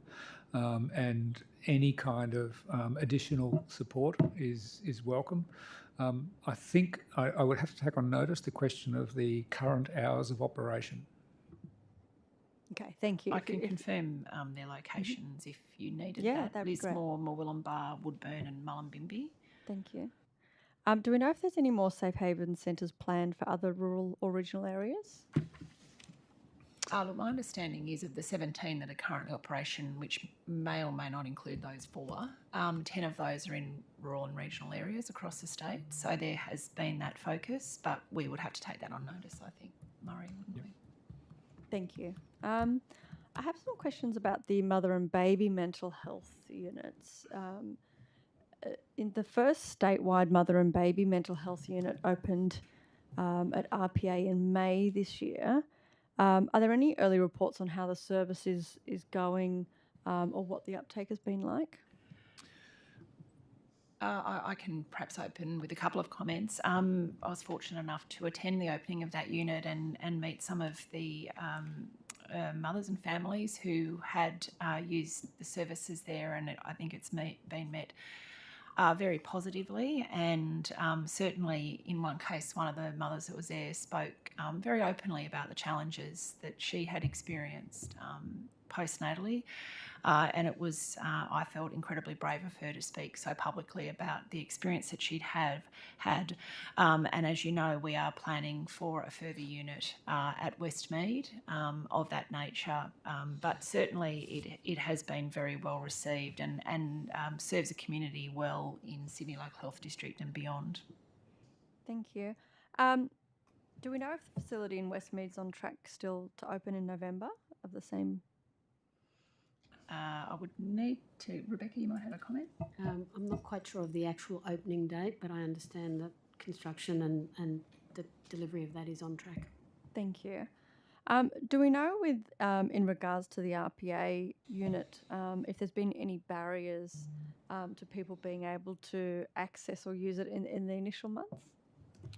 I've not heard any reports of barriers, and usually that kind of information does come to our attention. Okay. Thank you. At the last budget estimates, I was told the agency would evaluate whether a mother and baby mental health unit might be needed in other regional LHDs. Has any evaluation of that occurred? I'm not aware of that. I have to take that on notice. I think in the absence of Dr. Lyons being able to utter a word there, because he may have a response to that. But if we could take that one on notice, please. Fantastic. And I might sort of, after the break, I might check in with Dr. Lyons on that as well.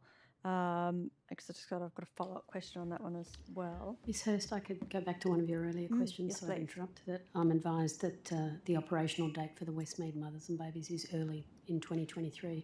So we will be on time with handing that over at the end of this year to go live early next year. Okay, great. Thank you. Thanks so much for that. At the previous budget estimates, we were talking about the recovery package for Living Works in regards to how many people have been trained in first aid and suicide prevention. I think it was, at that time, it was 76 people have been trained. Do we have any further updates on this program and how many people have been trained now?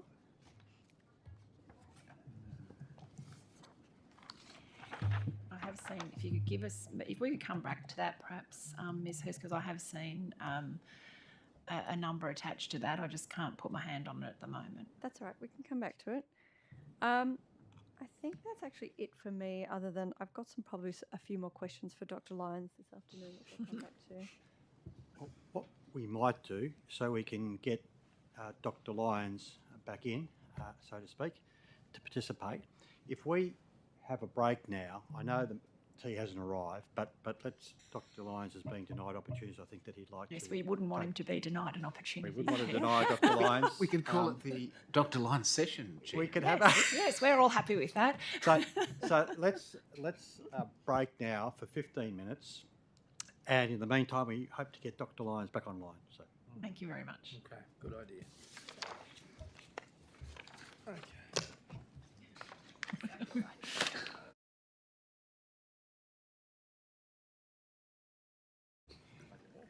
Yeah.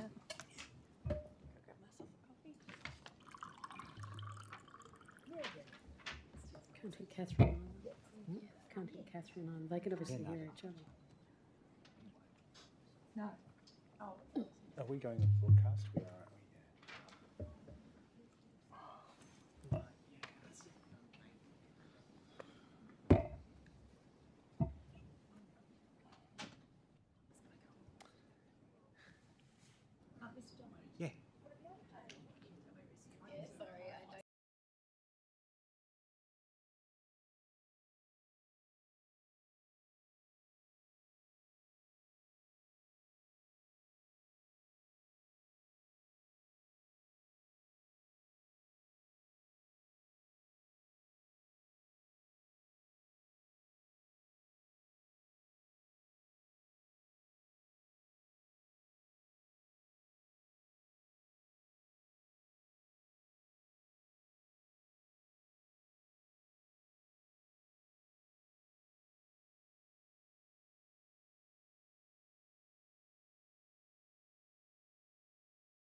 to the hearing, and it's opposition time. So the Honourable Penny Sharp. It better be Mr. To I hope this is. I know it is working very good. Ms. Smythe, can you explain to me the machinery of government changes and what that's meant for women in New South Wales? Thank you for the question.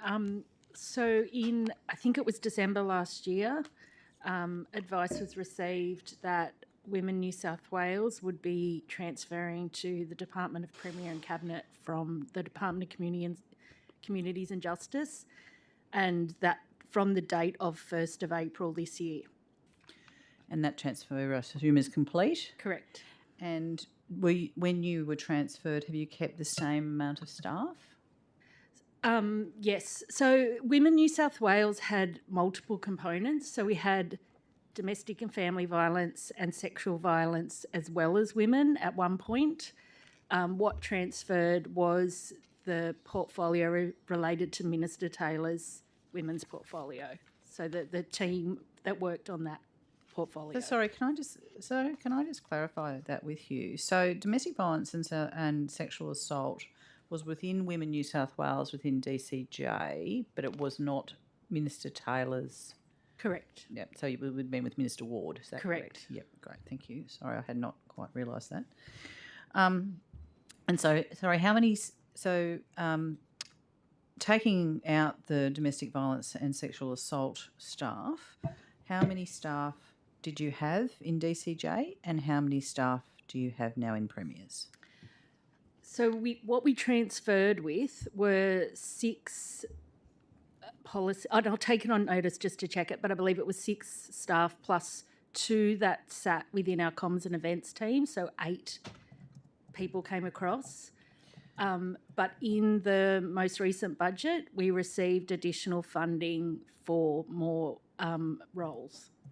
Can you take us through what those are?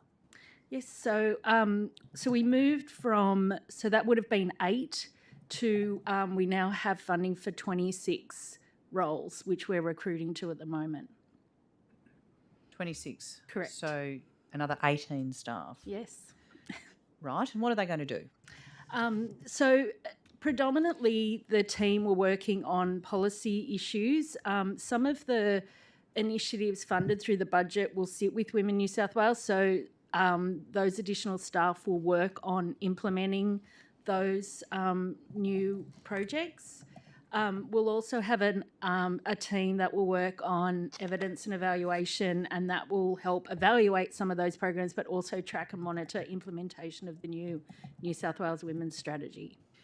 Great. And can I just, so you now sit within Premiers, but is there a role for Women in New South Wales providing advice to Cabinet across all issues impacting on women? We had an existing role in DCJ doing that, so we continue to do that. So just to be clear, when there's a Cabinet minute that goes to Cabinet, you saw every Cabinet minute to actually provide a gender lens over the impact and the decision-making going into that?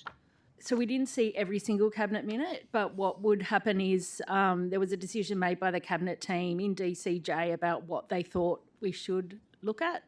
So we would get those Cabinet minutes, but we have access in DPC to all Cabinet documents. Yeah, but is there established within the operations of Cabinet a formal process where women's the impact on women of government decision making is done? The same as other portfolios. So as a lead for women's policy, that's our role, is to look at any relevant cabinet submissions. Yeah, so I'm not trying to be tricky about it. I'm trying to understand. So essentially, so the Cabinet Office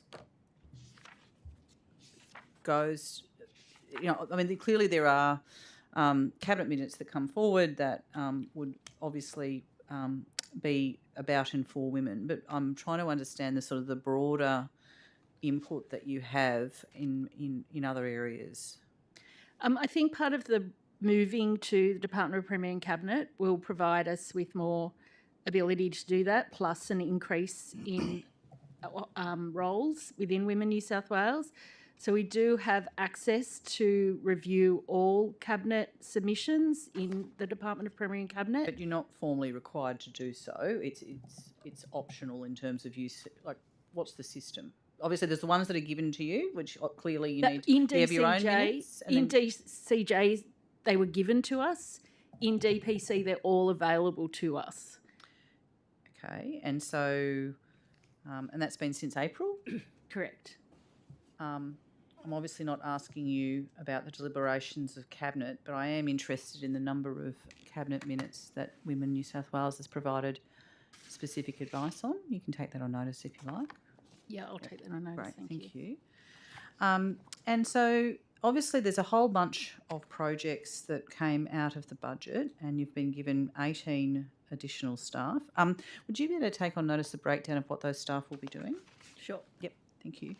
And at the same time, you are working on the next New South Wales Women's Strategy, is that correct? Correct. Where's that up to? So that is due to go to Cabinet in October.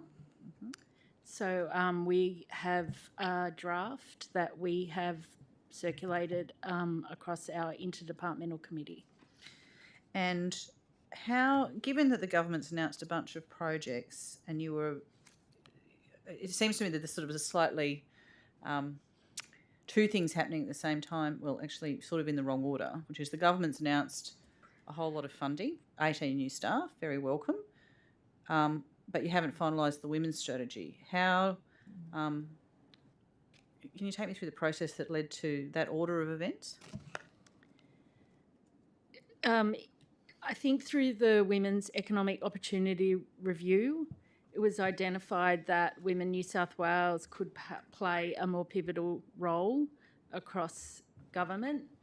And so the staff were added to support those functions. So, for example... That basically delivering on the Treasurer's program, not the Minister for Women's. Is that correct? Well, the Women's Economic Opportunity Review and the Opportunity Statement was a joint ministerial initiative.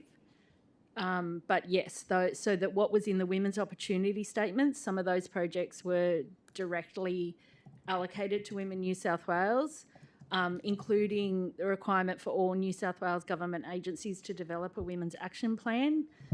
So that will sit with Women New South Wales, and I expect that that will be considerable amount of work in getting those plans up and consistent, and then tracking their implementation. So is that the sort of the previous strategy kind of grouped together a bunch of activities across government, so it's similar to that? So each agency will have their own, or cluster will have their own action plan. So cluster or agency? We're yet to be determined. Right, okay, thank you. And just in terms of the Women's Opportunity, the committee, the one chaired by Ms Mostyn, can you tell me how many times the Minister met with that committee, please? I'd have to take that on notice. That'd be great, thank you. If we can go back to the previous strategy, there's previously been yearly updates on the completion of the actions. Where are you up to with year 4? So we've completed an evaluation of the entire strategy, which encompassed what was completed in that final year, or the activity in that final year. And that evaluation has informed the development of the draft next women's strategy. Right, thank you. And can I just confirm, is that evaluation publicly available? It hasn't been published. Right. When are we going to see it? I'll take that on notice, thank you. Do you anticipate that it's going to be made public? I don't expect that there's a reason why it wouldn't, either in summary or in full, be made public. Great, okay, so it's coming, is the blame, right? And who did the evaluation? I'll have to take that on notice. It was an external consultant that took that. Great, if you could tell us that, let us know about that, that would be great. Well, given that I can only work off the 3-year plan. I've got some questions based on some of the things that we talked about last year, I think. Are you able to give me an update on a couple of key items, which was, so within sport, there were some issues around developing the New South Wales Sport Leaders of Change program. Are you able to give us an update on what happened with that? I'll have to take that on notice. Increasing the number and visibility of female coaches. I'll take that on notice. Would you particularly be able to tell us how many additional female coaches there are? I'll work with sport to get that information. Ms. Pearce, you might know this one because this is a health one. How's the implementation of the first 2,000 days going? Fortunately, Ms. Sharp, Dr. Lyons has rejoined us now, Excellent. and he may be able to contribute to that Great. answer. Dr. Lyons? Thanks, Dr. Lyons. Now, there's been a lot of work across the health system and with our agency partners, of course. That is being led through education now, with the whole of government investment in the Brighter Beginnings is what the program is called across the whole of the government agencies. And we've done a fair bit of work on our side of things in terms of what we're doing around antenatal care and postnatal care, and ensuring that we're building in various elements of that overarching strategy for the first 2,000 days into ensuring we're offering the best start for women and their babies as part of that whole of government response. So my understanding is that there was announcements in the last budget around further investments. I haven't got the details in front of me for health, but I could gain those for you. But certainly the commitment is there. The desire to continue to do good work is there, and I know our health workforce are very passionate and committed about the importance of this important area. I think it's something that we share, Dr. Lyons. But can I just get an idea? So, in terms of the framework, is the framework for maternity health and family health, is that complete? So I was just speaking earlier about a revision to the maternity care policy, which is under revision at the moment, and has got a major focus on changing the emphasis of maternity care to be much more in partnership with the woman and family around decisions around antenatal care and delivery. This is really a big shift in the direction which was reflecting the sort of important work that the first 2,000 days initiated, which was to say we offer great medical care, but it's very important that we think about the psycho-spiritual and emotional care that we offer as well, and make sure we're doing that in a partnership with the woman and family, at least in the antenatal and immediate postnatal period. So that whole policy is being revamped to reflect those changes, and I outlined all of those in the earlier phase of the hearing. I know, and I thank Ms. Hurst for asking those questions. I don't have time to ask as many as she did, so I'm very pleased that she asked them. Can I just confirm, I still don't quite understand from your answer, Dr. Lyons, the framework for maternity health and family health, is it being superseded by the program, the revamp that you're talking about? I'm just trying to understand, or is it just called Brighter Beginnings? I don't quite understand where all the programs fit together. Yeah. So the overarching program is Brighter Beginnings. That's the whole of government response, with all of the different agencies doing their various components. And so just to be clear, that's specifically the 2,000 days. Yep. Well, it's been called, it's the first 2,000 days, but now called Brighter Beginnings. Yeah, great. Thank you. That's my understanding.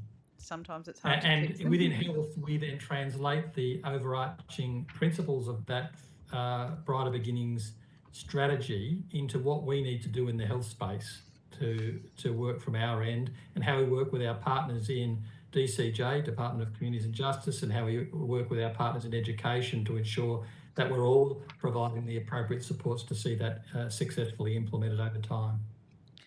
Thank you. I appreciate that. Ms. Smythe, if I can go back to you, I'm also interested in how we've gone in relation to recruiting and recognising volunteers, particularly female women volunteers. I'll take that on notice. I think that's an action under the in the volunteering area in DCJ. I think it was also in the women's strategy. Yes, it was an action in the women's strategy, correct. Yep. And so, all right, then in that case, can you also just get me some feedback on Action 1.18, which was doubling the number of women in non-traditional trades. I mean, it was a modest target from 1% to 2% on government infrastructure jobs. Has that been delivered? That's a doubling. I'll take that on notice, thank you. You don't know? I don't think I've got it here. No. Okay. Ms. Sharp, Ms. Walks indicated she may be able to assist Excellent. you. Great. I'm not sure who to direct. Thanks. You weren't here earlier. I'm the Chief Executive of Health Infrastructure. We have a 2% target, which we are meeting and is reported on for women in construction. That is excellent. I also want to know about all the other agencies though too, but gold star to health infrastructure. Very good. And this is actually one, again, Ms. Pearce, you might be able to answer for me, which is the action under the Women's Strategy to increase breast screening participation rates. Obviously challenging under the COVID situation. So how did all that go? Look, as you know, breast screening was impacted by slowdowns in procedural services during the various waves of COVID. Certainly pleased to say, and I would have to take on notice the more recent figures, Ms. Sharp, but certainly in 2021, the catch-up was, as I recall, faster than we had originally anticipated in terms of that catch-up, because there are a very large number of breast screens performed every month. And so, you know, with every week that went by, those numbers accumulated. So the teams did an incredible job in 2021 to catch up. In the Omicron waves, the various waves this year, I think we've learnt to be able to nuance our response to those a little more, and consequently, we didn't reduce the amount of breast screen that we had done in earlier waves, if that makes sense. So we'd kept that going, but in terms of the specific numbers, I'd have to take that on notice. So I mean, my understanding is that the target is 55% by 2023. Do you think we're on track for that? I'd need to take that on notice. Great, thank you. I appreciate that. I wanted to talk about the new women's strategy. What has been the process of pulling that together? We commenced with a draft paper that was available on Have Your Say, which we promoted widely. When you promoted it widely, what did you do? We used our database and electronically direct mailed those groups, those organisations, and we how many people are on that database? Sorry? How many people are on that database? I'll take that on notice. And then we also promoted on our Facebook page and the New South Wales Government Facebook page, and I think other socials, but I'll take that on notice. Yes, if you could. And do you, through your social media channels, are you paying for any advertising, or is it just organic? We occasionally boost posts, but it's like $30 or $20. It's not significant. Would you then be able to take on notice for me? I'd be interested in what the metrics were in terms of, I suppose, what engagement you got with the request for people to have input into the New South Wales Women's Strategy. So we had of the Have Your Say page, we had 4,800 views. We had 1,583 surveys completed. 815 completed the quick poll. Sorry, did they do the poll or did they do the whole survey? Or? So 1,583 did the full survey. Yep. And 815 so separately. in addition to, yep. In addition Great. to, Yep. did Thank the quick you. poll. Yep. And then, so following that work, there was also consultations completed. How many consultations were there? There were, I don't think I've got a number here, but there's around 30 different consultations. And I assume that was pretty challenging given COVID and all those kind of things. Were they all? How many? Are you able to give me the list of where they were held? Yep. I'm assuming some of them were online. Correct. Were all of them online? The majority were online. There were consultations in person in the Central Tablelands, Southwest Sydney and Casula. And there was also some sessions. There was a session at Liverpool Library that was just with walk-ins. And how did you advertise? So you did 30 consultations, obviously a lot of them online. So did you sort of geo-target, like were they done geographically, or were they just you ran 30 and whoever showed up? They were geographic, but they were also targeted towards the priority groups in the women's strategy and priority areas. So there was some location-based I haven't got very many more. Thank you. and some priority group and priority areas. Can you give us a breakdown of how, obviously on notice, I don't expect you to have this here today, but the number of people that participated in each consultation? Yes. And obviously I'm also interested in whether you did get the kind of diversity of views. So I suppose the organisations or others, and I realise that some people would turn up and don't necessarily identify, but if you give us an idea, of the number, particularly I suppose of organisations that represent women that picked up the various groups, that would be no problem. That would be very good. And so it's going to Cabinet, and I assume that means that you expect it to be out before the end of the year. Correct. Yep. Great. Thank you very much. And just to go back to the issue of all of the new staff in DPC, I'm also aware that DCJ has created the new directorate. Is that where the DV and sexual assault staff have gone into from what was under the auspice of Women New South Wales? Is that right? It was already quite merged. It was more that we removed the women's portfolio rather than they joined a new directorate, is my understanding. But they would be part of the new. So domestic family violence. Yeah. It was back when we merged with Justice. So when Family and Community Services merged with Justice, there was a domestic family violence team in Justice, and as that all came together, there were responsibilities that shifted across the directorate that sat above Women New South Wales, I suppose. Okay, thank you.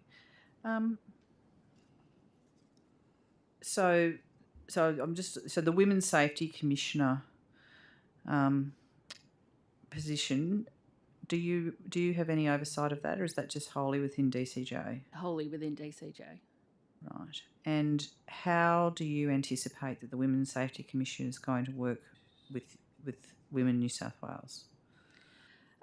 We continue to work with Communities and Justice, so in regards to the development of the women's strategy and their development of the domestic family violence and sexual violence responses to the national plan, to identify where the crossover is specifically with gender equality and respect for women and how they impact on those various plans. Great. And just finally, in terms of, so you've been funded out of the budget, linked to the announcements made in the budget, all very clear. Does Women's New South Wales, though, have a broader role in terms, how are you managing the cross-agency issues to do with women? I mean, are you a driver of that? Do you assume that there's an interdepartmental committee? Can you explain to me what you do there? So the interdepartmental committee will be refreshed. The chair will be an executive director level, as will the participants. We expect it will be expanded as well to include all agencies. And given the development of all those women's action plans, that will drive that focus across agency via the women's strategy and obviously the women's opportunity statement. Great, thank you. I don't have any more questions. Thanks very much. Mr. Donnelly, would it be okay if I just clarified that issue? Yes. Just to confirm that the Secretary approached me during the break saying that she'd like the opportunity to revisit a matter that was discussed earlier today to provide some clarification around it. And I said most certainly, so please take the opportunity. Thank you, I appreciate it. Mr. Primrose, just with respect, and I think you raised a question, around the transfer arrangements between Broken Hill and South Australia. I didn't articulate myself as well as I could have. So just to assist the committee, I wanted to be clear. There's a schedule and a transfer document that has been signed by both New South Wales and South Australia. Accompanying that is a guide to retrievals and bed finding for Far West Local Health District patients going to South Australia. So that is agreed between the parties. There are some outstanding matters with a broader issue associated with cross-border arrangements between us and South Australia that I was conflating into that response. So I just wanted to be clear, insofar as the transfer arrangements are concerned, we both have agreed to that schedule, and there's a document that goes with it. Inserted into the document is a phone number and a direct contact for the purposes of escalation, which, as I was attempting to point out this morning, is a really important component of how that works. And I just thought that I should revisit that because, and also to underscore the importance for us in that collaborative agreement that we've reached with South Australia, because we have taken very seriously what happened in respect to Alex Braze, and I cannot stress that enough. The sorrow that we have personally felt for what occurred in that case. So I just thought we should revisit that. Yep, thank you. May I just ask, my specific question was relating to a memorandum of understanding. I think it's just a language issue. So we've got a schedule that attaches to the cross-border agreement, and that has been signed by both parties. Okay, but you've signed and so a memorandum South of Australia. understanding, but you're... We've called it a schedule. I think it's just a language issue. It goes straight to the coroner's recommendation in terms of an agreement between the states as to those arrangements. Okay, but there still are documents that are unsigned by... The other matters associated with the cross-border agreement are not related to that issue. There are other issues around high-cost therapies and genetic services that are, as I said, I had inadvertently conflated that into my response, and that wasn't my intention. So I just wanted to be clear. There's an operational document and a guideline that accompanies that that is now in place. Okay. Thank you. Ms. Sharp, if I have the response regarding the trades target, if you would like that. So the Infrastructure Skills Legacy Program, it identified a total of 4,013 women participated in non-traditional trade roles through that program. And that doubled the 2% target to 4% of representation of women across those key projects. So just to be clear, how many people? Over 4,000 women. And does that surely doesn't? I mean, I hope this is the case. You're not telling me that 4,000 women completed apprenticeships through that program? Participated in through that program in non-traditional trade roles. So what does that mean? I'll get you some more information about what that breakdown was. Sounds a bit like work experience to me. I don't think that's what the target's about. So, I mean, I'd be very excited if it was 4,000 women in trades. Oh, I'll get that information for you. Thank you. Ms. Sharp, I could give a little more information to that if you like. It's not around particular statistics, if that's appropriate. If people are happy, yep. I don't want to be taking it. No objection. Yeah. Health Infrastructure participates with New South Wales in the Construction Leadership Group and also the Construction Industry Leadership Forum. And as part of that, diversity of skills, and both gender diversity and other diversity is a main target.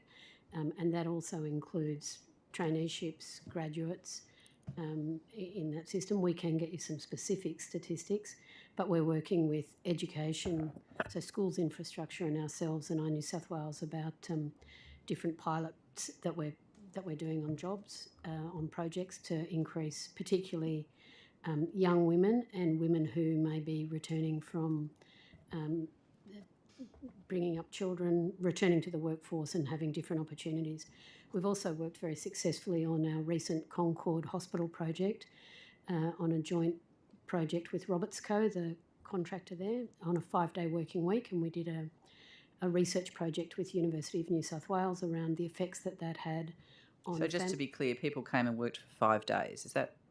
The project was only open Monday to Friday. It was not open on Saturdays and Sundays. No, but I'm trying So to... yes, 5 days. Yeah, so when... Okay. Traditionally, the construction industry either works on a 5.5 or a 6 day week. Yes, but you just...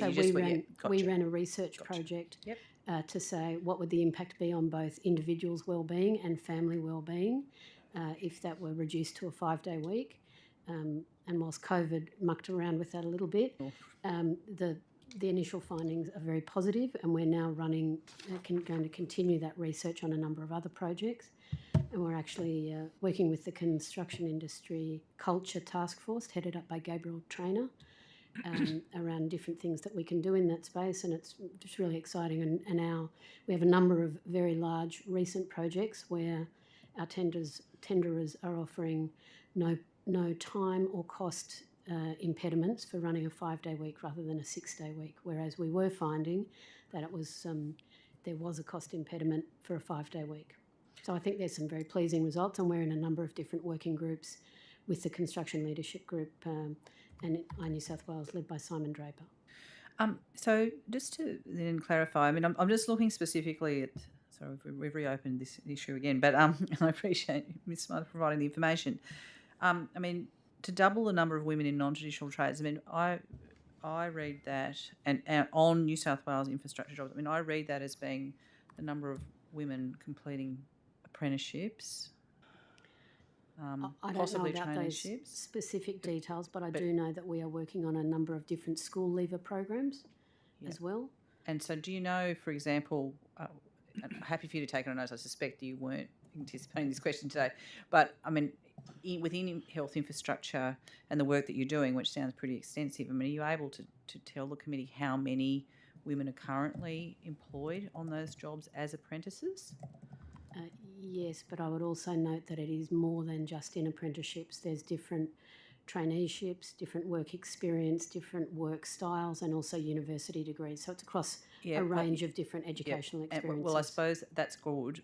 Then I'd like to know the gender split of everyone in those programs, or are those programs just for women? No, it's across. Yeah. So again, it's not gender specific. if you'd be able to take on notice and break that down, just trying to understand where women are coming from and hopefully going into these. That particular school leavers program that I referred to has a 50% target for women. Is it meeting that target? I understand that, yes, it is. I know we have a number of young women on our projects. And that part of that works on a rotation, so between the government agency, a collaboration with our builder partners and project managers. So it's trying to get them different work experiences, so then they might choose what they further educate themselves in. Look, I'm very supportive of all of that. I think it's all excellent. But the question remains is how many are actually then going into doing an apprenticeship, and are we actually meeting the target? So thank you. Appreciate that information. Thank you, Bron. Honourable finish up. Deputy Chair, Honourable Hurst. Thank you. I've got some questions for Dr. Lyons now that we've hopefully got him back, particularly in regards to the Residential Eating Disorders Treatment Centre in Newcastle. My understanding is that the centre will only have 12 beds. I know there's about 1,600 people seeking care within New South Wales around eating disorders, in which case I assume that the centre is going to be under a very high demand quite quickly. I'm wondering if there's a process already in place as to how patients will be prioritised to actually get residency. Yeah, thanks, and I hope you can hear me okay now. We can. Yeah, great. So look, the eating disorders model of care is primarily focused on intervening as early as possible with a multidisciplinary team to support keeping people as well as possible in partnership with their primary care provider. The residential component of the model will actually be for the most complex of patients who are unable or haven't been able to be supported with that earlier intervention or with the outpatient specialist models and are requiring a level of residential care. So it will be, as you said, at the top of the pyramid in terms of the service delivery model, the most complex people who need that intensive support in a residential setting. So the aim will, of course, be to ensure that we continue to provide additional supports and the investments we're making in eating disorders across the state to ensure we've got the appropriate models of psychological, psychiatric and metabolic support for people in a multidisciplinary approach, and doing that as close as possible to home, and then having increasing levels of support provided depending on the complexity of care that's required, with ultimately the residential care being an endpoint which is for the most unwell people who need that level. So it will be titrated. We will continue to monitor the need for that service. We appreciate that 12 beds in the whole of the state doesn't seem like a lot, but it's a significant investment on the fact that we don't have anything specifically targeted at the moment. So it's very welcome from the providers, and we will continue to monitor the need over time. Thank you. And will the centre accept children and or teenagers? Look, I think it will be targeted towards the age profile at the upper end. It'll be more teenagers than children. We would be wanting to intervene with family models of support for younger children and having them cared for in their family environment rather than being separated out into a residential program. So at least in the early stages, until we gather greater evidence around need, demand for services and how we best deliver that, it'll be targeted towards the older age groups. Thank you. It was noted in the press release about the centre that there's capacity for whole of family therapy, which is vital for ongoing treatment and recovery. And that sounds very promising. I'm wondering, given it's going to be located in Newcastle, how, there's kind of any prepared plans for people to be able to access the service. Will there be accommodation or funding available for families to actually participate in the centre's program if they're coming from, say, regional or remote New South Wales? So just whole of family therapy is available as a component of the service model much earlier than just the residential component. So we would be anticipating that there'll be a relationship with the local health professionals wherever the services are being accessed across the state.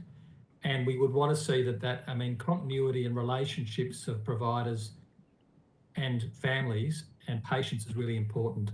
So while we're in the stages of building the facility at the moment, the way we deliver the care, I suspect, will be to manage as much continuity for those patients as possible and connecting them in with their local services, because the residential care component will be just part of the overall care journey. We will expect that they will be in a residential care program for a part of their care, and then we'll go back to where their family and their other health providers are. So we want to maintain those professional relationships across the boundary. So I don't know whether, Murray, you've got any other comments you want to make in relation to how care is best provided, but my expectation would be that we would want to make sure that this model is not fragmenting care, it's actually supporting care. Thank you. Sorry. Thanks, Dr. Lyons. I think that Dr. Lyons mentioned that the residential service is the top of the pyramid, and I think it's important to appreciate that this is part of a whole eating disorders plan across the state, that there's been a significant enhancement of capability within the districts in recent times, which includes the recruitment of eating disorders coordinators in all of the districts, and enhancements to also employ a number of additional eating disorders clinicians in the districts. So as Dr. Lyons said, the goal is actually to not use the inpatient services, but to treat people closest to home, closest to family as early as possible. And that's both with these specialist resources, but also using these resources and also funding provided to the Inside Out Foundation to increase the capability of the general clinical staff to also support consumers and families who have an eating disorder. So the idea is not just to have highly specialised treating resources, but also to improve the capability of the general staff. But it is a recognition that the residential services can sometimes provide a level of complexity of care which is difficult to do in an ambulatory setting. The service is also open for individuals 16 years and older, so to take the point about the age range. Thank you for that. And I don't know if this question's too specific, but is the plan to sort of have some of that whole of family therapy available for inpatients that are some of those more complex cases where it's possible for those families to attend, or will the focus of that whole of family therapy really be for the out care sort of component? I think that what is expected to be provided in an intensive way within the inpatient facility is really just a more intensive version of what we would expect to be seeing in all of our clinical services. So, and especially with the younger adolescents who present with eating disorders, the treatment isn't just for the adolescent with the eating disorder. It's really to support the whole family to work with that individual. So the description of whole family care is something that most child and adolescent mental health services would see as their business as usual. They all operate on a multidisciplinary, holistic approach, and when people are still living within the family setting, that's who they're treating. They're not just treating the person with the eating disorder. So it's absolutely what happens in the clinical services. It just is the case that sometimes there are individuals who are going to recover more fully if they are in a residential setting above and beyond those services, which we expect to be comprehensive services on an outpatient basis in all of our districts. Thank you. And I think my other question, going back to Dr. Lyons, when we lost you and we couldn't hear from you, I think that I think it was indicated that you might have some more information around the mother and baby mental health unit. And I was told that the agency would evaluate whether more might be needed in other regional LHDs and whether that evaluation has occurred and if there's been any identification for the need of this service in other regional local health districts. I've also got some information. Yes, Murray will be able to help, and I can make some comments as well if need be. Great. So there was quite a lot of modelling to select the locations for the 2 units that are funded, and these sites were based on the analysis of the prevalence of difficulties, the birth rates, inpatient admissions to the LHDs, and other factors including access to co-located maternity, mental health and paediatric hospital departments. So there's a sort of a matrix of factors which contributed to those 2 choices. They are both metropolitan, but they've got a statewide remit, so they're not. So they are intended to admit people from across the state, and because it's not just about the beds, it's also the skill set of the staff who are working in those units. It's a very, very highly skilled area for the mothers who are at the really severe end of the spectrum of mental health difficulties postpartum. Again, it's a bit like the story with the eating disorders, in that this is the top of the pyramid. We have also got extensive perinatal and infant mental health services across the state. We've also got an outreach hub from Westmead Hospital, which provides advice and support for those districts who don't have ready access to that expertise. And the reason those services have been enhanced over the last few years is because we honestly believe that the most appropriate treatment for a mother suffering a mental health problem postpartum is in her place of residence and in the community and in her family, with her family. And so the building of the clinical services and capability within the community mental health teams is supposed to address that need in the most effective way possible, noting that there will be a very small number based on the modelling who will benefit from an inpatient service, but accepting that that's also incredibly disruptive. It doesn't matter how effectively we put it together. It's disruptive at a time when most most young parents actually want to be with their families. And so we think the balance is appropriate for now. We've only just opened the first one, haven't yet opened the second one. I think it's a case of road testing and establishing how effectively these work to complement what we see as the real engine room for providing their services, which is in our community-based perinatal infant mental health services.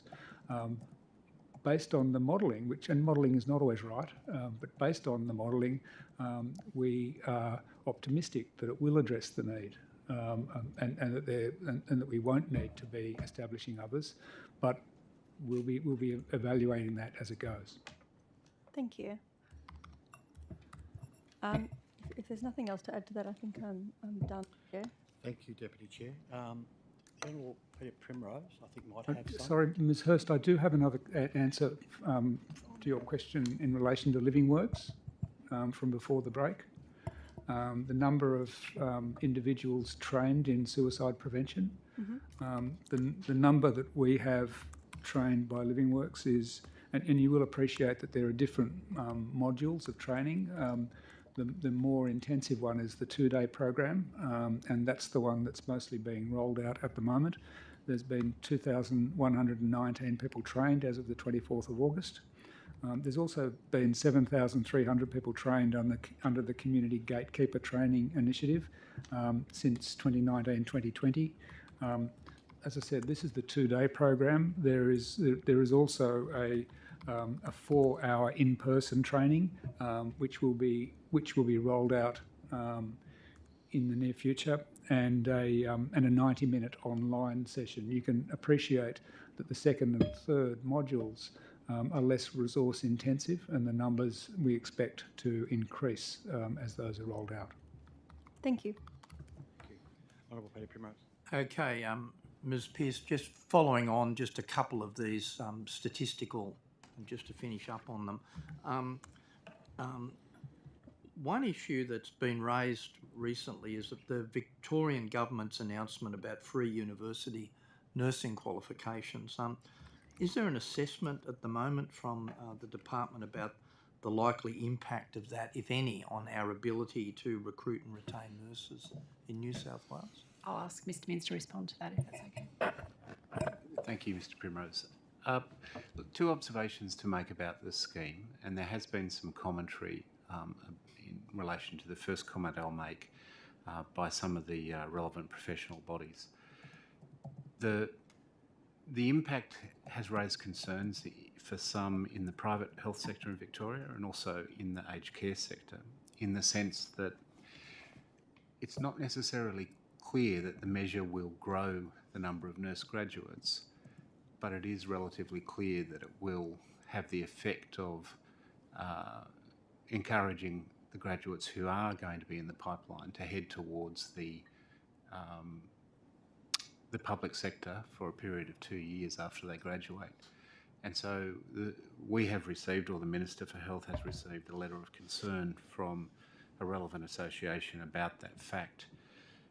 The reason why it doesn't necessarily guarantee an increase in the number of people entering postgraduate study is that one of the limiting factors around the number of graduate nurses and midwives that a system can actually effectively train is the availability of placements within the public health system, so that they can get the necessary hours of on-the-ground training that supports their university education. So it is the case that several of our universities have indicated to us that they'd like, where possible, to have higher intakes of nurses and midwives into their undergraduate programs, but we always have to work through the capacity of the system to actually provide the relevant clinical placements. The second point I'd make is that my team in the Nursing and Midwifery Office did an analysis of where some of the Victorian arrangements are already mirroring aspects to do with scholarships and other workforce measures that we have in place currently in New South Wales. And the last point I'd make is that the 22-23 budget provided funding in the order of, I think it's about 183 million for this year, but it's continued over the 4 years and escalated with indexation for a rural and regional incentives program in New South Wales. And so the value of the incentive associated with Victoria is likely to have some impacts for us around the border communities of our workforce. But it's not like we don't have something to return serve. We have given the districts that meet the criteria for hard to fill roles that they can document, and being in a remote regional location measured by the modified Monash remoteness scale, which is a scale used by the Commonwealth in the Medicare system. If those hurdles are met, we are able to provide incentives for staff up to $10,000 on a attraction and retention basis per annum, and we are also able to provide to them some additional costs associated with travel, movement, relocation, etc.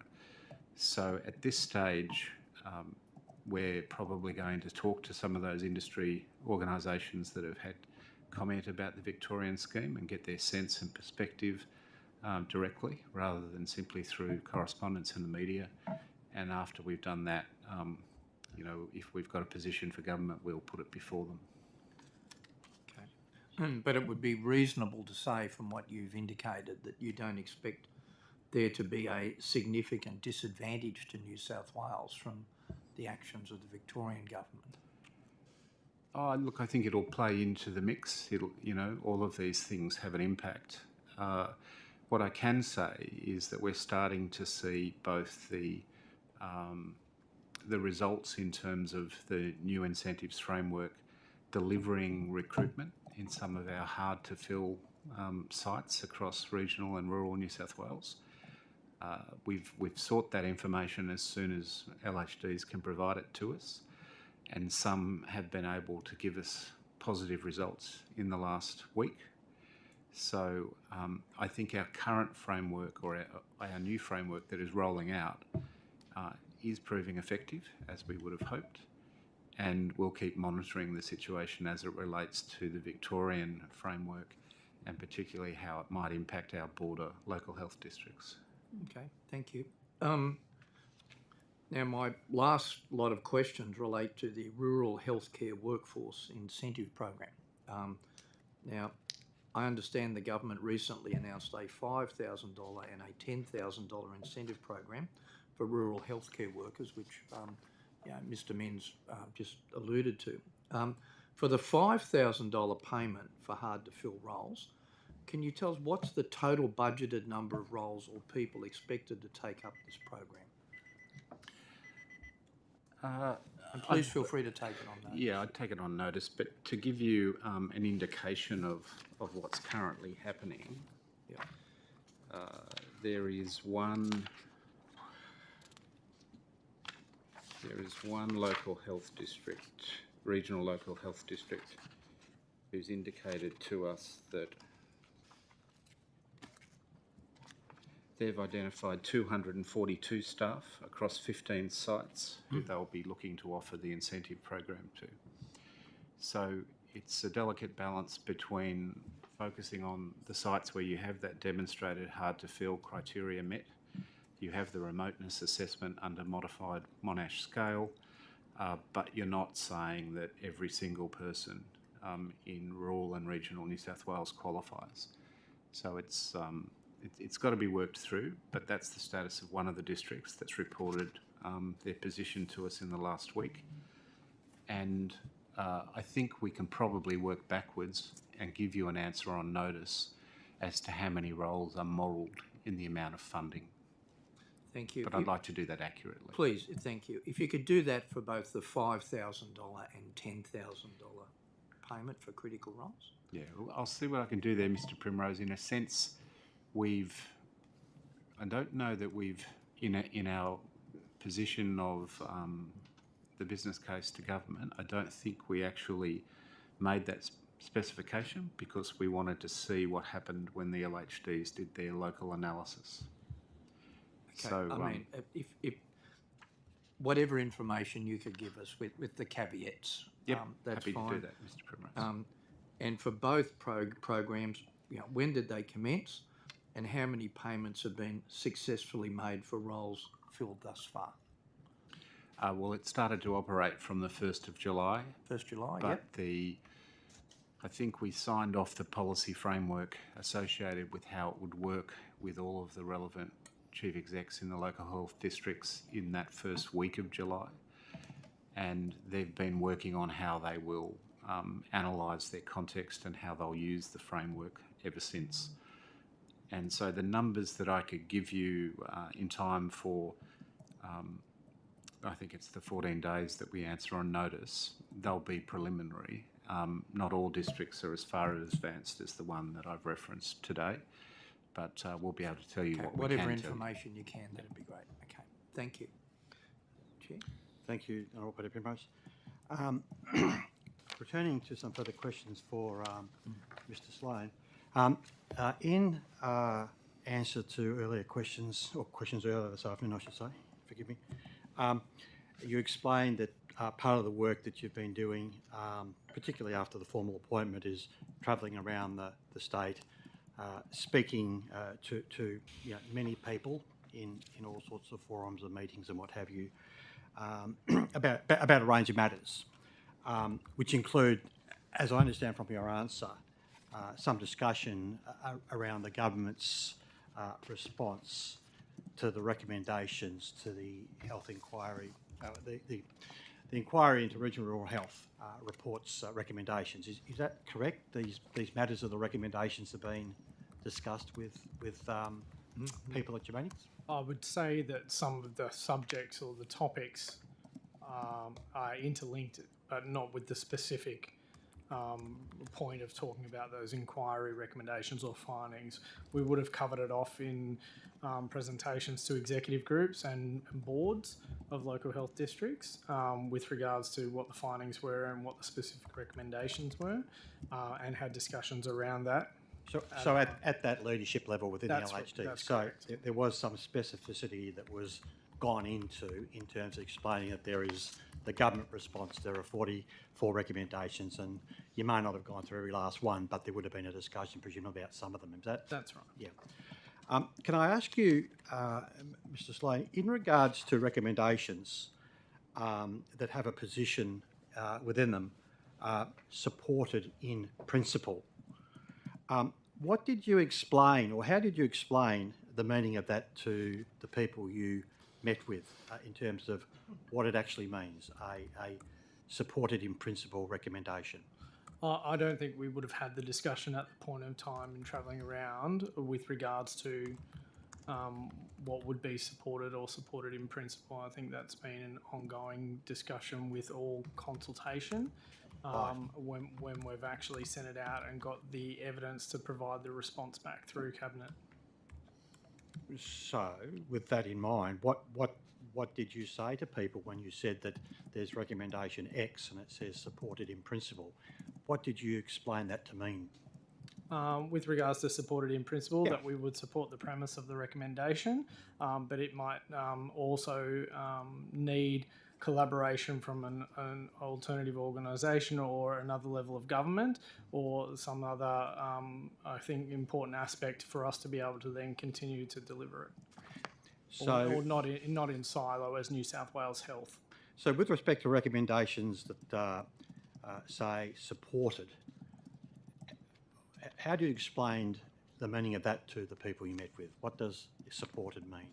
That we fully support that recommendation and have courage as New South Wales Health to take it forward. And finally, with respect to the three recommendations that are notated as noted, that's the recommendation, how do you explain, or what did you explain the meaning of noted to be to the people you met with? Again, as mentioned previously during the day, the ones that we've supported, we did not want to express that we did not support them because we supported the principles outlined in the recommendation and the reasons and evidence that was given that perhaps led to the recommendations. However, noting that there was also alternative arrangements in place that could perhaps satisfy the intent of the recommendations. Thank you. Can I move on to the area of some questions, if I could please, around mental health matters, and Dr. Wright, perhaps to yourself or to the Secretary, and through the Secretary to Dr. Wright, or perhaps someone else with us today. Can I just start with this particular question, which goes to when will it be completed and released? That is the report titled "Shifting the Landscape for Suicide Prevention in New South Wales, a whole-of-government strategic framework for a whole-of-community response, 2022-2027. Ms Lowry may wish to comment on that to begin with. Oh, thank you. Please, Ms Lowry. Yeah, sorry, I didn't mean to ignore you. Sorry, yes. No, don't worry. Fine.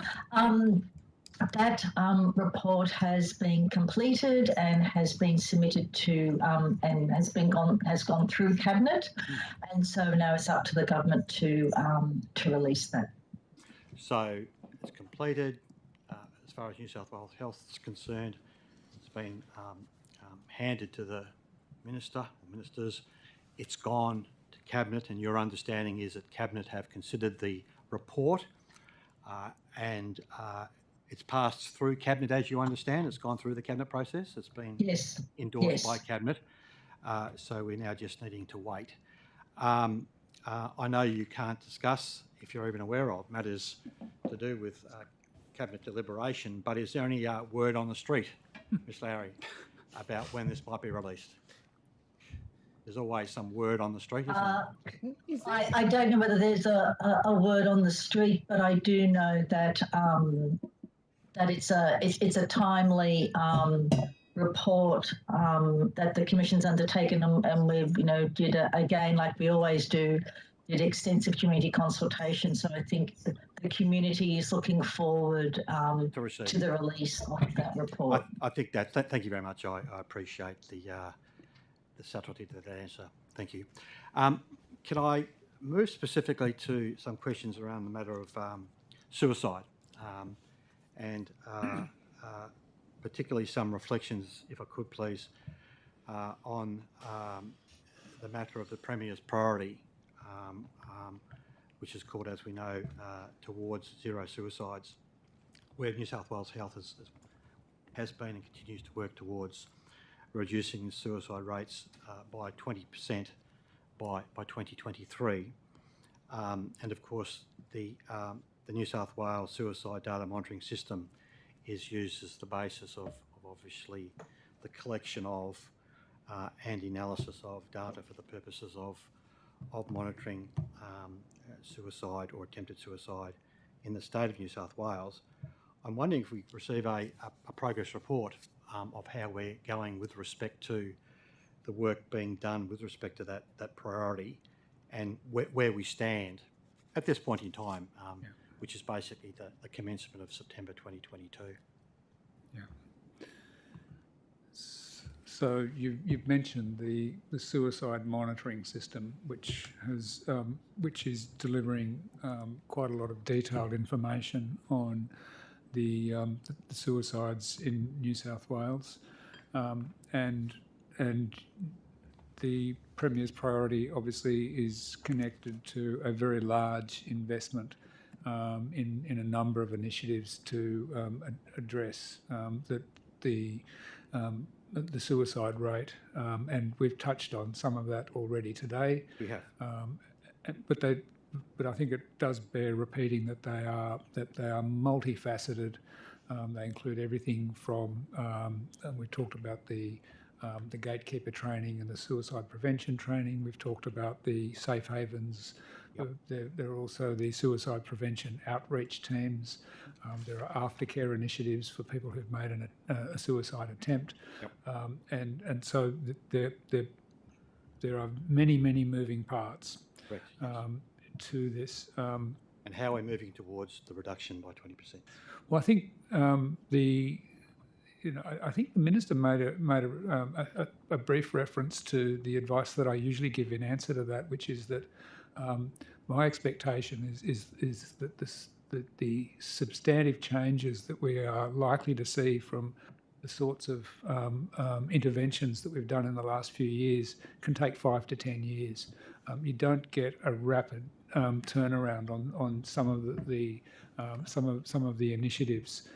So I'm very confident that the sorts of initiatives, particularly around some of the non-clinical aftercare, the peer-led work, the safe havens, etc., are addressing a real pressing need for our community to not just prevent suicide, but to reduce the impact of mental illness for individuals and their communities. Dr. Wright, also, without interrupting, but I will, I don't think anyone around the table cavils with what you've just said about the multi-faceted dimensions to dealing with this challenging issue. But of course, all of that was quite well known, at least in principle, before the Premier, the government, announced the target. So what you say is absolutely correct, but it's not new news. We knew that. So yes, it takes a period of time, but with all of that in mind, nevertheless, the government set itself the target of reducing the rate by 20% by 2023. So my question to you is that as of September 2022, how are we tracking towards meeting that objective that was very clearly set with respect to that 20% reduction? Yep. Those things were well known, but they weren't funded. Dr. Lyons is attempting to say something, Mr. Donnelly. Yeah, sorry, Murray. Yeah.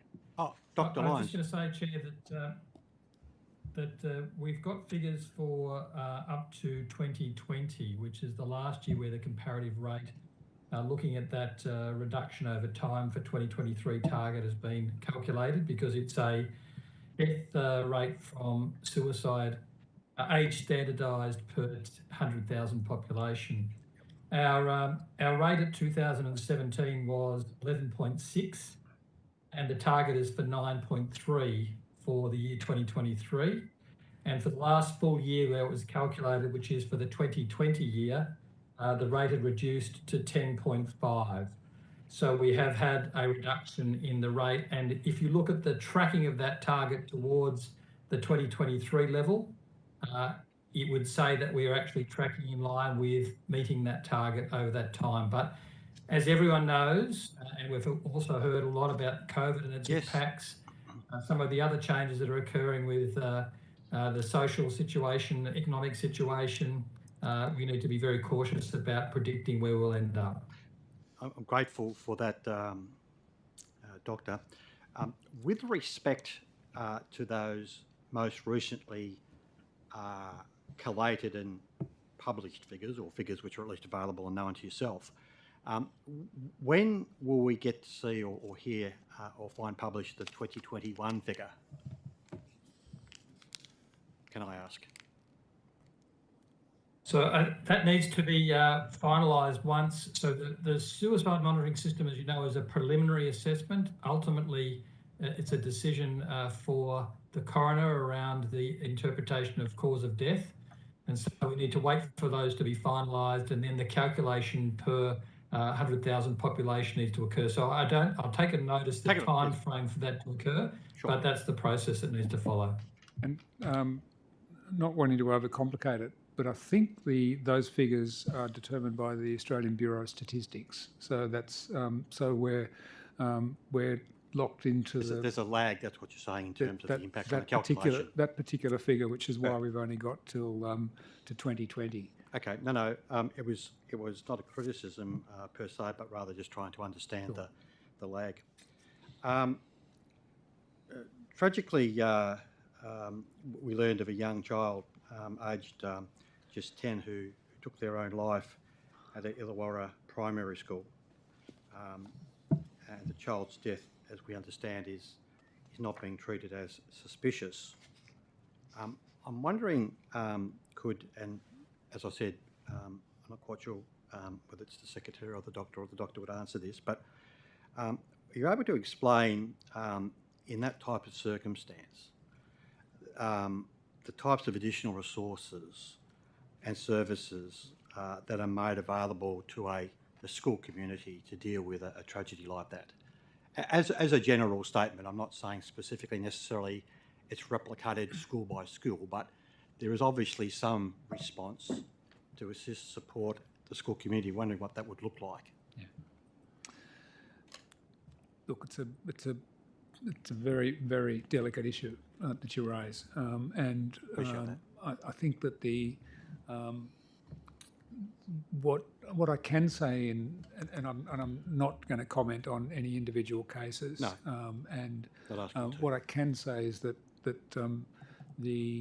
there is an interaction between the mental health services and the education providers, both in terms of providing support for individuals who need support, but also in terms of support if there is any kind of tragic event.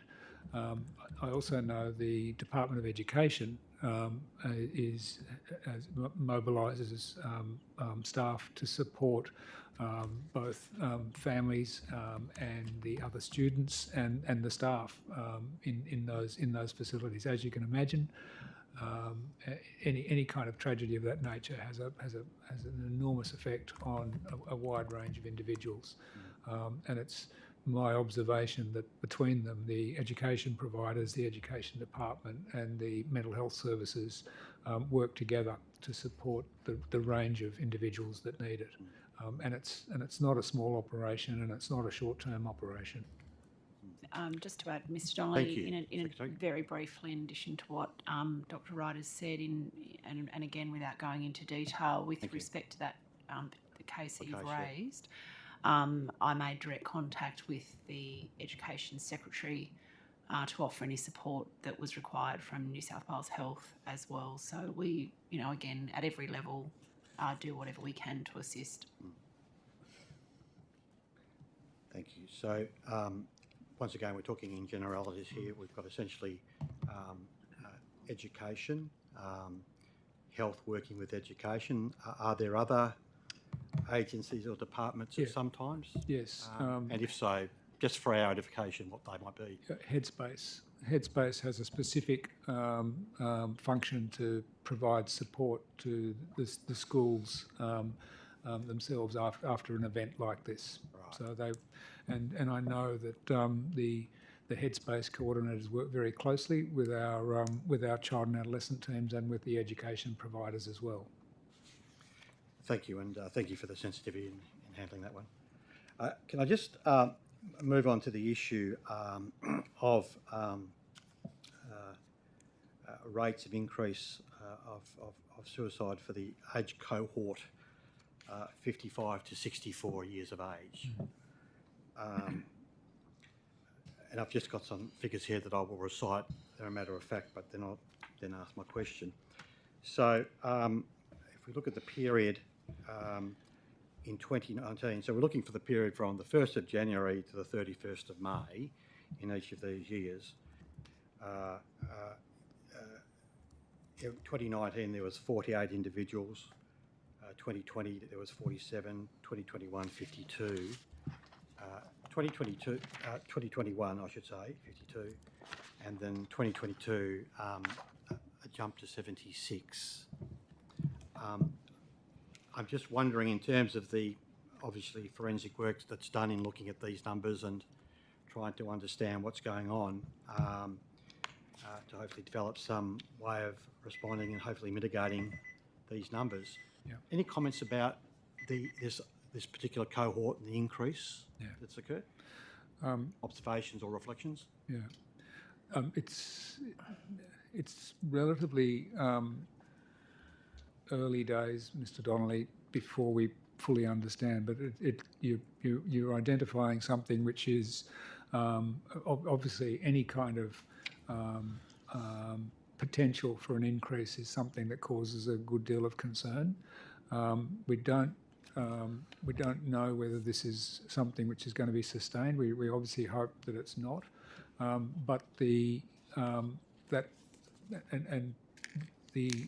two ways that I would say that we respond is firstly we are able to feed that information back, particularly to those parts, those districts or parts of the state where those increases seem to be occurring, for their attention, because the main goal of the suicide monitoring system is to provide accurate but preliminary information so that the local collaboratives, which is a multi-agency group working at a local government and local district level, including the primary health networks and community managed organisations, can actually work together to try and understand what those figures mean and respond accordingly. And so it gives, if you like, a red flag to the services that there may be something occurring.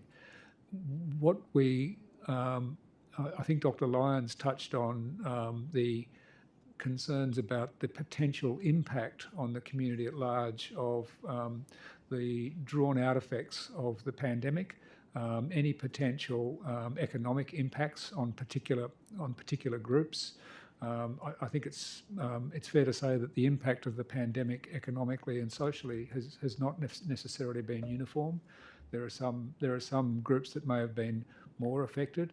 It's noteworthy that you're talking about an age group that is, in broad terms, in the working age group, and so whether they've been particularly impacted economically, and whether there's things happening in that area, that's speculation, really. We have noted it and do have concern about it, but we don't necessarily have to completely resolve what it means at a state level. It's very important, though, that at a local level, each district understands what's happening in their community across the different age ranges. We talked last year about what was happening, what seemed to be happening in the young adolescent and young adult presentations to the emergency department with suicidal concerns and self-harm. But what you're talking about here is a more recent concern and is certainly getting attention. The other thing I note is that we're also trying to identify what are the particular ways that we can encourage early engagement of vulnerable individuals, age groups or groups in the community, because not everyone accesses services in the same kind of way. And so, for instance, we know that suicide happens far more in men than in women, and men are not good at reaching out for help, and that particular age group are not necessarily good. And so whether some of the initiatives that are being rolled out through the Towards Zero Suicides initiatives, whether some of those are going to assist that age group in getting access to care. There's also concerns about the older age group, and there is a project happening to and the over 65 age group often goes unnoticed, and there are concerns about the risk of suicide in that age group.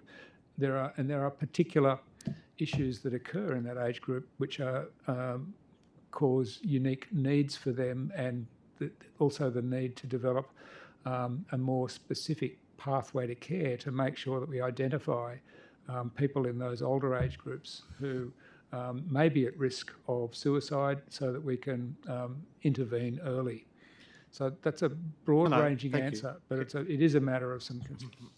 Can I ask, just relating to this issue of, I guess the phrase is, or the word is, clusters of suicides are sometimes beset a local community. There was some publicity recently about the tragedy in Parks, and a young gentleman, Mr. Geordie Oran, lost 3 close friends, relatively young people. So sad in so many ways. I'm wondering when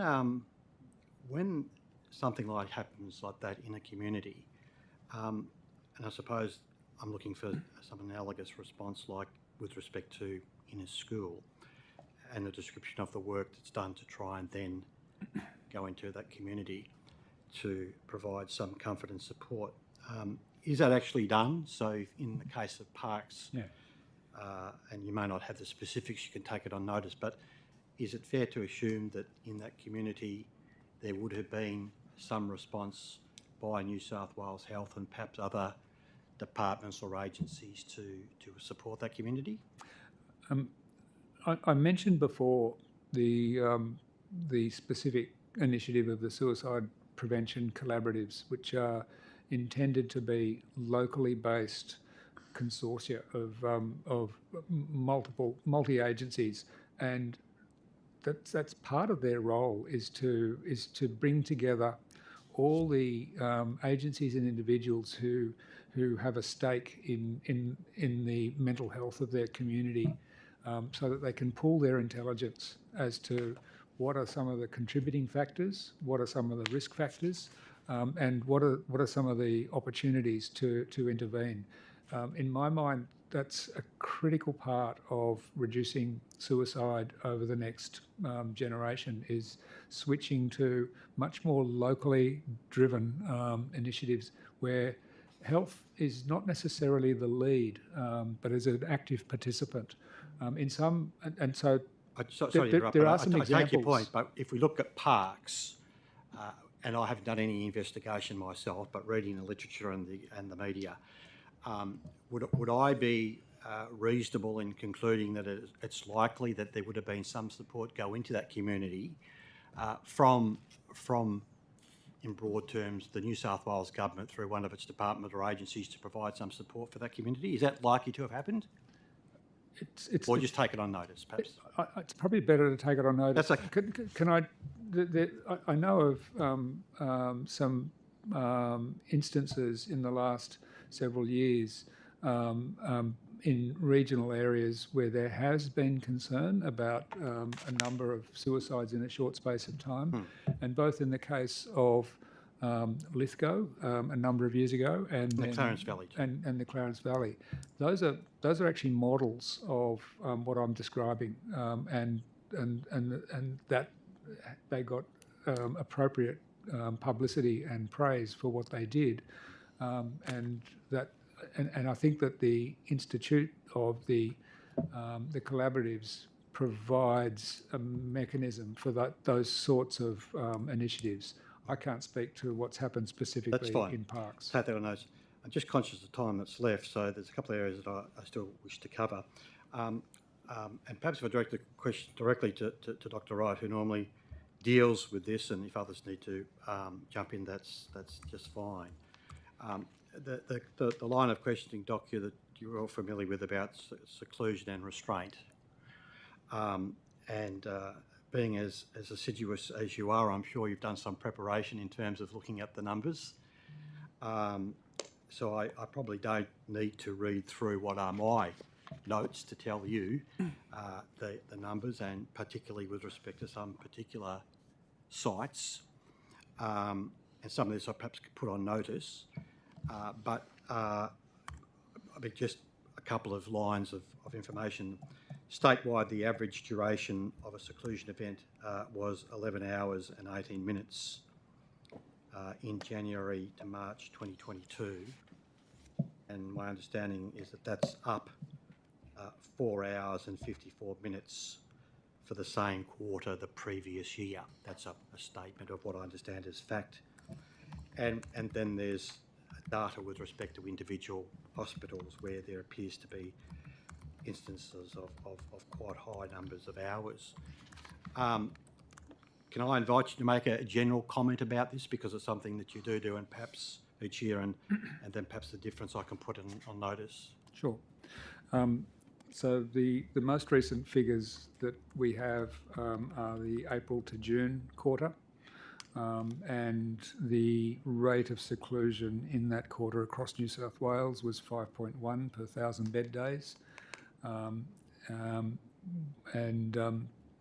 and the target is below 5.1, so we're just sitting on that target. The duration, which is an important measure, has dropped since the first quarter, but it is still very high, which is at 9 hours across the state.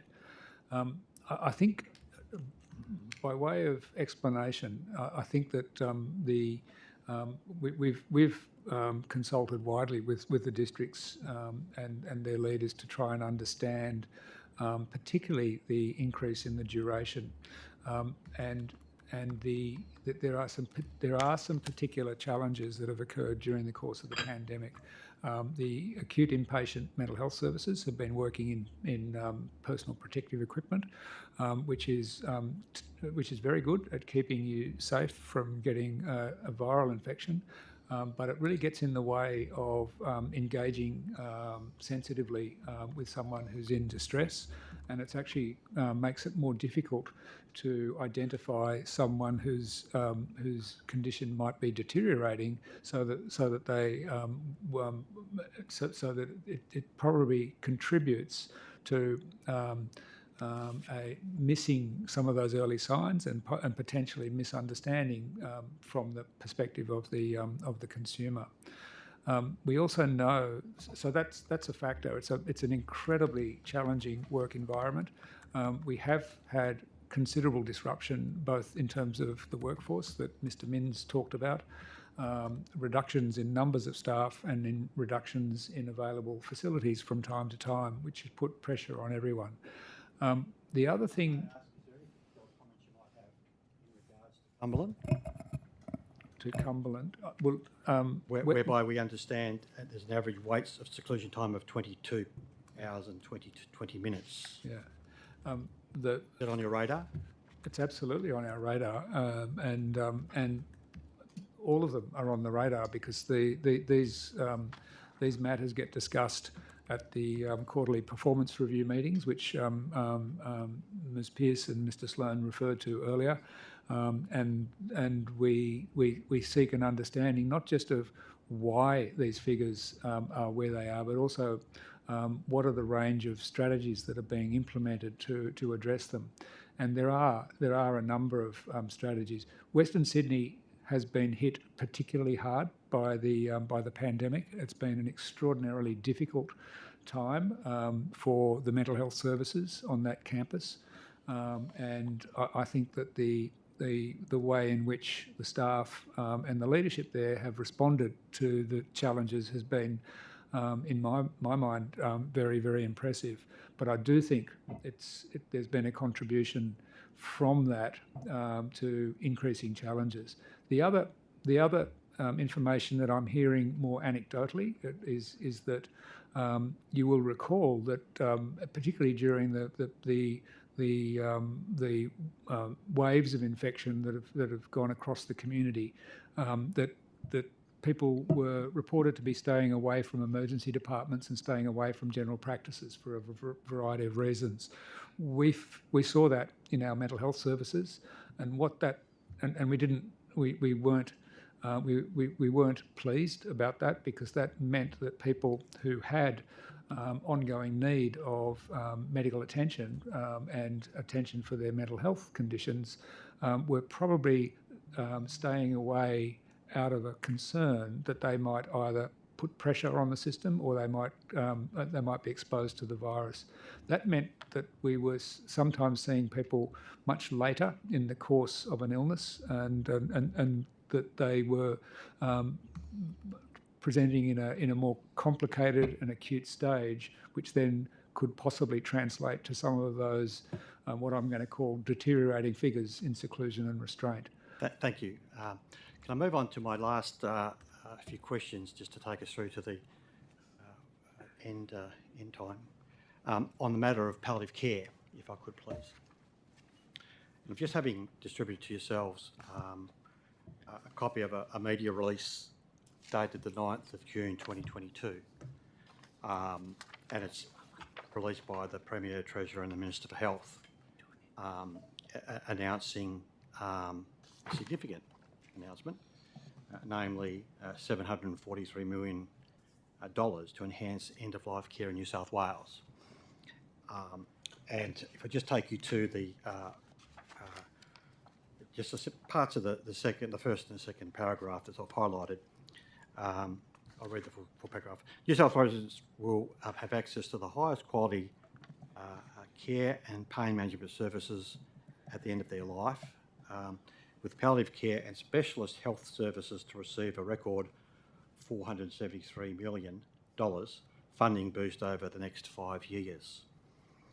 That goes on to say in the next paragraph, Premier Dominic Perrottet said the 2022-2023 funding boost is on top of the $300 million the New South Wales Government invests each year in palliative care. And obviously, from my point of view, and I'm sure members around the table and all members compliment and or acknowledge and compliment this announcement.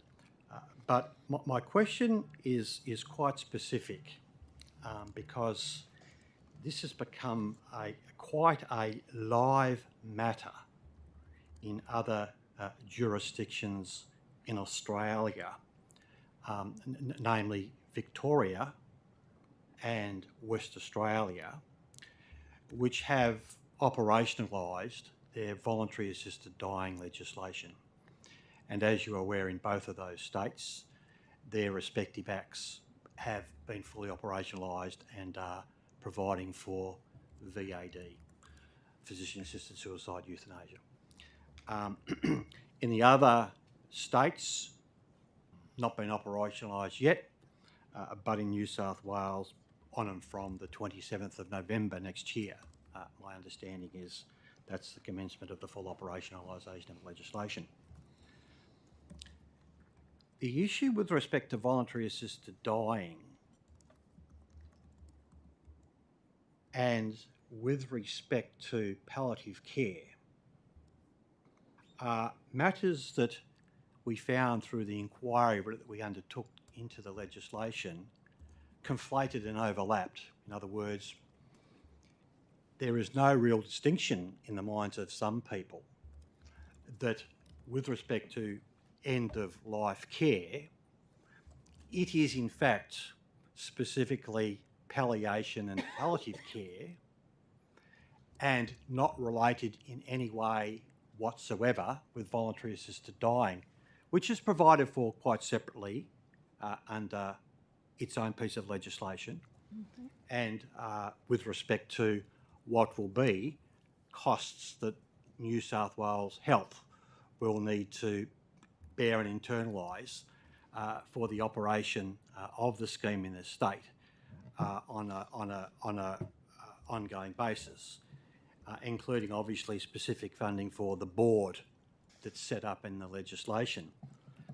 The issue is this, that in Victoria and in WA, what has been established is that there is a leakage of money away from that set aside by governments for palliative care specifically into end-of-life care, some of which is, if I could sort of use the word, leaching over into voluntary assisted dying. So in other words, the figure, the headline figure, and let's take $743 million, which is the announcement, sounds very good and very much worthy of endorsement.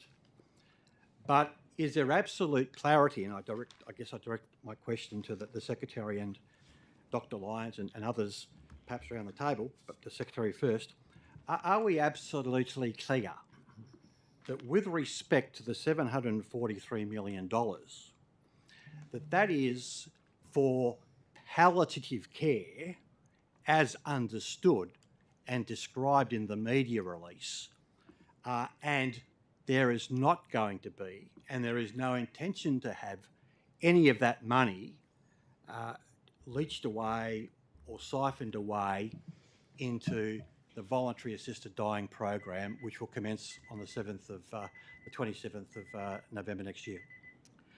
Thanks, Mr. Donnelly.